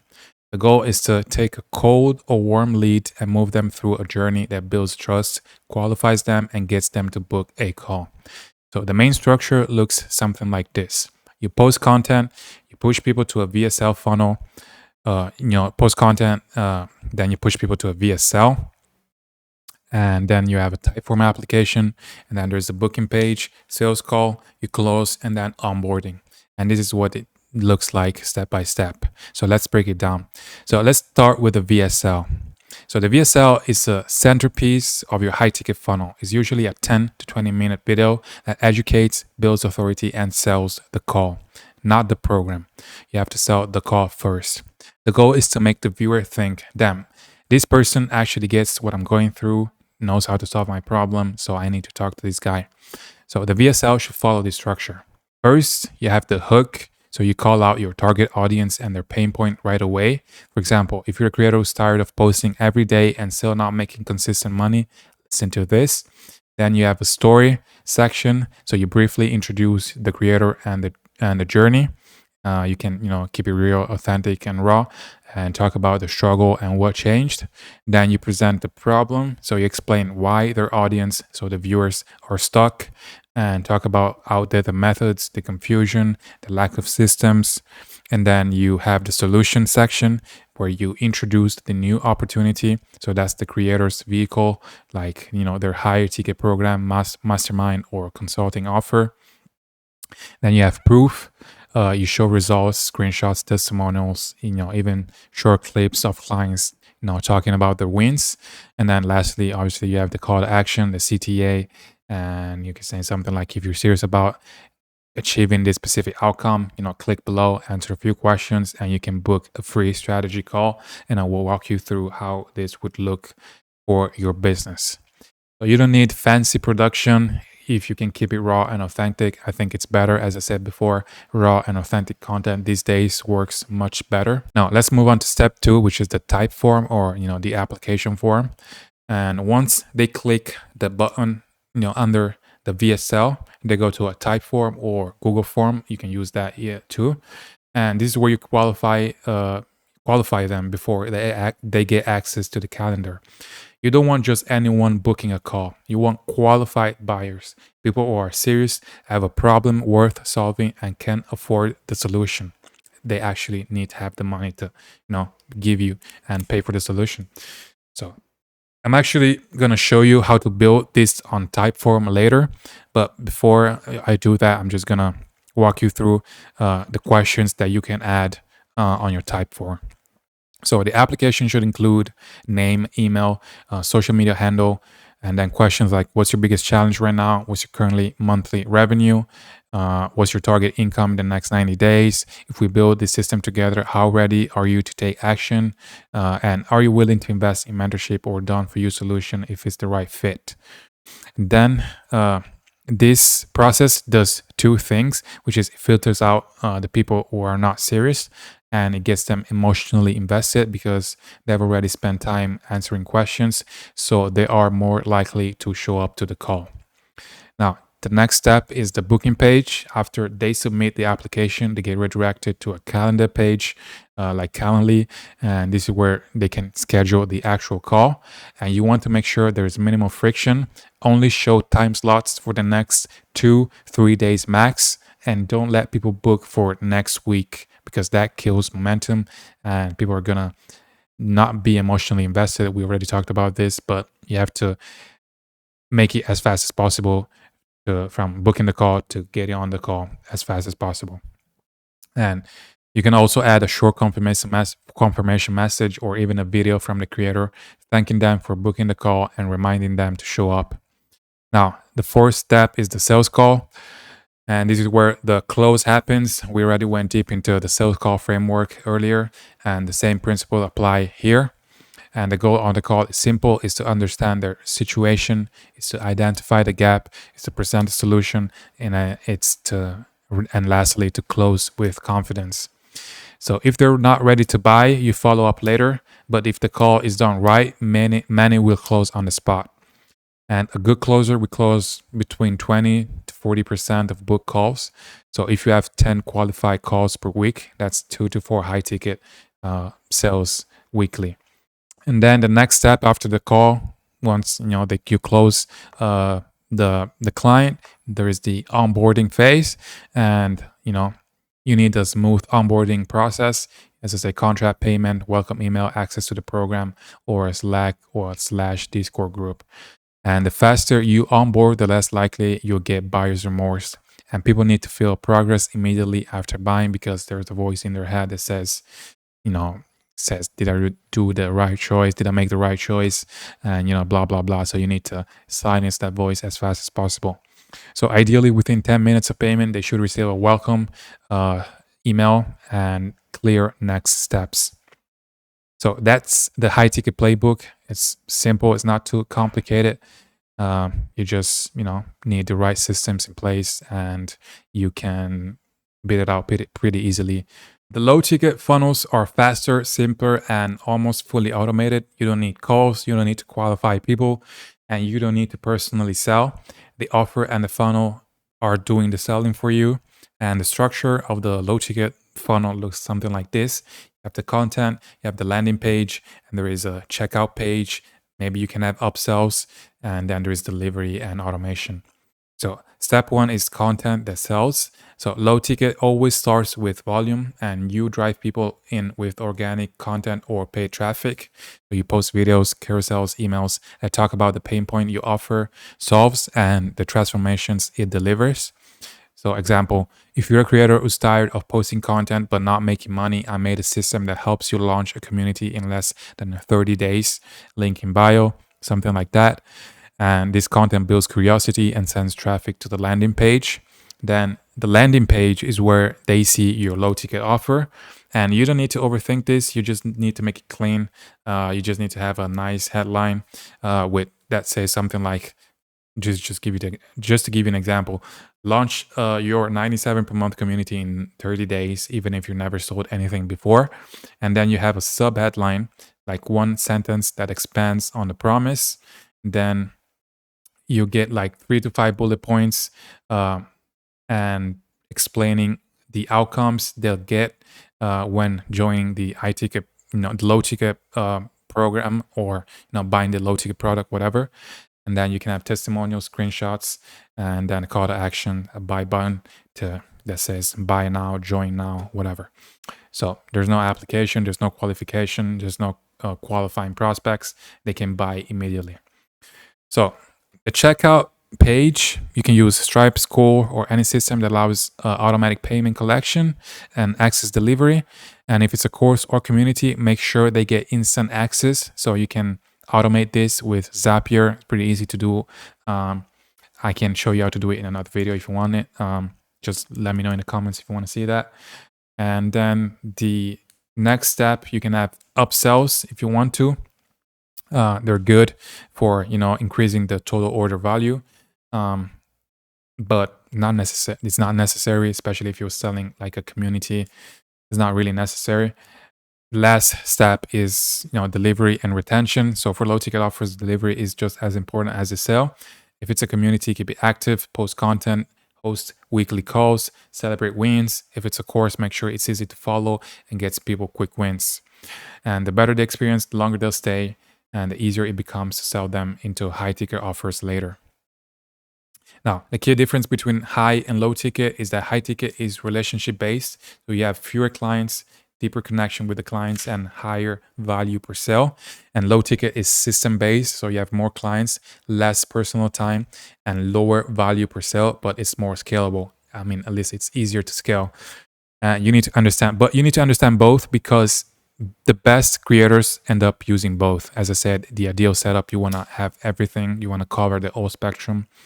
And so the low ticket brings people into the ecosystem, and then the high ticket monetizes top fans who want more. And your job, as I said, as an AI infoscaler, is to build both systems so that creator can make money at every level of their audience.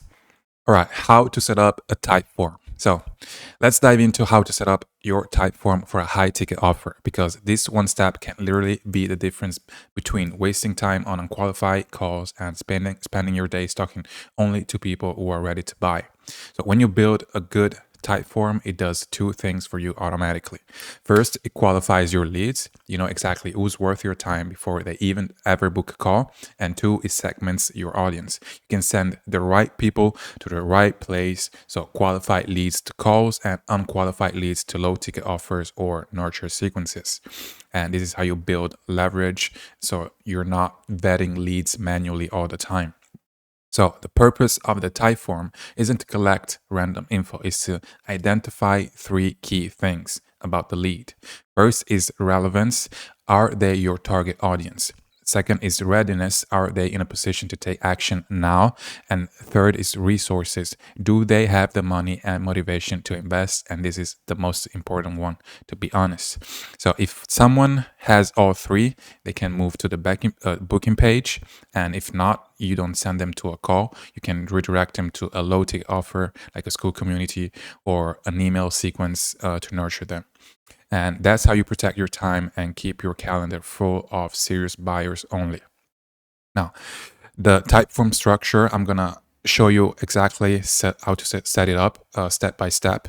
First of all, you're gonna have the first question is gonna be about basic info. So you're gonna start with what's your name, what's your best email, what's your Instagram handle or social profile, and you use these to personalize future emails and to check out who's actually applying.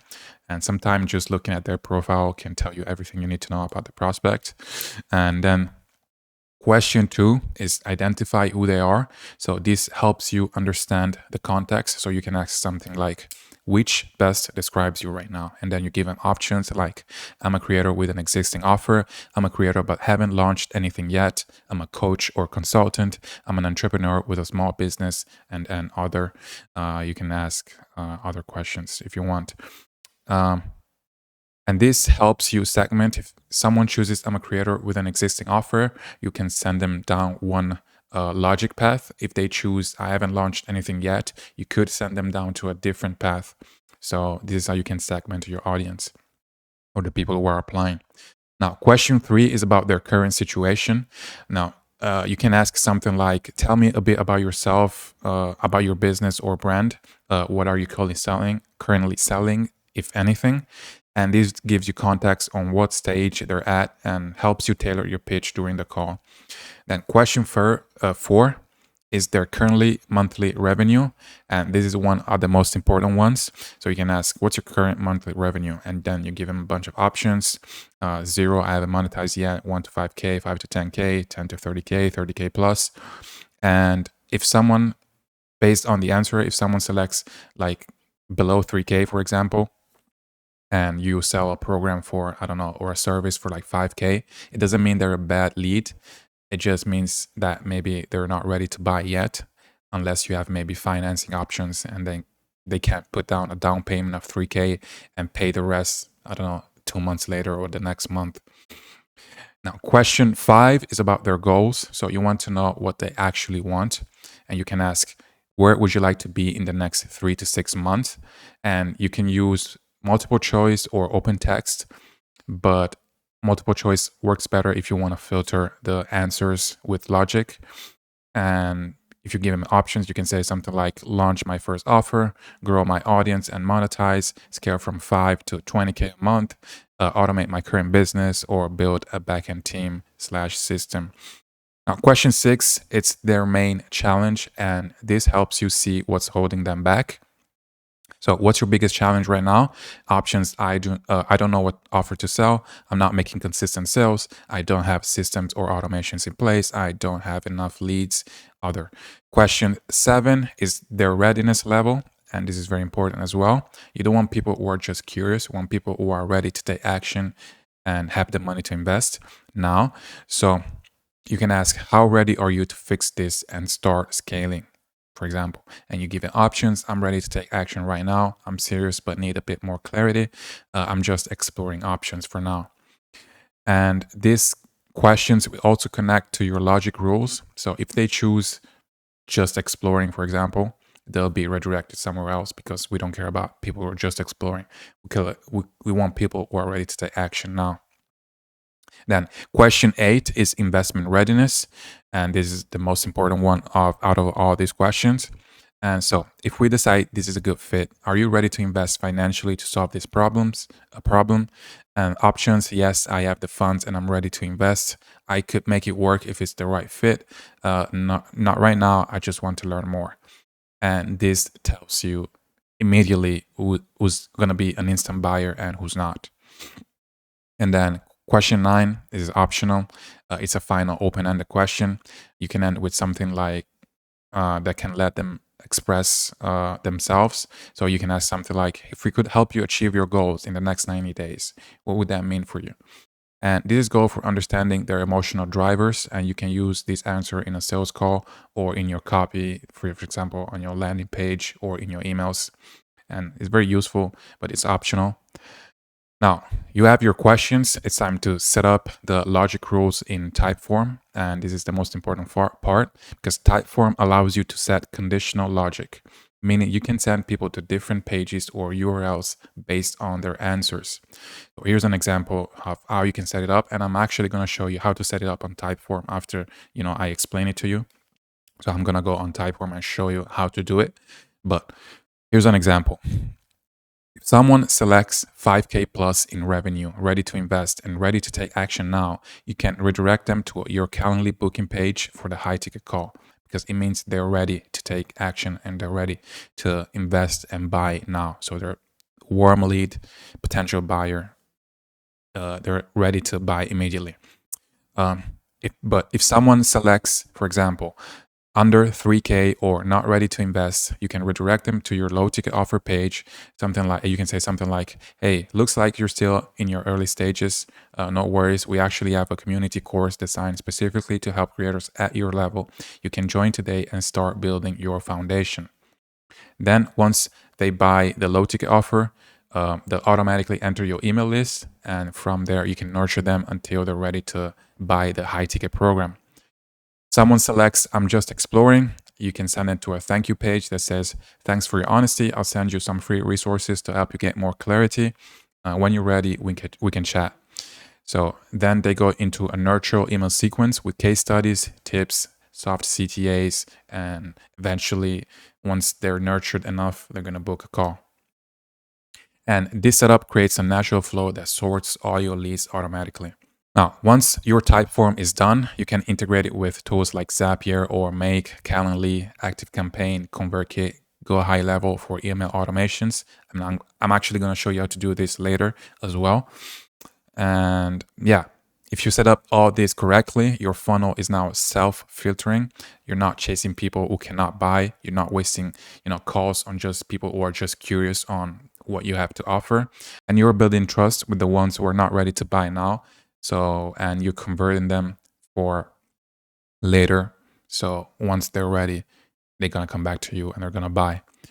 And so this is how you keep your high ticket pipeline full without, burning out. And every person that reaches your calendar is someone worth talking to. Now I'm going to actually show you how to set this up on Typeform. All right, guys, I'm going to show you how to set up your Typeform. This is pretty easy. All you have to do is go on Typeform. You create a new account. And then once you've done that, you're going to be able to create a new form here. Click on there. You're going to wait for it to load. You're going to click here on Start from Scratch. The first questions you want to have is the contact information. So basically, you can type whatever you want here. For example, this is an application for one-on-one coaching. Whatever, you can type whatever you want here, and then you're gonna have first name, last name, phone number, email, company. Company, you don't really need that. So if you go down here on the right, you can just click on the eye icon, and it's gonna hide this field. And then you're gonna start asking, questions, to qualify the leads. So you're gonna go here on.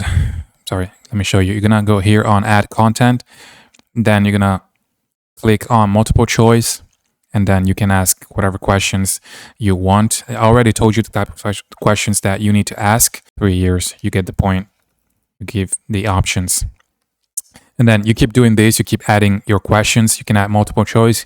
You can add open questions. So long text, short text. And, this is open-ended questions. So you can ask, what is your goal in the next 6 months, and then they can type their answer here. And basically you keep doing that.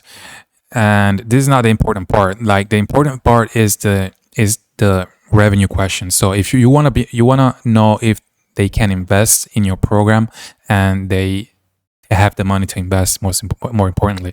So I'm going to add another question here. So you can ask something like, to work with me, it's a 4-figure investment. Do you have how much are you willing?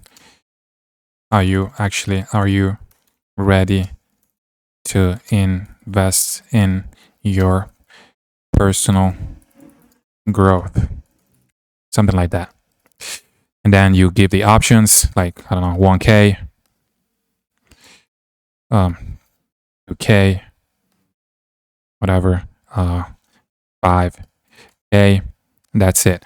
Now, after this, you're gonna have like the last question is going to be like you're gonna be able to book a call with you if they qualify. So you're gonna have to go on add, and then you're gonna have to add your Calendly. I'm not gonna do that because I've already done this, but you're gonna have to add your Calendly, and it's gonna show up here. And endings, you want to add another ending and screen. If they're not qualified, they're gonna go to a different ending. If they're qualified, they're gonna see a different ending. So if they're not qualified, they're gonna see something like, fortunately, you don't qualify for one-on-one coaching at the moment. I'm just giving you an example, guys, so you can obviously do better than this. I already explained it to you how you want to set up this on, in previously earlier in the video. So the other end screen is going to be, thank you for booking the call. You'll receive a confirmation email soon. And okay, that's it. Now, the important part of all this is the conditional logic. So if people don't have the fund to invest, they're going to be redirected to the unfortunately page. You don't qualify for one-on-one coaching. If they're qualified, they're going to be able to book the call, and then they're going to see, thank you for booking the call. You receive a confirmation email soon. So how you do that? Basically, you go here on workflow. So you go here, you click on add rule, and you select the question here. It's already selected. And if the question is, for example, 1K, you don't want to work with people who only have 1K to invest, then they go to, unfortunately, you don't qualify for one-on-one coaching. And if they answer all the other questions, they're going to be able to keep going to the other page where they're going to be able to book the call. And eventually they're going to be able to see the ending page where it says, thank you for booking the call. So you do this, you click on save. And as you can see here, it split the path in two ways. So if they answer, they only have 1K, they're going to go to this page. Unfortunately, you don't qualify. And if they answer any other question, they're going to be able to go to this part where they can book the call. And then here you go on, always go to thank you for booking the call. Click on save. And as you can see, once they book the call, they're gonna see this page right here. So this is the important part when it comes to setting up the logic, the Typeform logic for the qualification process. And if you do this correctly, you're gonna speak only with qualified leads who are ready to invest and are committed. And this is the most important part because it's going to make the sales call 100 times easier, because basically by the time they get on the call, they're already sold. They already know they want to invest in themselves, and it's going to be 10 times easier to close them. So yeah, this is how you do it. Okay, perfect. Now you've got your Typeform system built and it's filtering leads automatically. And now it's time to focus on the two most important parts of your high ticket funnel, which are the landing page and the VSL, the video sales letter. So we're going to break down how to build the perfect landing page and how to script a killer VSL that actually converts. Now, let's start with the landing page. So your landing page is where everything comes together. It's where people see your ads, your content, or your emails end up. And the only job of this page is to get them to watch the VSL and apply to book a call. So if you overcomplicate this, you're going to lose conversions. So the simpler you make this page, the more leads are going to actually book the call and go through your entire funnel. So this is how you structure a high converting landing page. Pretty simple. Of course, you're going to have a headline, and the headline is everything. It needs to speak directly to the problem your ideal client has and has to promise a specific outcome. So an example of an headline could be how coaches and creators are scaling to 30K a month without spending a dime on ads. Or another example, how to turn your followers into clients using AI systems, even if you've never sold anything before. And the formula for a headline is pretty simple. You use the how, who can achieve results without common fear or pain. So how and then you say the ICP coaches and creators, for example, can achieve the results, which is scaling to 30K a month without, the common pain, which is spending money on ads, for example. Pretty simple. You can use this formula, and you're basically in your headline, you're explaining the transformation. So how they're going to go from point A to point B. Now, after the headline, there is the sub headline, and this goes right under the main headline. And it's one sentence expansions that gives more context. Now, an example could be watch this free training to learn how to turn your audience into a predictable income system using the same strategy top creators are using in 2025. And the job of the sub headline is to make them keep reading. Now, below the sub headline, you're going to have the VSL. The VSL should be placed right below the headline and the sub headline and above the fold, meaning that they see it as soon as they land on the page. So you don't have to hide it, when they land on the page. They don't have to scroll down to see the VSL. As soon as they land on the page, they need to be able to see the headline and the VSL. Under the VSL, you're going to have the CTA, so the call to action. And you can say apply now, book your free strategy call. And when they click it, it scrolls them down to the type form or opens it in a new tab.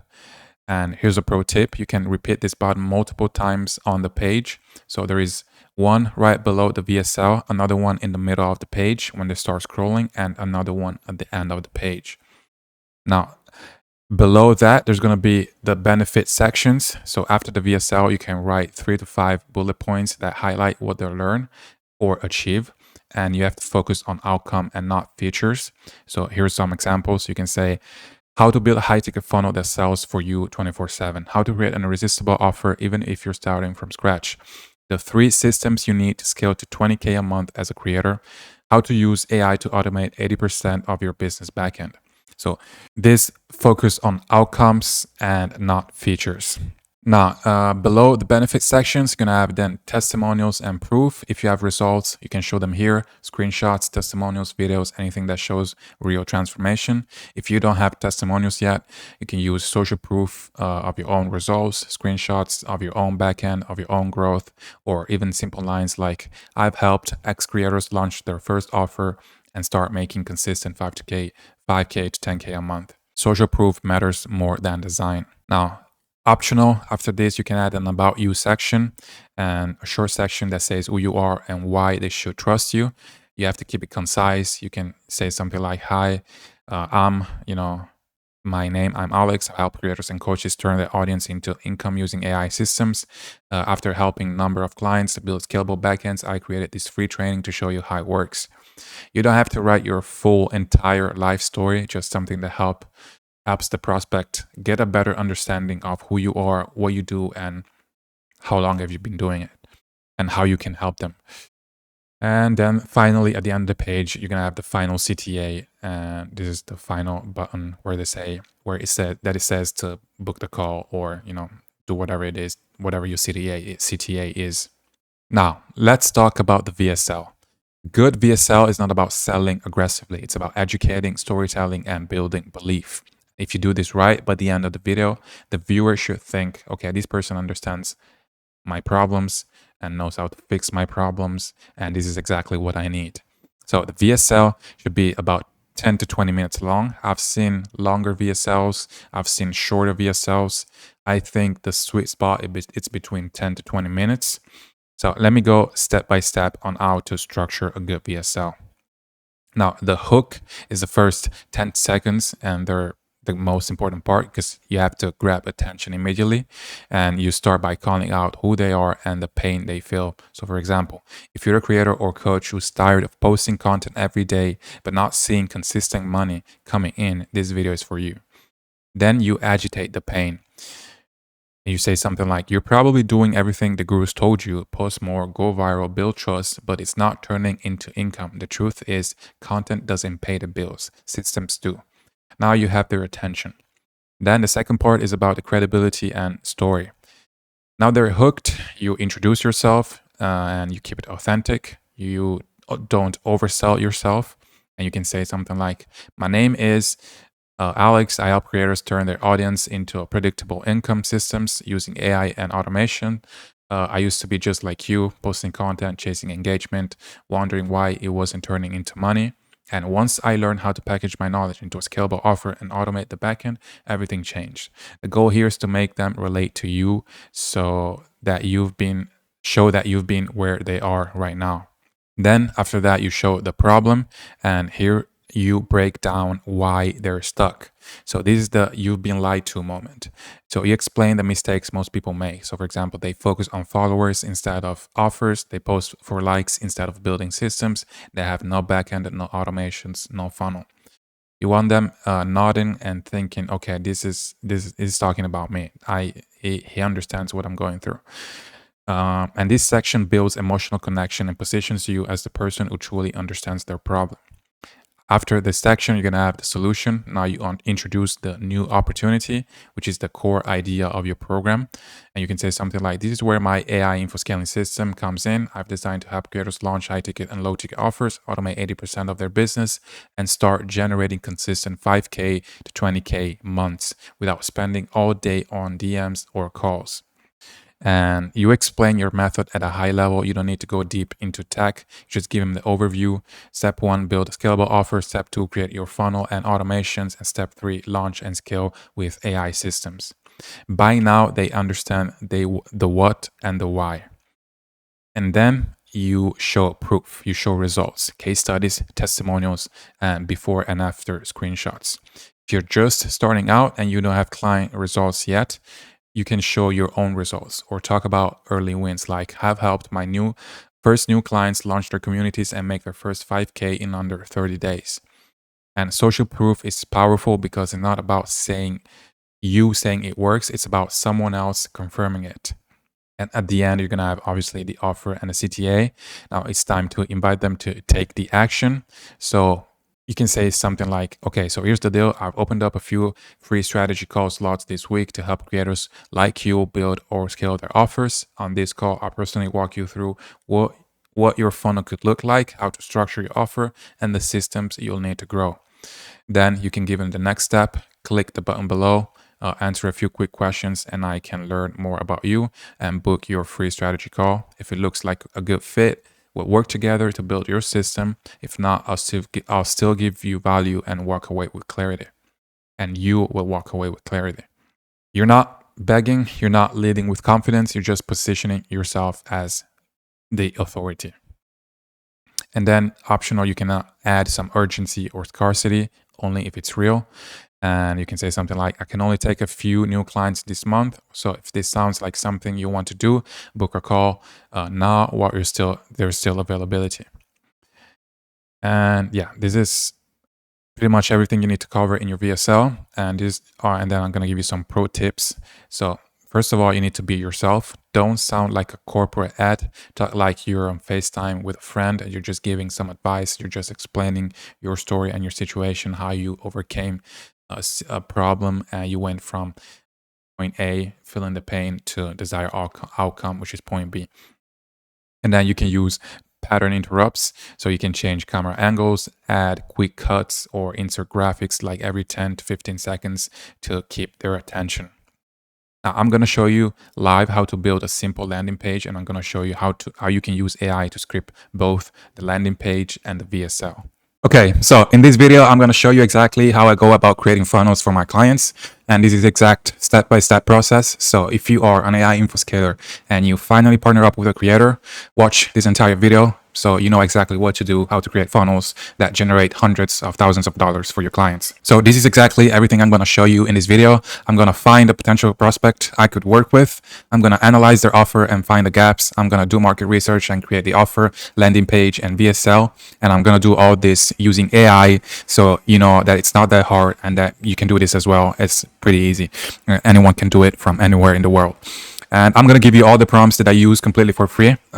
So you have no excuses. And if you want all the prompts that I'm going to use in this video in one PDF, then you can join my free school community. Everything is in there. There's a lot of resources, templates, scripts, prompts, everything you need to know to get started and to sign your first paying creator completely for free. The link is in the description, but let's move on. So let's start with step 1, which is finding the creator. So in this case, for the sake of the video and to speed up the process, I've already found the creator I'm going to use for this video as an example. And I'm going to show you who it is. This is him. Thomas Him is a YouTuber, and he makes content about SMMA and how to start an SMMA through Upwork and getting clients through Upwork. And it's pretty popular. As you can see, he's got like 48,000 subscribers, 98 videos. He hasn't been posting a lot recently. I don't know, but it used to, it like popped off like last year, a couple years ago. But yeah, I'm going to be using him as an example just for the sake of the video.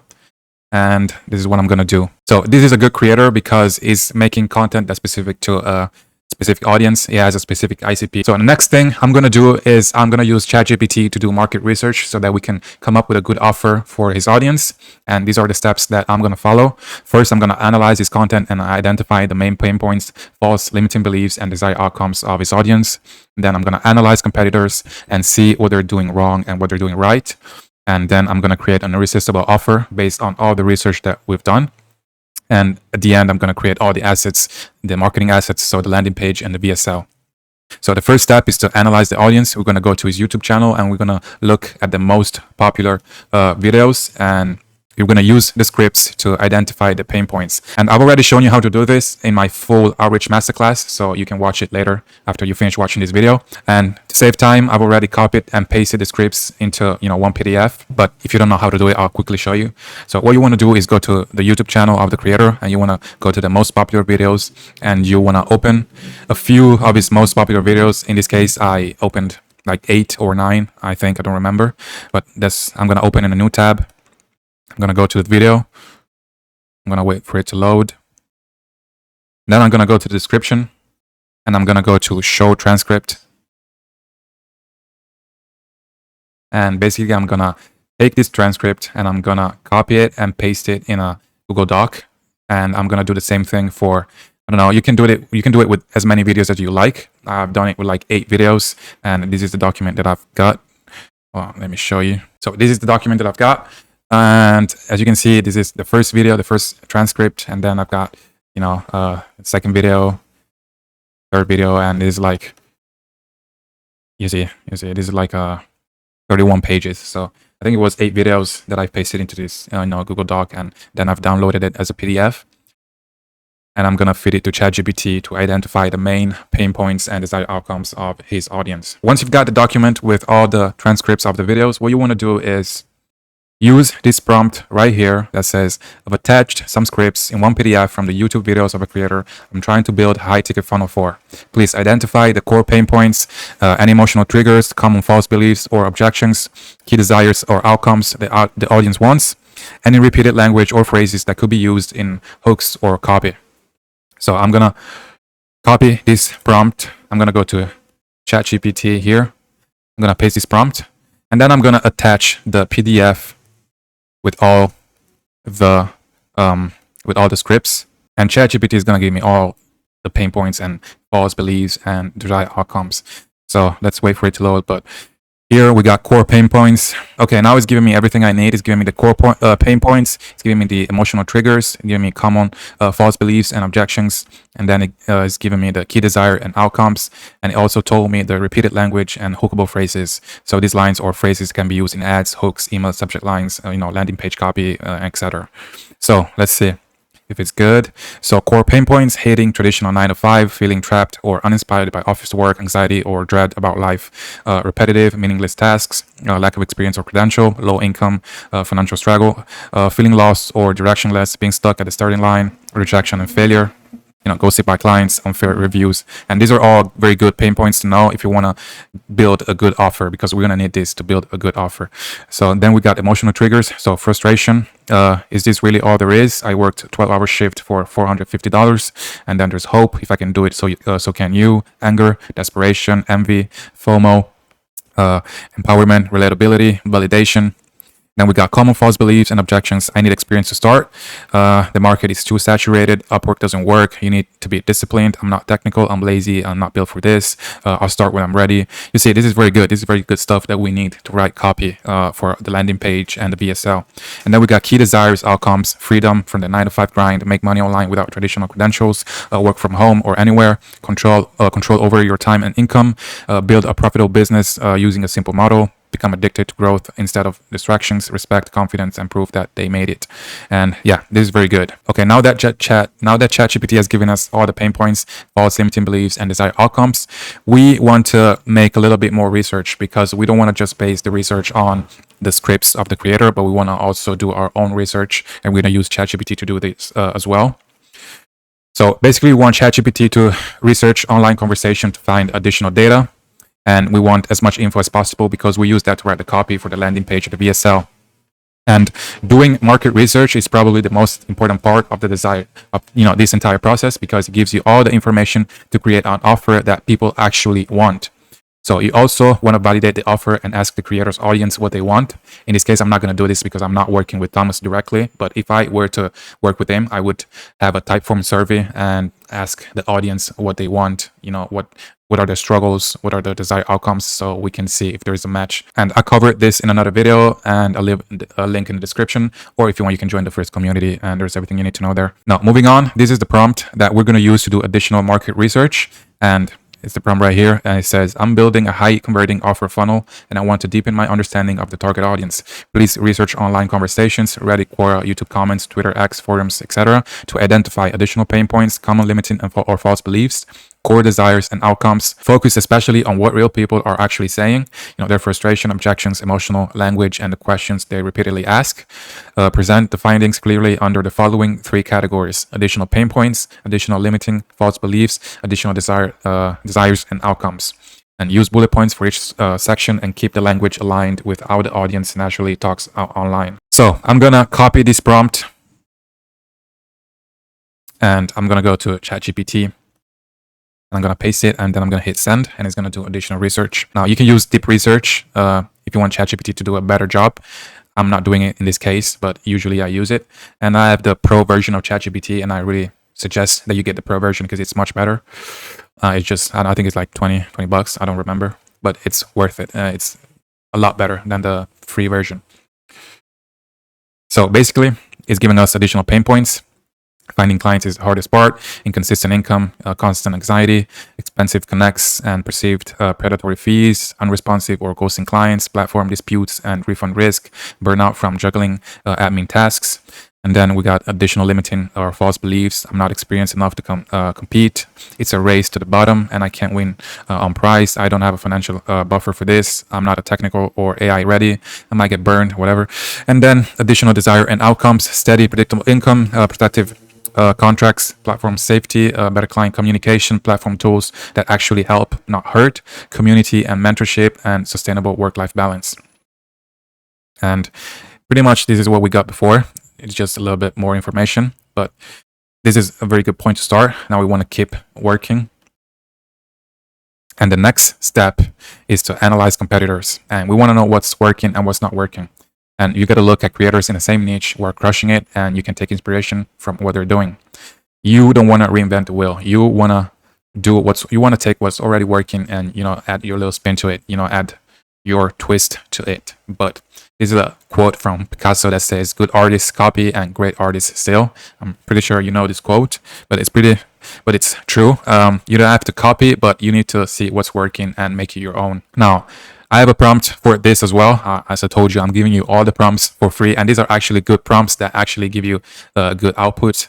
Most people don't know how to use ChatGPT. Most people just say, build me an offer, and that's not how it works. You got to be very specific with the prompts. You got to tell it everything that you need in detail. And as you can see, these prompts are very specific and in detail. So this is the prompt that I'm going to use to analyze competitors. So I'm building an irresistible offer for this creator. I want to analyze his or her competitors' offers to understand what they're doing well, where they're falling short, and how I can differentiate myself. Please research and break down the top 3 to 5 competitors offering something similar. For each one, include the core offer, target audience, positioning and unique mechanism, pricing and delivery model, strength, weaknesses, gaps, customer language. And then, based on this and my existing research, help me identify clear market gaps, opportunities to differentiate, strong angles for new offer, messaging ideas that would resonate more deeply with my ICP. And I'm going to copy this whole prompt.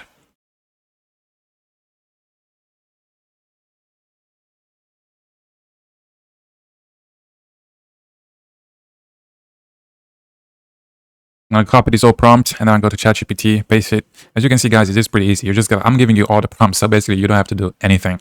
You just have to copy and paste, and that's it. And let's wait for it to do its research. Okay, so it's finding competitors, and it's giving us, Dominic, core offer, target audience, positioning, a unique mechanism, pricing, strength, weaknesses, customer language, W freelancing, and okay, hybrid low ticket, high ticket funnel approach.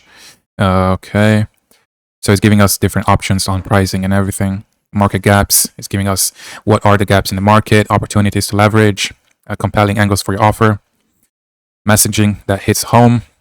And yeah, basically this is gold. This is everything. Like, it used to take a long time, and obviously you can go more in depth and you can ask ChatGPT more questions. Now, for the sake of the video, I'm not gonna go in depth about everything. If I actually was working with a client and for this offer, I would spend a little bit more time doing more research and actually, going back and forth with ChatGPT, so it increases the quality of the output. But this is a very solid foundation. This is a very solid start, and you can use this to start building your offer and to start writing copy for the landing page. But you don't even have to do that, because I'm going to give you the prompt for the landing page and the VSL as well, so you don't have to do anything basically. So let's move on. Now it's time. Now that we got all the information we need, we got the pain points, desired outcomes, false limiting beliefs. We have competitors analysis. We've done everything we need as far as market research. Now it's time to create the offer. And as you can see, I've got another prompt for the offer, and you can steal this. You can use it for your, for your own research, for your own clients. And this is the prompt. Based on all the research we've done, including audience pain points, limiting beliefs, emotional triggers, desires, and competitors analysis, help me create an irresistible offer for my target audience. My goal is to craft an offer that removes their biggest objections, feels like a clear, no-brainer solution to their current struggles, offers clear and tangible transformation, differentiates me from competitors who only sell low-touch courses. Please break it down into this format. Name of the offer, who's it for, the core promise, transformation, deliverables, unique mechanism, differentiator, bonuses, guarantees, risk reversal, pricing strategy, and justification, and suggested tagline or hook. So it's basically giving you everything you need to build an offer. And this is probably one of the best prompts you're going to find online, to be honest. I'm going to copy this prompt. Keep going here, ChatGPT, paste the prompt, and it's going to give us the entire offer. You don't need to spend hundreds of dollars or maybe thousands of dollars on softwares companies when you can pay like $20 ChatGPT to do the same exact thing. Yes, it takes a little bit more time because you have to go on YouTube and copy the transcripts of, the YouTube videos, but that takes like 5 minutes. So I think it's worth it. So he's giving us the offer. Okay, name the offer, the Middleman Mastery Accelerator, a 30-day mentorship to launch, land clients, and scale your freelance middleman agency without experience or overwhelm. Who's it for? Aspiring freelancer, creators, and agency starters who hate the idea of working a 9-to-5, feel stuck in analysis paralysis or low-income gig work, want to make money online but don't have experience, skills, or connections, or struggling to land clients on Upwork or don't know where to start. And the core promise, transformation, launch and land your first 1 to 3 clients as a freelance middleman using a simple system that requires zero experience, zero tech, and zero guesswork. So actually, this is actually good, guys. And if you've never made even if you've never made $1 online, deliverables, 3-day accelerator curriculum, live weekly coaching calls, the no skills middleman playbook, automated client finder system, access to private Discord community, swipe, vault, and templates, unique mechanism. So it's giving you everything, guys. Bonuses, guarantees, risk reversal, first client, or it's free guarantee.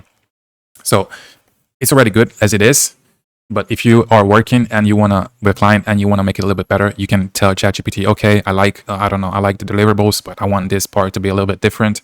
I want the name of the offer. Give me 3 alternatives. You can ask ChatGPT whatever you want, but this is a solid foundation, and actually this is a pretty good offer to start. Okay, now that we got everything that we need, the offer, the ICP, the deliverables, the solution, bonuses, or whatever, we can actually build the landing page and script the VSL. And of course, I've got a prompt for that as well. By the way, I think this is one of the most valuable videos I've ever made. So please subscribe and leave a like. Wait for the algo. Help this channel grow. But yeah, because these prompts are good. They're actually good and they actually work. So subscribe to the channel, please. All right, let's move on. This is the prompt that we're going to use for the landing page. Based on research into my target audience pain points, limiting beliefs, emotional triggers, and core desires, and based on my offer, please write a high converting landing page that communicates the value clearly, emotionally, and persuasively.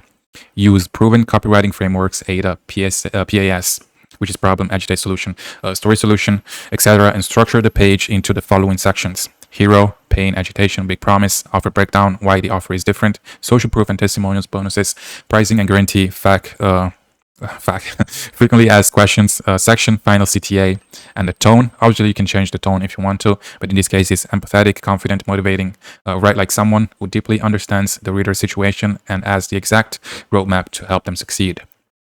And if you want this prompt to work best, you want to add this last line, which says work one section at a time, and I'll tell you when we can move on to the next section. So you don't want ChatGPT to do the whole landing page at once. You want to start with the hero section, and then once it's good, you want to move on to the pain, agitation, and then move on to the next section, and you want to work section by section, because when you leave ChatGPT do everything at once, it's not going to be really good. But when you break it down into sections, it's actually going to be better, and it's going to give you a better output. So in this case, I'm not going to do it because for the sake of the video, I don't want to spend a lot of time doing this. But if you're doing a landing page for a client, you definitely want to spend more time on it, and you want to build a landing page section by section. So do the headline and then the rest of the landing page section by section. So in this case, I'm just going to copy this without, this last part. And I'm going to go here, ChatGPT, and I'm going to paste and send. Okay, let's go. Here's a high converting landing page. Hero section, tired of hustling for pennies while others make thousands online. Launch your own freelance middleman agency in 30 days, even if you have zero experience, skills, or clients.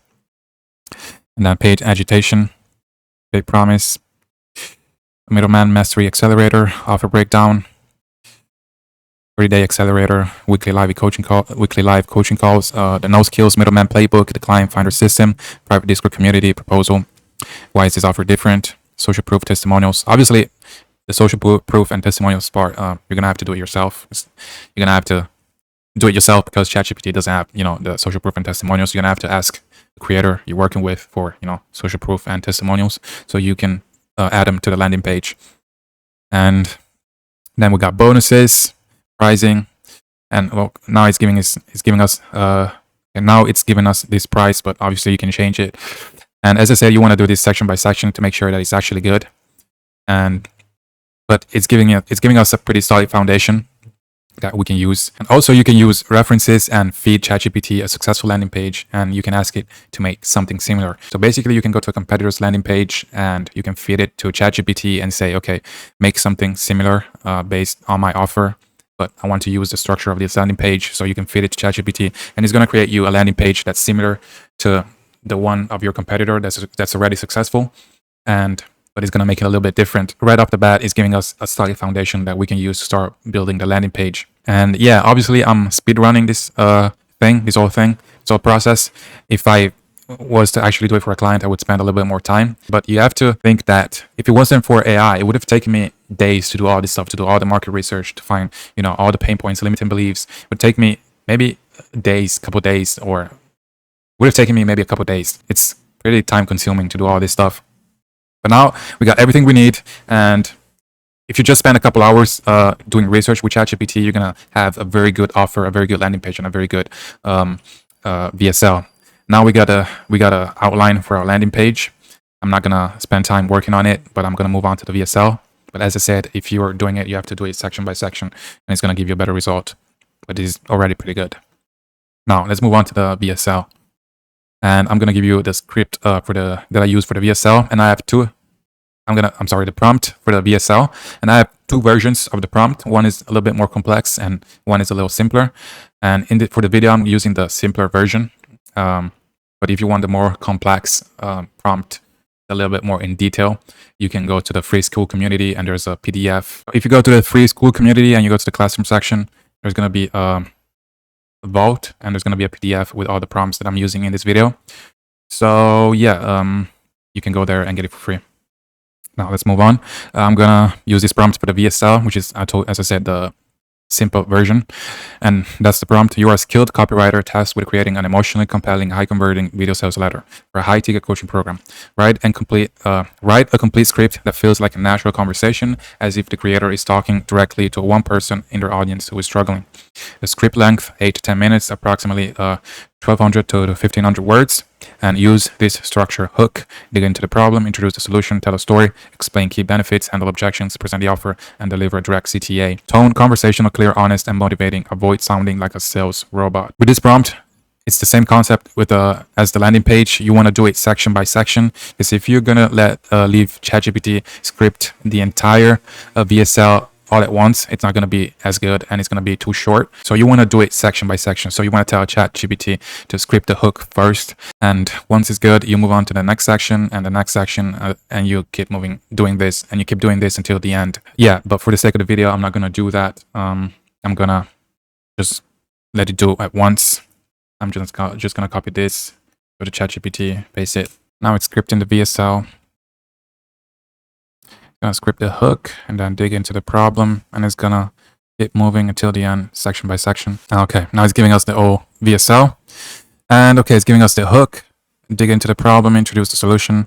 We're gonna tell a story, and it's basically pulling information from the scripts that we fed ChatGPT, and basically it's pulling information from the scripts and to tell the personal story of the creator, of Thomas, and then it's gonna explain the key benefits, handle objections, and present the offer and deliver the CTA.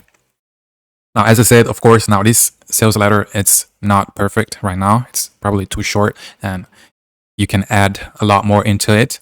But this is a basic foundation. This is basically an outline that you can use to build. And as I said, you want to do it section by section, because ChatGPT is going to be limited to like 1,000 or 2,000 words when you're doing it all at once. So it's not going to be as long as you want it to be. That's why you need to do it section by section. And also, when you're doing it section by section, you can tell ChatGPT, okay, you can add this part, you can change the tone, you can add this information, you can remove this. You can go back and forth with ChatGPT and explain exactly how you want it. But this is pretty good. You can see that it's actually pretty good. It's a pretty good start. It's doing everything that we want in a VSL. And it doesn't sound like and it sounds human. Like if you read it, it actually sounds human. Let's read the hook. Let me ask you something real quick. Have you ever sat at your desk, staring at your phone or computer, wondering how the hell do people make money online? Because I used to feel the same way. I'd seen people on YouTube or Twitter saying that we're making 10K a month with some online business, while I was doing DoorDash runs, sweating in traffic, barely making rent. And I remember thinking, they must know something I don't. And if you watched Thomas' videos, you can you know that this is what he says in his videos. So he's actually doing a good job at extracting the information from the scripts and using it for the VSL to tell a personal story. Because I watched Thomas' videos, and I know he said this stuff, about not doing DoorDash and thinking they must know something I don't. He said this stuff in his videos, so this is actually very good. If you do it section by section, it's actually going to build a very good VSL that you can use for a landing page. So as I said, even if ChatGPT is doing 80% of the work for you, you still have to do 20% of the work. The output is not going to be perfect, even though from what I'm reading, this VSL is actually a pretty good start, but it's not perfect. You still have to make a few tweaks, a few changes, and you have to add some stuff. And that's why you need to do 20% of the work. But if it wasn't for AI and ChatGPT, it would have taken you days to do all this stuff, especially if you're a beginner and you have no experience. It would have taken you maybe weeks to do this with no experience. And now, even if you're a complete beginner, you can actually do this, and you can actually do a pretty good job. So it's a game changer. It's a huge time saver. I think this is the best business model to start in 2025 if you're a complete beginner. And I think I proved it with this video. You don't have to do anything. And I'm giving you all the prompts for free. Like I should charge you for these prompts, but I care about you and I'm giving it to you completely for free. So yeah, that's it for this video. And I showed you everything you need to know. So when you finally partner up with a creator, you know where to start and how to deliver a good service that will make you a ton of money. So you can go implement these tactics, use these prompts. Don't be lazy, take action. And thanks for watching, and I'll see you in the next one. Okay, now you know how to build the landing page and how to script the VSL. And when someone finally books a call, that means they've already been through your entire funnel. They've seen your VSL, filled out the type form, and decided you are worth their time. So from that moment, your number one goal is to make sure they actually show up. So we already talked about show up systems earlier in this course, but let's recap the essentials because this is where most people lose the deal before the call even starts. So as soon as they book, they should receive first a confirmation email, send instantly, thank them for booking, remind them of the date and the time, and set expectations. Example: A, excited to talk to you soon. This call will be about understanding your goals and seeing if we can help you build a specific outcome. Please show up on time and make sure you're in a quiet place. This is a working call, not a sales pitch, or this is just an example. Then you send them a 24-hour reminder, quick reminder for tomorrow's call. I've reviewed your type form and have some ideas for how you could achieve specific goal. Be ready to take notes. 2-hour reminder, short message with a call link. You say, hey, we're on in 2 hours. This is the call link. Talk soon. And then 15-minute text reminder. And this is optional, but it's powerful. I really suggest that you do this. And you just say, hey, just a reminder, we're on in 15 minutes. Excited to talk. People are busy, they forget. And these reminders make a huge difference. You don't want to overdo them. Obviously, you don't want to overwhelm the prospects, but you need to make sure that they show up on the call. So if you do that with this system, with this flow, you're gonna definitely drop that no-show rate to about 10 to 15%. All right, now they showed up, you ran the call, they said yes, congratulations. But this is not the end of your job. How you handle the next 24 hours is just as important as the close itself. So, because the moment someone sends money, they'll start feeling what's called buyer's remorse, and we already talked about that. And that's the brain that is going to start second guessing the decision. You need to kill that doubt immediately. And this is how you do it. You send an instant thank you message right after the call, like literally within 10 minutes. You send them a short message. You say, hey, just wanted to say I'm pumped to work with you. You made the right move. We're going to make sure this thing absolutely crushes. And this alone eliminates half of buyer remorse. Then send a contract and invoice immediately. If you're charging an upfront fee, send the contract and payment link while you're still on the call. You could send it right after the call, but if you have the chance, it's always better to get the payment on the call. And then send the onboarding email. So once they pay, they should get an automatic onboarding email with a welcome message, what happens next, and any onboarding form or calendar link for a kickoff call. And the key is to make them feel like progress is already happening. And the more progress they feel, the less likely they'll ask for refunds. Now, what if you don't close on the call? A lot of people don't know what to do in this situation. They do the call, the prospect says, I'll think about it, and they give up, they lose hope, and they never follow up. You have to understand that a lot of people don't want to buy on the first call, especially nowadays. There's a lot of buyers, there's a lot of resistance in sales. So ideally you want to close on the first call, but you don't want to force it. So sometimes it's going to take 2 calls to close a creator or to close a client. And sometimes they need more proof, more trust, or more time to gather funds. So if that happens, you should never give up. You should always stay on top of mind until they're ready to buy. And here's how you do it. First of all, you send an immediate follow-up. You send this within 24 hours of the call, and you say, hey, Naim, great talking to you yesterday. I really enjoyed learning about what you're building with specific thing they mentioned. Based on what we discussed, I genuinely believe this system could help you reach your goal faster. No pressure at all. Take your time to think it through. In the meantime, I'm attaching a quick breakdown of what we talked about so you can review everything clearly. You can attach Loom summarizing what you do for them, and this does 2 things. It reminds them of the value you provided, and it keeps the momentum alive while without being pushy. Then step 2 is the nurture email sequence. If they still don't buy, you can drop them into a nurture email sequence, and this sequence is designed to keep them warm and re-engage them when the timing is right. And here's how it looks. You can send an email sharing a client win on testimonial. So for example, how one of my clients hit 10K a month after using the system. Then you can send a free resource, like something simple but valuable. For example, here's a short breakdown of how to create your first low ticket funnel. Then you can send an email addressing an objection. So like a common one, like time, money, fear of failure. You choose one and you address it in your email. And then another email you can send is a personal check-in. something like, hey, I'm just checking in. You mentioned waiting to hit this goal by this time. How's that going? And this feels personal and not automated. And then another email is a soft close. Spots for this month, client onboarding are almost full. If you want to make this the month you finally get your system in place, let's talk. And you can run this email sequence automatically, so you can nurture them and until they're ready to buy. Now, if you're running ads, you can retarget these warm leads with testimonials, videos, or short snippets of results. And it's simple psychology. The more they see you, the more familiar and trustworthy you become.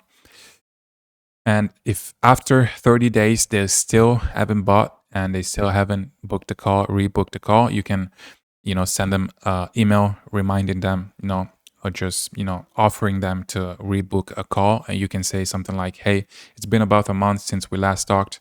I made some big updates to how we're helping creators scale their offers.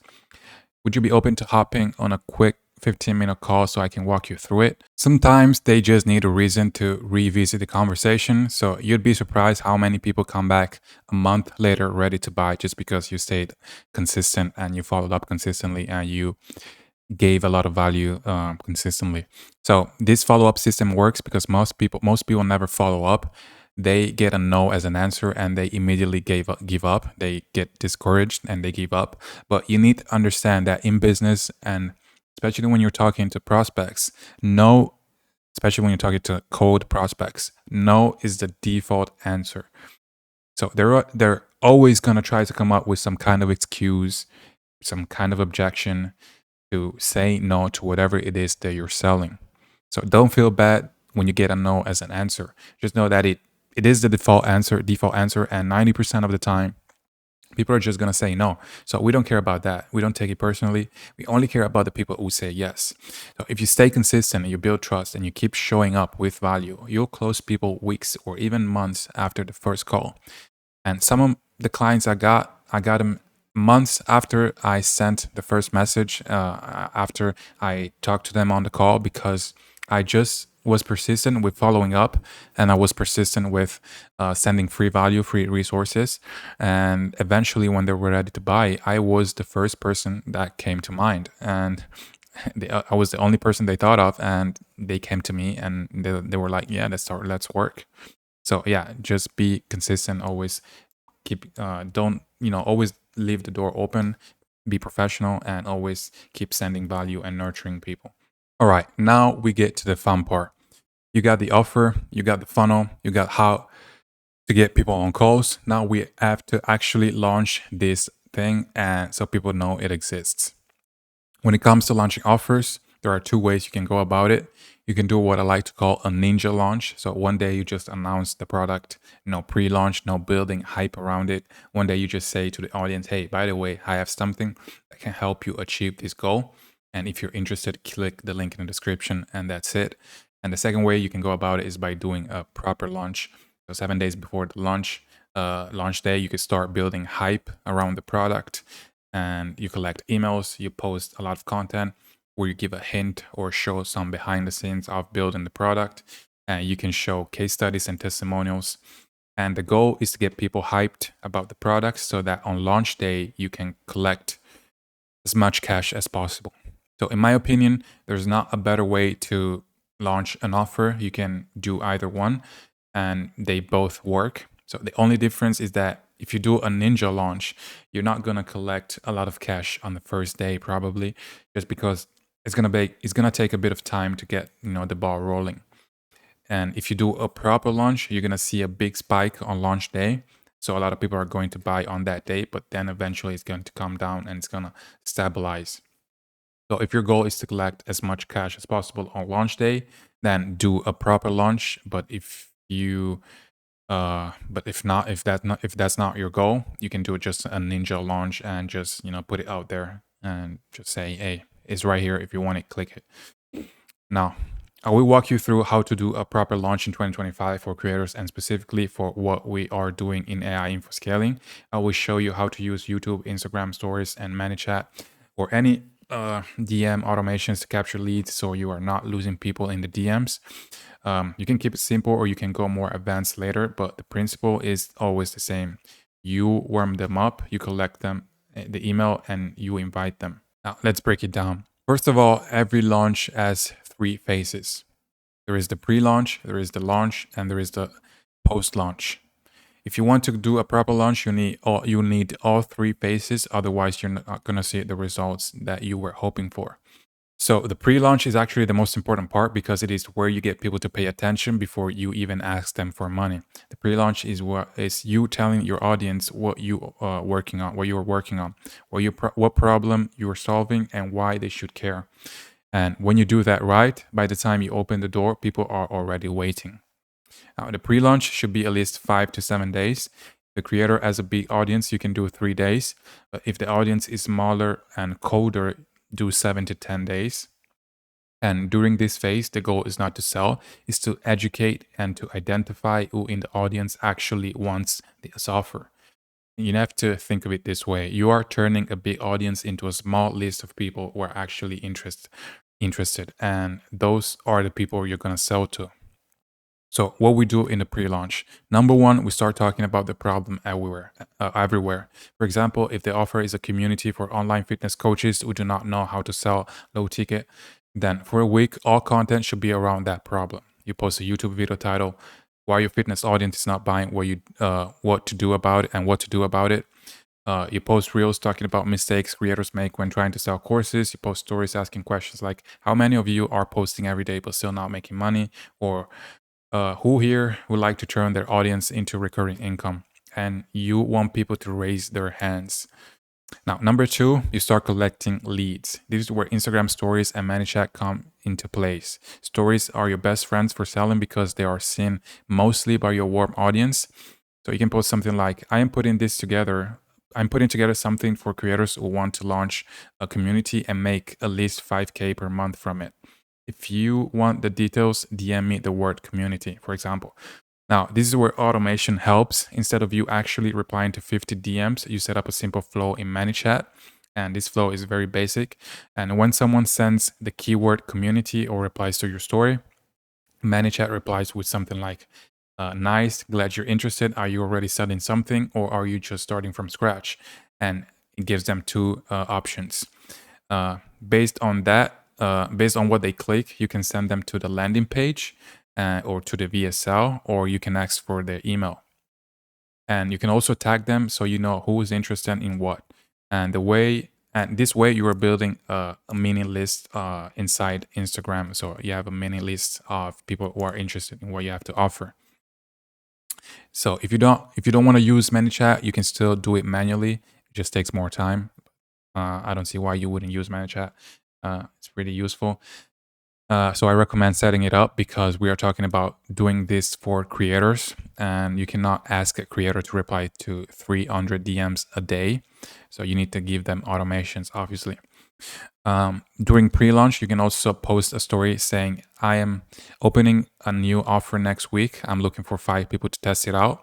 And if you want early access, DM the word early. And this makes people move faster because it feels special. You're not, opening a random thing for everybody. You're just inviting specific people. You should also send at least one email to the list during pre-launch. I would honestly send more than one. You should probably send at least 3 to 5 emails during that week. And you can say something like, I'm working on something that will help you turn followers into payers. I will send details soon. If you want early access, reply to this email. And the goal is the same, is to get people to raise their hands and to become aware of what you have to offer. So to summarize the pre-launch, you have to talk about the problem, you show the opportunity, you ask for hands. So you ask people to show their hands and to show people, who are interested. You have to know who is interested in what you have to offer. You capture the leads in ManyChat and you collect emails and you start sending emails and you keep reminding them that something is coming. Now, let's talk specifically about YouTube. And YouTube is the perfect for pre-selling, high ticket and low ticket, because people can actually watch you for 20, 30 minutes. And this is how you build trust fast. So during launch weeks, I would do at least one long form video and 3 to 5 shorts that all point to the offer. Long form video should be the strategic one, something like how to build a 10K per month community as a creator in 2025. Or I don't know, the AI info scaling model I use to help creators launch in 30 days, something like that. And inside this video, you teach the basic framework, you show proof, and at the end, you say, if you want me to help you build yours, the link is in the description. And that's it, you keep it simple. Then you cut that long video into shorts, where you take the best 30 or 60-second parts and you post them on YouTube Shorts, Instagram Reels, TikTok if you want. And all of them should have the same CTA, comment a specific word, and so you can start. You can keep collecting leads with ManyChat and automations. And you want everything you post during this period to push people to the same place. You cannot launch 5 different programs at the same time. You just need one offer and one CTA.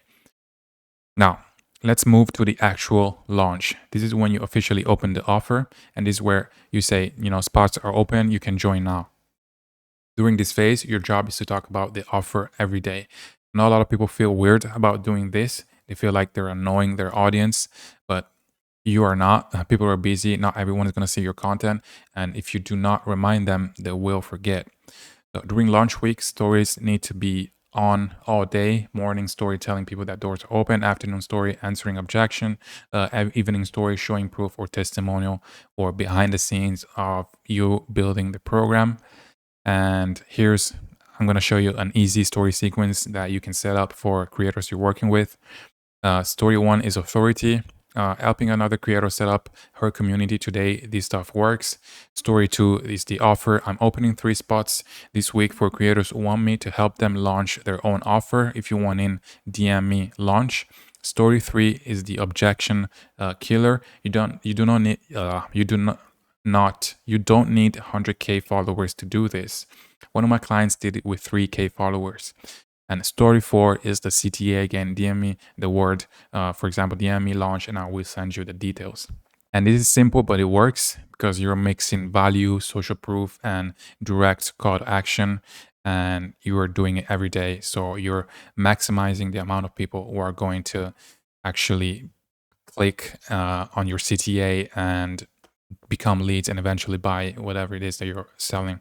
Now, what to post during launch? You should hit 3 angles: education, teach something real, and this builds authority. So what do you post during launch? You should post 3 types of content. You should post educational content, so you teach something real and this builds authority. You should post proof content, so show people who are doing it, or even show your own business, screenshot, Stripe, DMs, and testimonials, etc. And you should post invites, so tell people to join.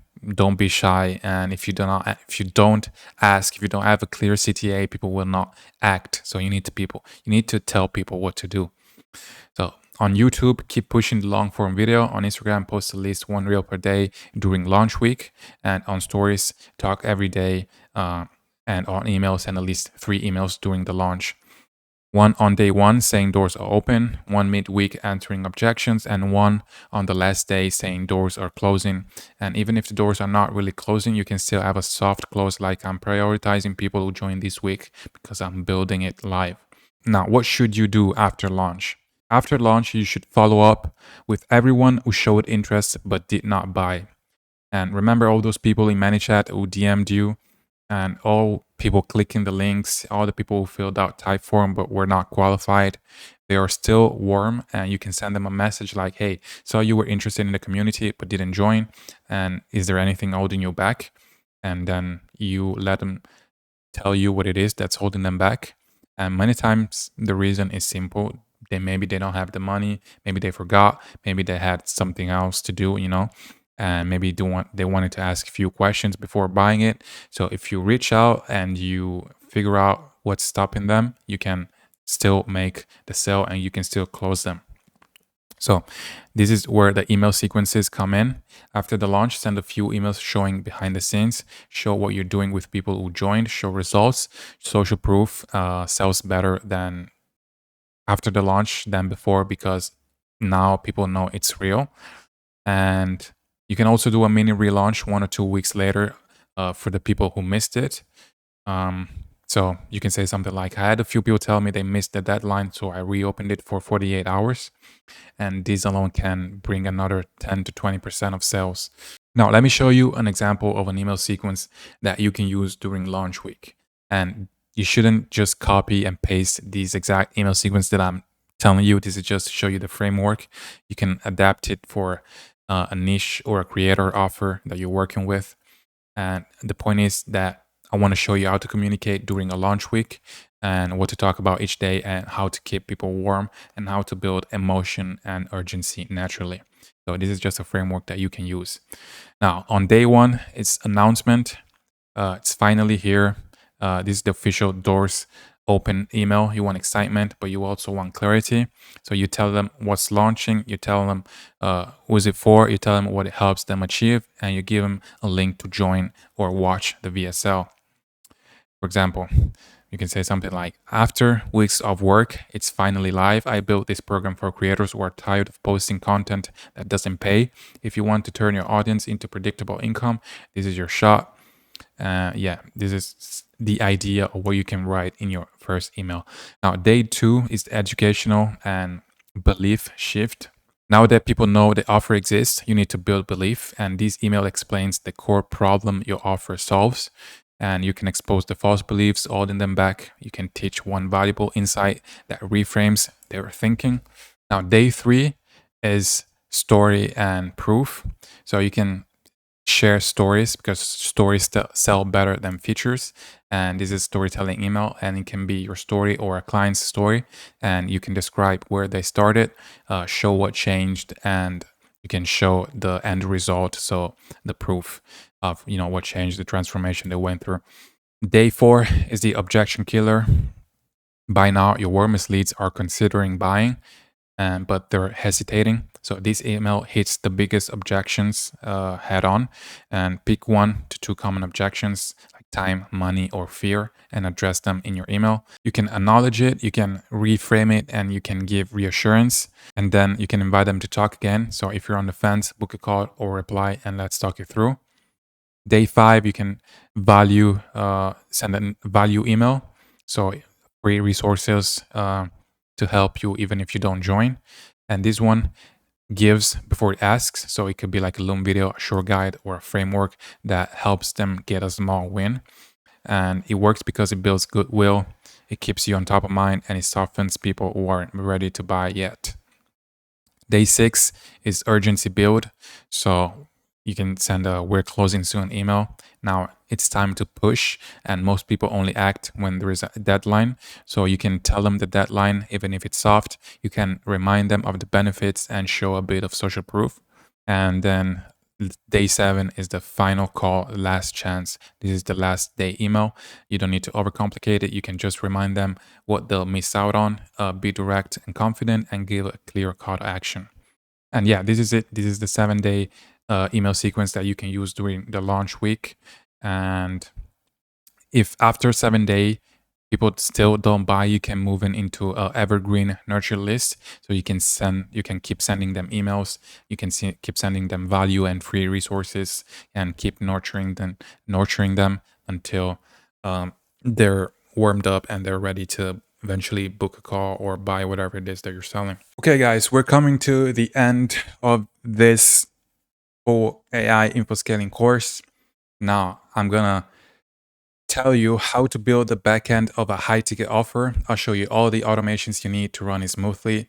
And right now I just explain the concept, and then later I actually show you how to build it on Zapier. So how to build all the automation on Zapier.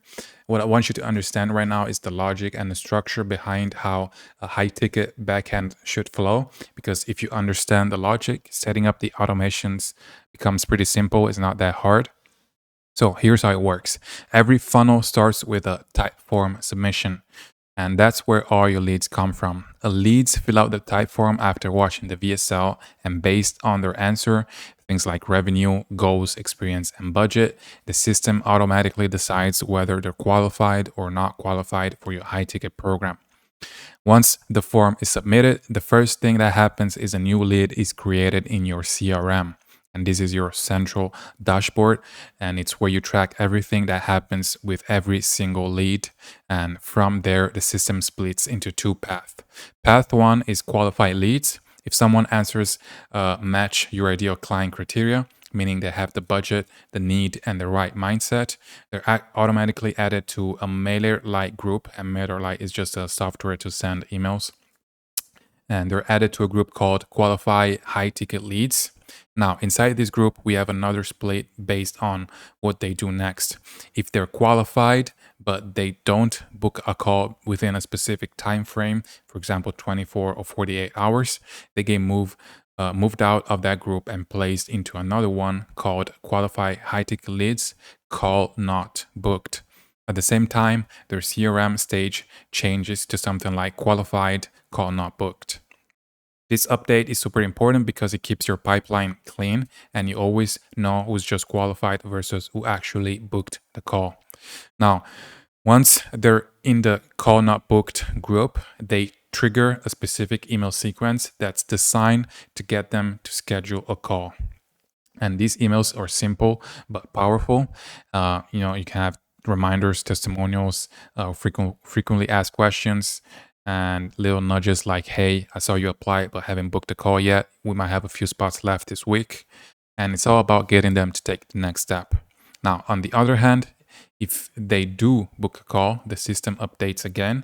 They get removed from the Qualify High Ticket Leads group and added to another one called Call Booked.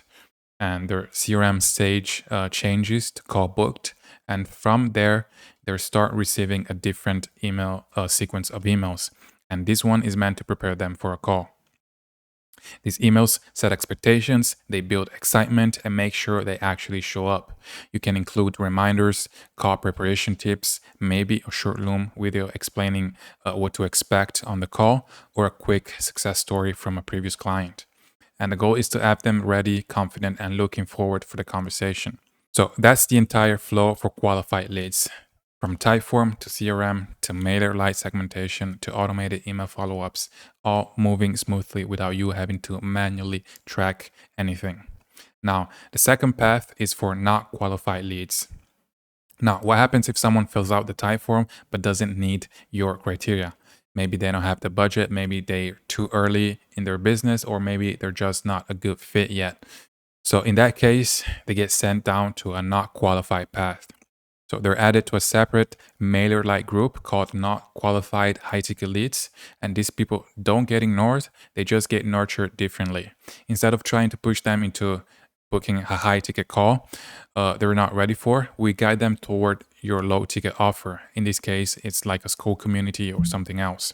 So they'll start receiving a nurture sequence that focuses on building trust, giving value, and showing them what's possible. You send them, helpful content like mini wins, maybe a few success stories from people who started small and later moved up. At the end of that sequence, you redirect them to your low ticket offer and you say something like, if you're serious about growing but not ready for a one-on-one yet, join the community and start here. And this is powerful because this way you're not wasting leads. You're not just saying no and throwing them away just because they don't have the budget to pay for your high ticket program. You're guiding them towards something that still brings them value and generates revenue for you. And the great thing is, once they join your low ticket product and they start seeing results, you can actually requalify them for the high ticket program later. So it's a long-term play. Now, let's see the big picture here. Let's zoom out for a second. Here's the logic of the entire backend system. First, leads fill out the type form. Second, the CRM creates a new contact automatically. Then Zapier checks for qualification criteria. If qualified, it's added to qualified high-ticket leads in MailerLite and then split based on if the call is booked or is not booked. And if not qualified, the lead is added to a not qualified high-ticket leads group and it's it triggers a nurture sequence and redirect to a low ticket offer. And the CRM stages update automatically, so you always know exactly where each lead stands in your pipeline. And that is the entire system. And once this is set up, your backend runs like an engine. You can wake up, open your CRM, and instantly see how many qualified leads came in overnight, how many book calls, how many didn't, who's in nurture, and who converted. So it is clean and it removes all the chaos that most creators and operators deal with when they try to manage their leads manually. And this is how you build a real business, because you need systems and you don't need to rely on manually checking in all the time. And once you understand this logic, everything becomes simple. You just go into Zapier, connect the pieces, and let it run.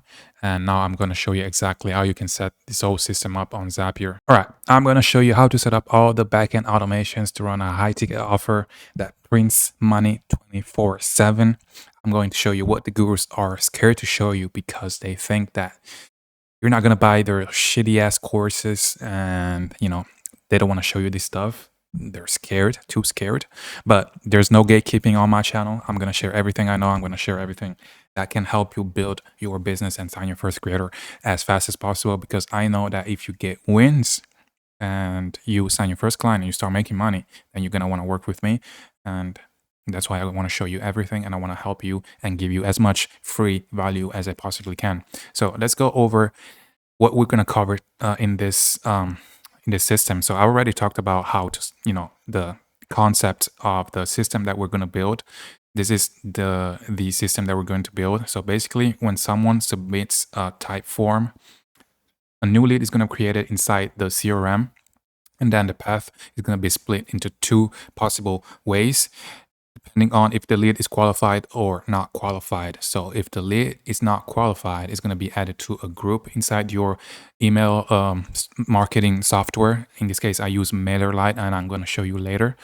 But depending which software you use, it doesn't really matter. It's going to be, so if it's not qualified, it's going to be added to this group called not qualified. And then that's going to trigger an email sequence that is going to nurture the lead and to get him to eventually book a call and close the deal. Now, if the lead instead is already qualified, it's going to be added to a group called Qualified High Ticket Leads. And then the path is going to be split into two ways again, depending on if the call is booked or if the call is not booked. If the call is not booked, they're going to be added to a group inside the email marketing software called Call Not Booked. That's going to trigger an email sequence again. That's going to push them to book a call as soon as possible, and they're going to be removed from the high ticket qualified. They're going to be removed from the qualified high ticket lead group with this one right here, and then the CRM step is going to change automatically to call not booked. Now, instead, if they book a call immediately after submitting the type form, they're going to be added to a group call booked, and this is going to trigger a different email sequence that has to go to prepare the lead for the call. So just send them maybe some testimonials or maybe a case study, or maybe some questions to prepare them, to get them more committed to show up to the call. This is honestly optional, but I do it because I think it works pretty well. And yeah, then they're going to be removed from the qualified ticket leads, this one right here, and the CRM step is going to change to call booked. Now, let me show you step-by-step process. So first of all, you're going to have to set up a type form, the type form questions, of course. I've already shown you how to do this, so you should have a type form set up, or at least you know how to do it. And after you do that, you're going to need to set up your CRM, and I use nocrm.io as my CRM, and I'm going to show you how to do all of this stuff. And then you need to create the groups inside your email marketing software. I use MailerLite, as I said, but you're going to have to create these groups to be able to send the different email sequences. And then we're going to go on Zapier and create all the automations. And don't worry, I'm going to show you everything step by step on how to do all this stuff. So let's get started with how to set up the CRM. So first, you're going to create an account. Then you're going to have to create the sales pipeline. And the sales pipeline is basically the different stages in which the lead is at. So basically, if Well, actually, I'm going to show you later. So it's just the different stages of the lead.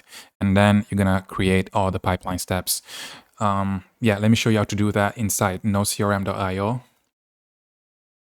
So when you go into nocrm.io, you're going to have to create an account, obviously, and then you're going to land on this page, but yours is going to be empty because you don't have a sales pipeline yet. I'm going to show you how to create one. But so basically, you're going to go on here, and then you're going to click on admin panel, and then you're going to go on sales process and pipeline steps, and then you're going to create a new pipeline. You're going to give it a name. I'm not going to do it because I've already done it. Is this one. Give it a name, and then you're going to create all the steps of the pipeline, and I'm going to show you the steps. They're this one. So type form submitted, call not booked, call completed, no decision, close won, and close lost. So all you do is just click here on add step, and you type the pipeline stage. So type form submitted, for example. I already done it, but you just do it and click on save. And yeah, you just do it for every step of the pipeline. And once you have done that, you're going to go on the main page again, and you're going to see this. And these are all the steps of the pipeline, and they're going to show up here.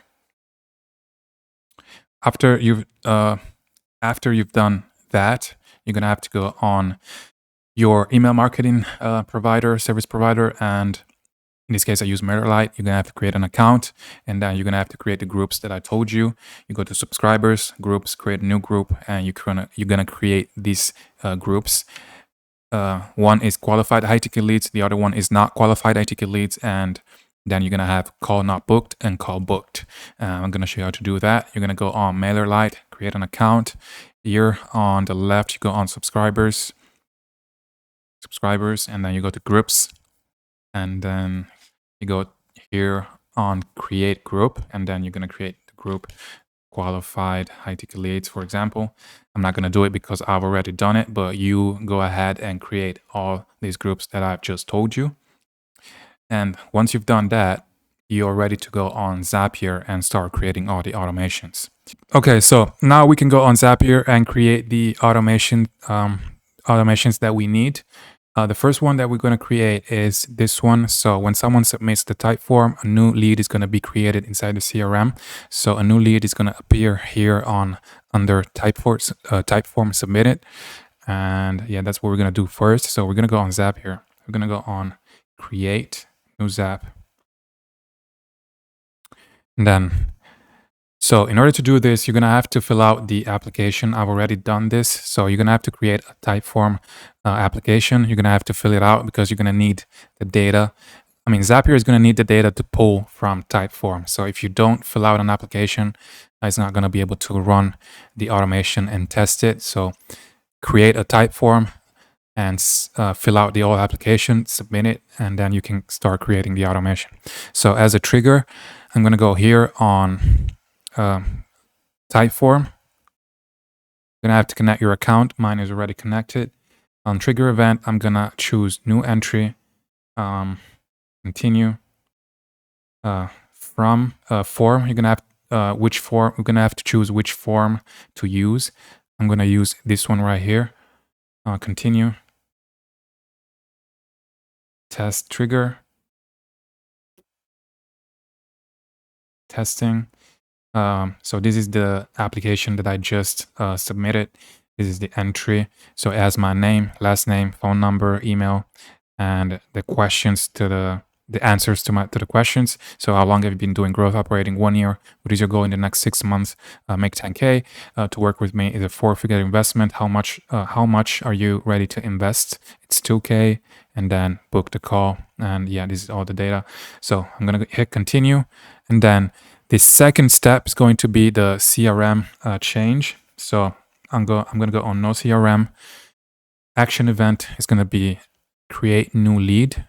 So create lead here. Continue. Okay, so on title, you can just put click on plus here, and then you can just I put the first name as a title, and then name. This is, I'm sorry, it is in Italian. So name, you just click on plus. It's you type first name. So you're gonna have to map all the information so that it's going to appear in your CRM. So last name, go here on plus, click, type last name, phone number, do the same, phone number, email.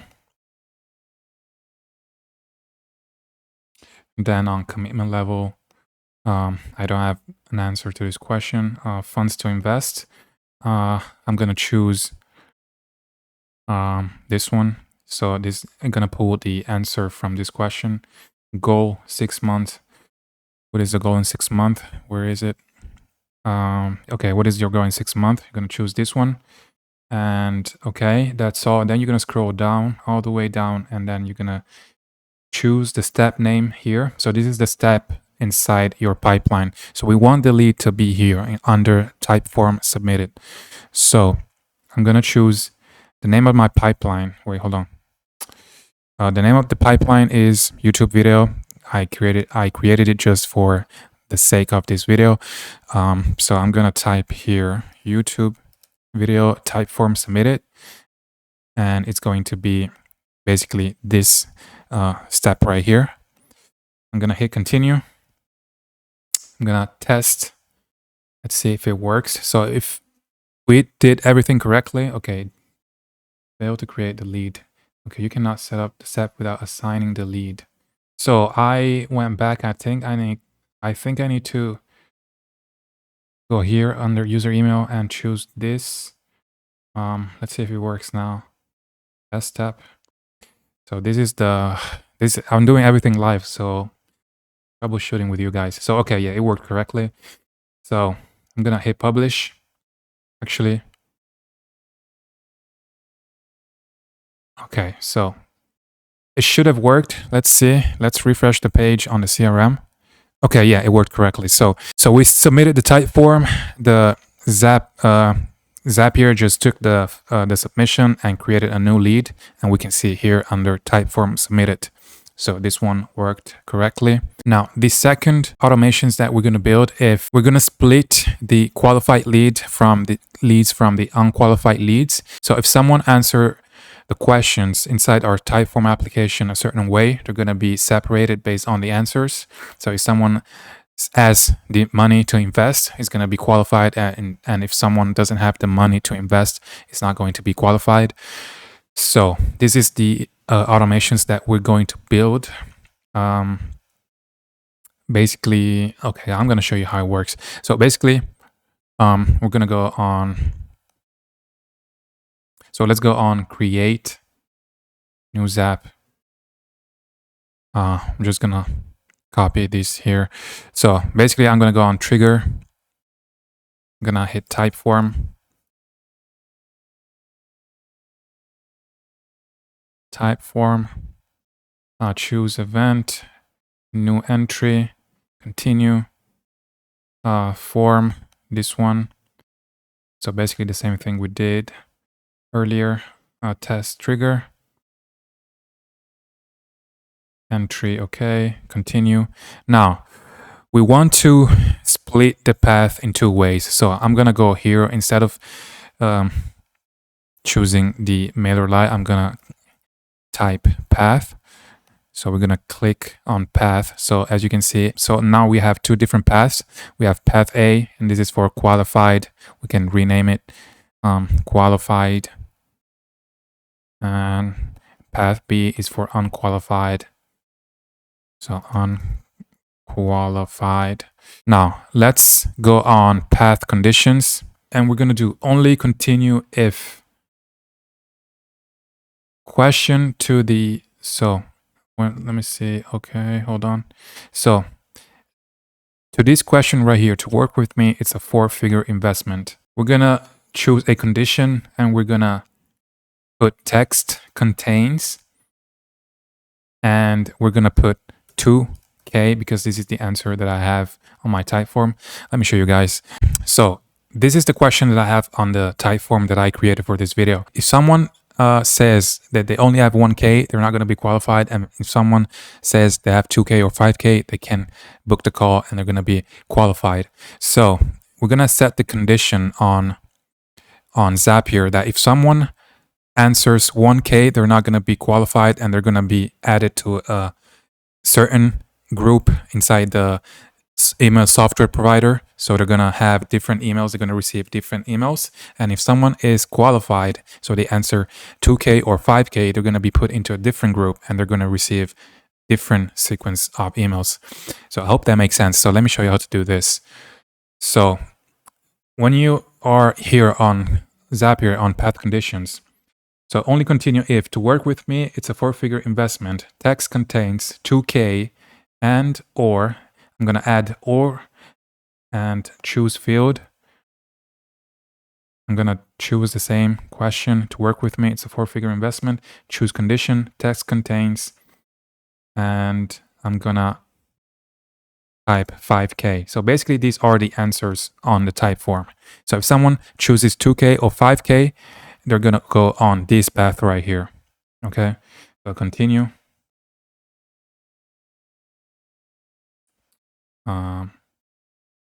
Okay, your path would have continued for this test data because when I submitted the application, I chose 2K or 5K. I don't remember. Yeah, okay, yeah. I chose 2K. You can see it here. And so it would have continued down this path because I was qualified. So continue. And then I'm going to go on MailerLite. And yeah, MailerLite. And I'm going to choose on action event. I'm going to go add subscriber to a group. Continue. And then subscriber group is going to be qualified full course. This is the group that I created just for this video. So I'm going to choose this one. And email, I'm going to go on plus, type the email, and that's it. If you want, you can add last name. Actually, yeah, I'm going to do this. I'm going to add first name. And no, this is last name. The fuck am I doing? Click on plus, last name, name, I'm gonna put first name and phone number. If you want, you can add the phone number. It's not necessary though. Send emails, and that's it. We're gonna hit continue. S.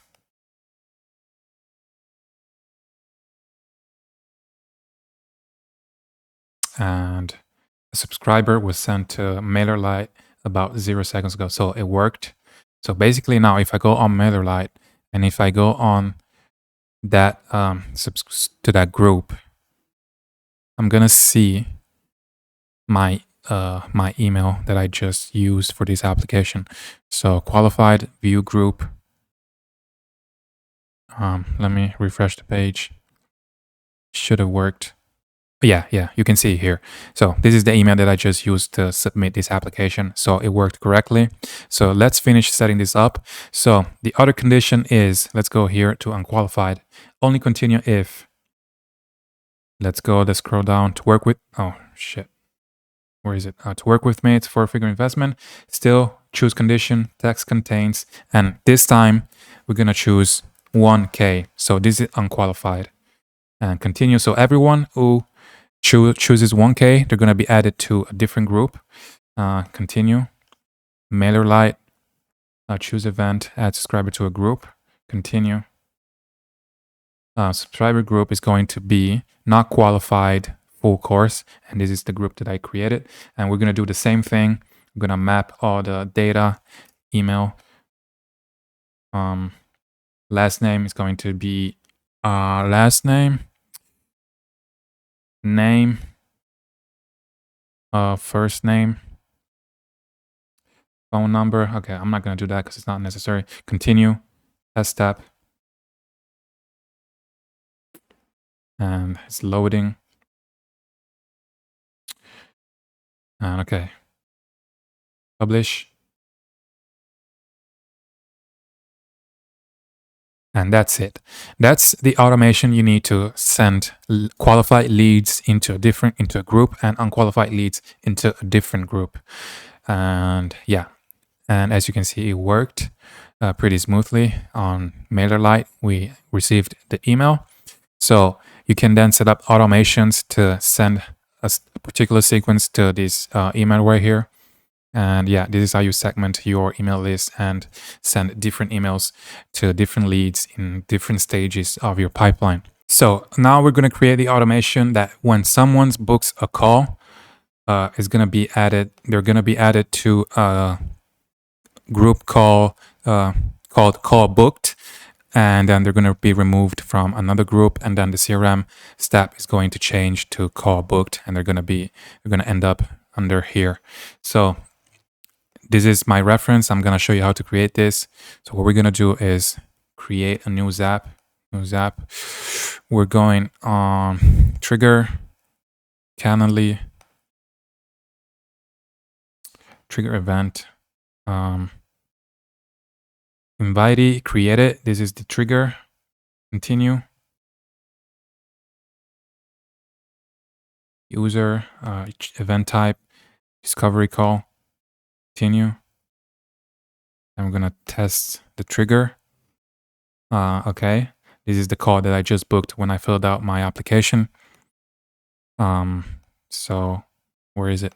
Okay, yeah. Continue. And what we're gonna do next is add subscriber to a group. So we're gonna go on MailerLite, action event, add subscriber to a group. And the group is going to be call booked. And then we're gonna map all the information. So email, invitee email, and then you can add city, company, country, all the information you want, name. Yeah, and if you want, you can map out all this other information. I'm not gonna do this. I'm gonna hit continue. I'm gonna test this step. Let's see if it works. Okay, it worked. No, actually, why did I hit publish? Fuck. Edit zap.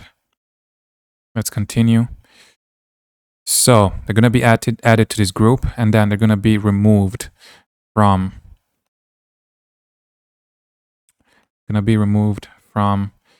Let's go to action event. Remove subscriber from a group. Continue. Subscriber group. They're gonna be removed from the qualified full course email. Going to be invitee email. Continue. Test tab. Okay. And then we're gonna change the CRM to call booked. So we're gonna hit add step, no CRM, choose an event, change status. Yeah, not change step. Yeah, change step. Continue. Lead. I'm gonna choose Alex. Step name. The step name is going to be a YouTube video called booked. Yeah. Continue. Test. And it should have worked. So let's go on the CRM. And as you can see, it worked. It moved from type form submitted to call booked. So the last automation that we're going to build is if someone completes the type form but doesn't book the call. Basically, we're gonna add that lead into a different group called call not booked, and they're gonna receive a different sequence of emails, basically trying to get them to book a call.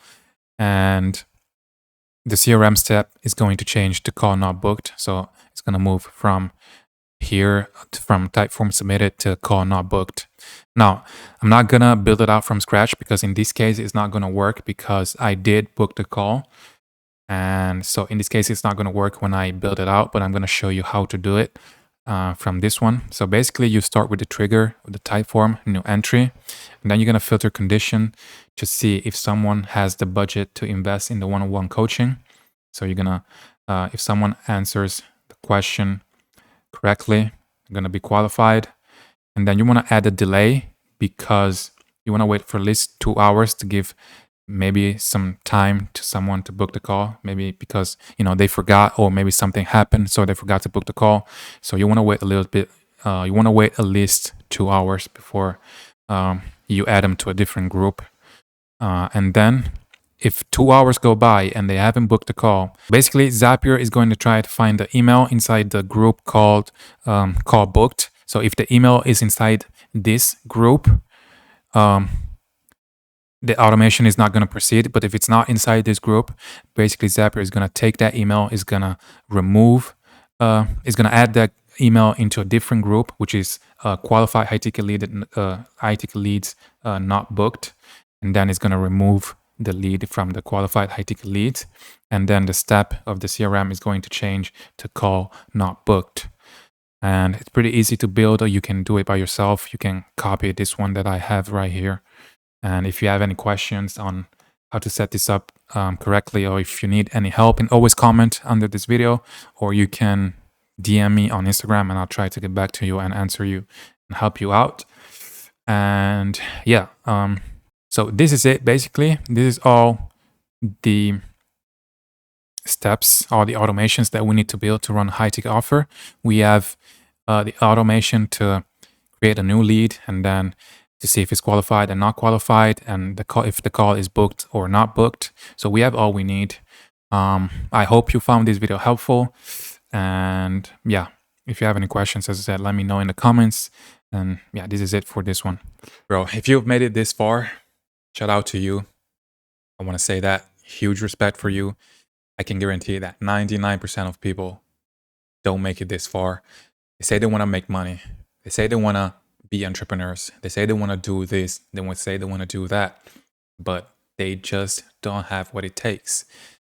And if you sat through this entire video, you took notes, you absorbed all the knowledge, and you are going to apply all this knowledge and implement it in your business to be able to be financially free and to be able to do whatever you want in life, I really have huge respect for you, bro. I can tell that you are part of the 1% that is going to make it.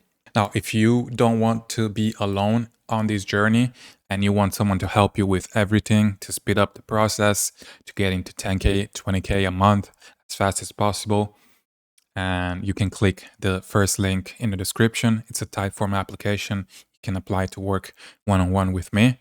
And this is for people who don't want to waste months trying to figure everything out alone and who want to start making money as fast as possible.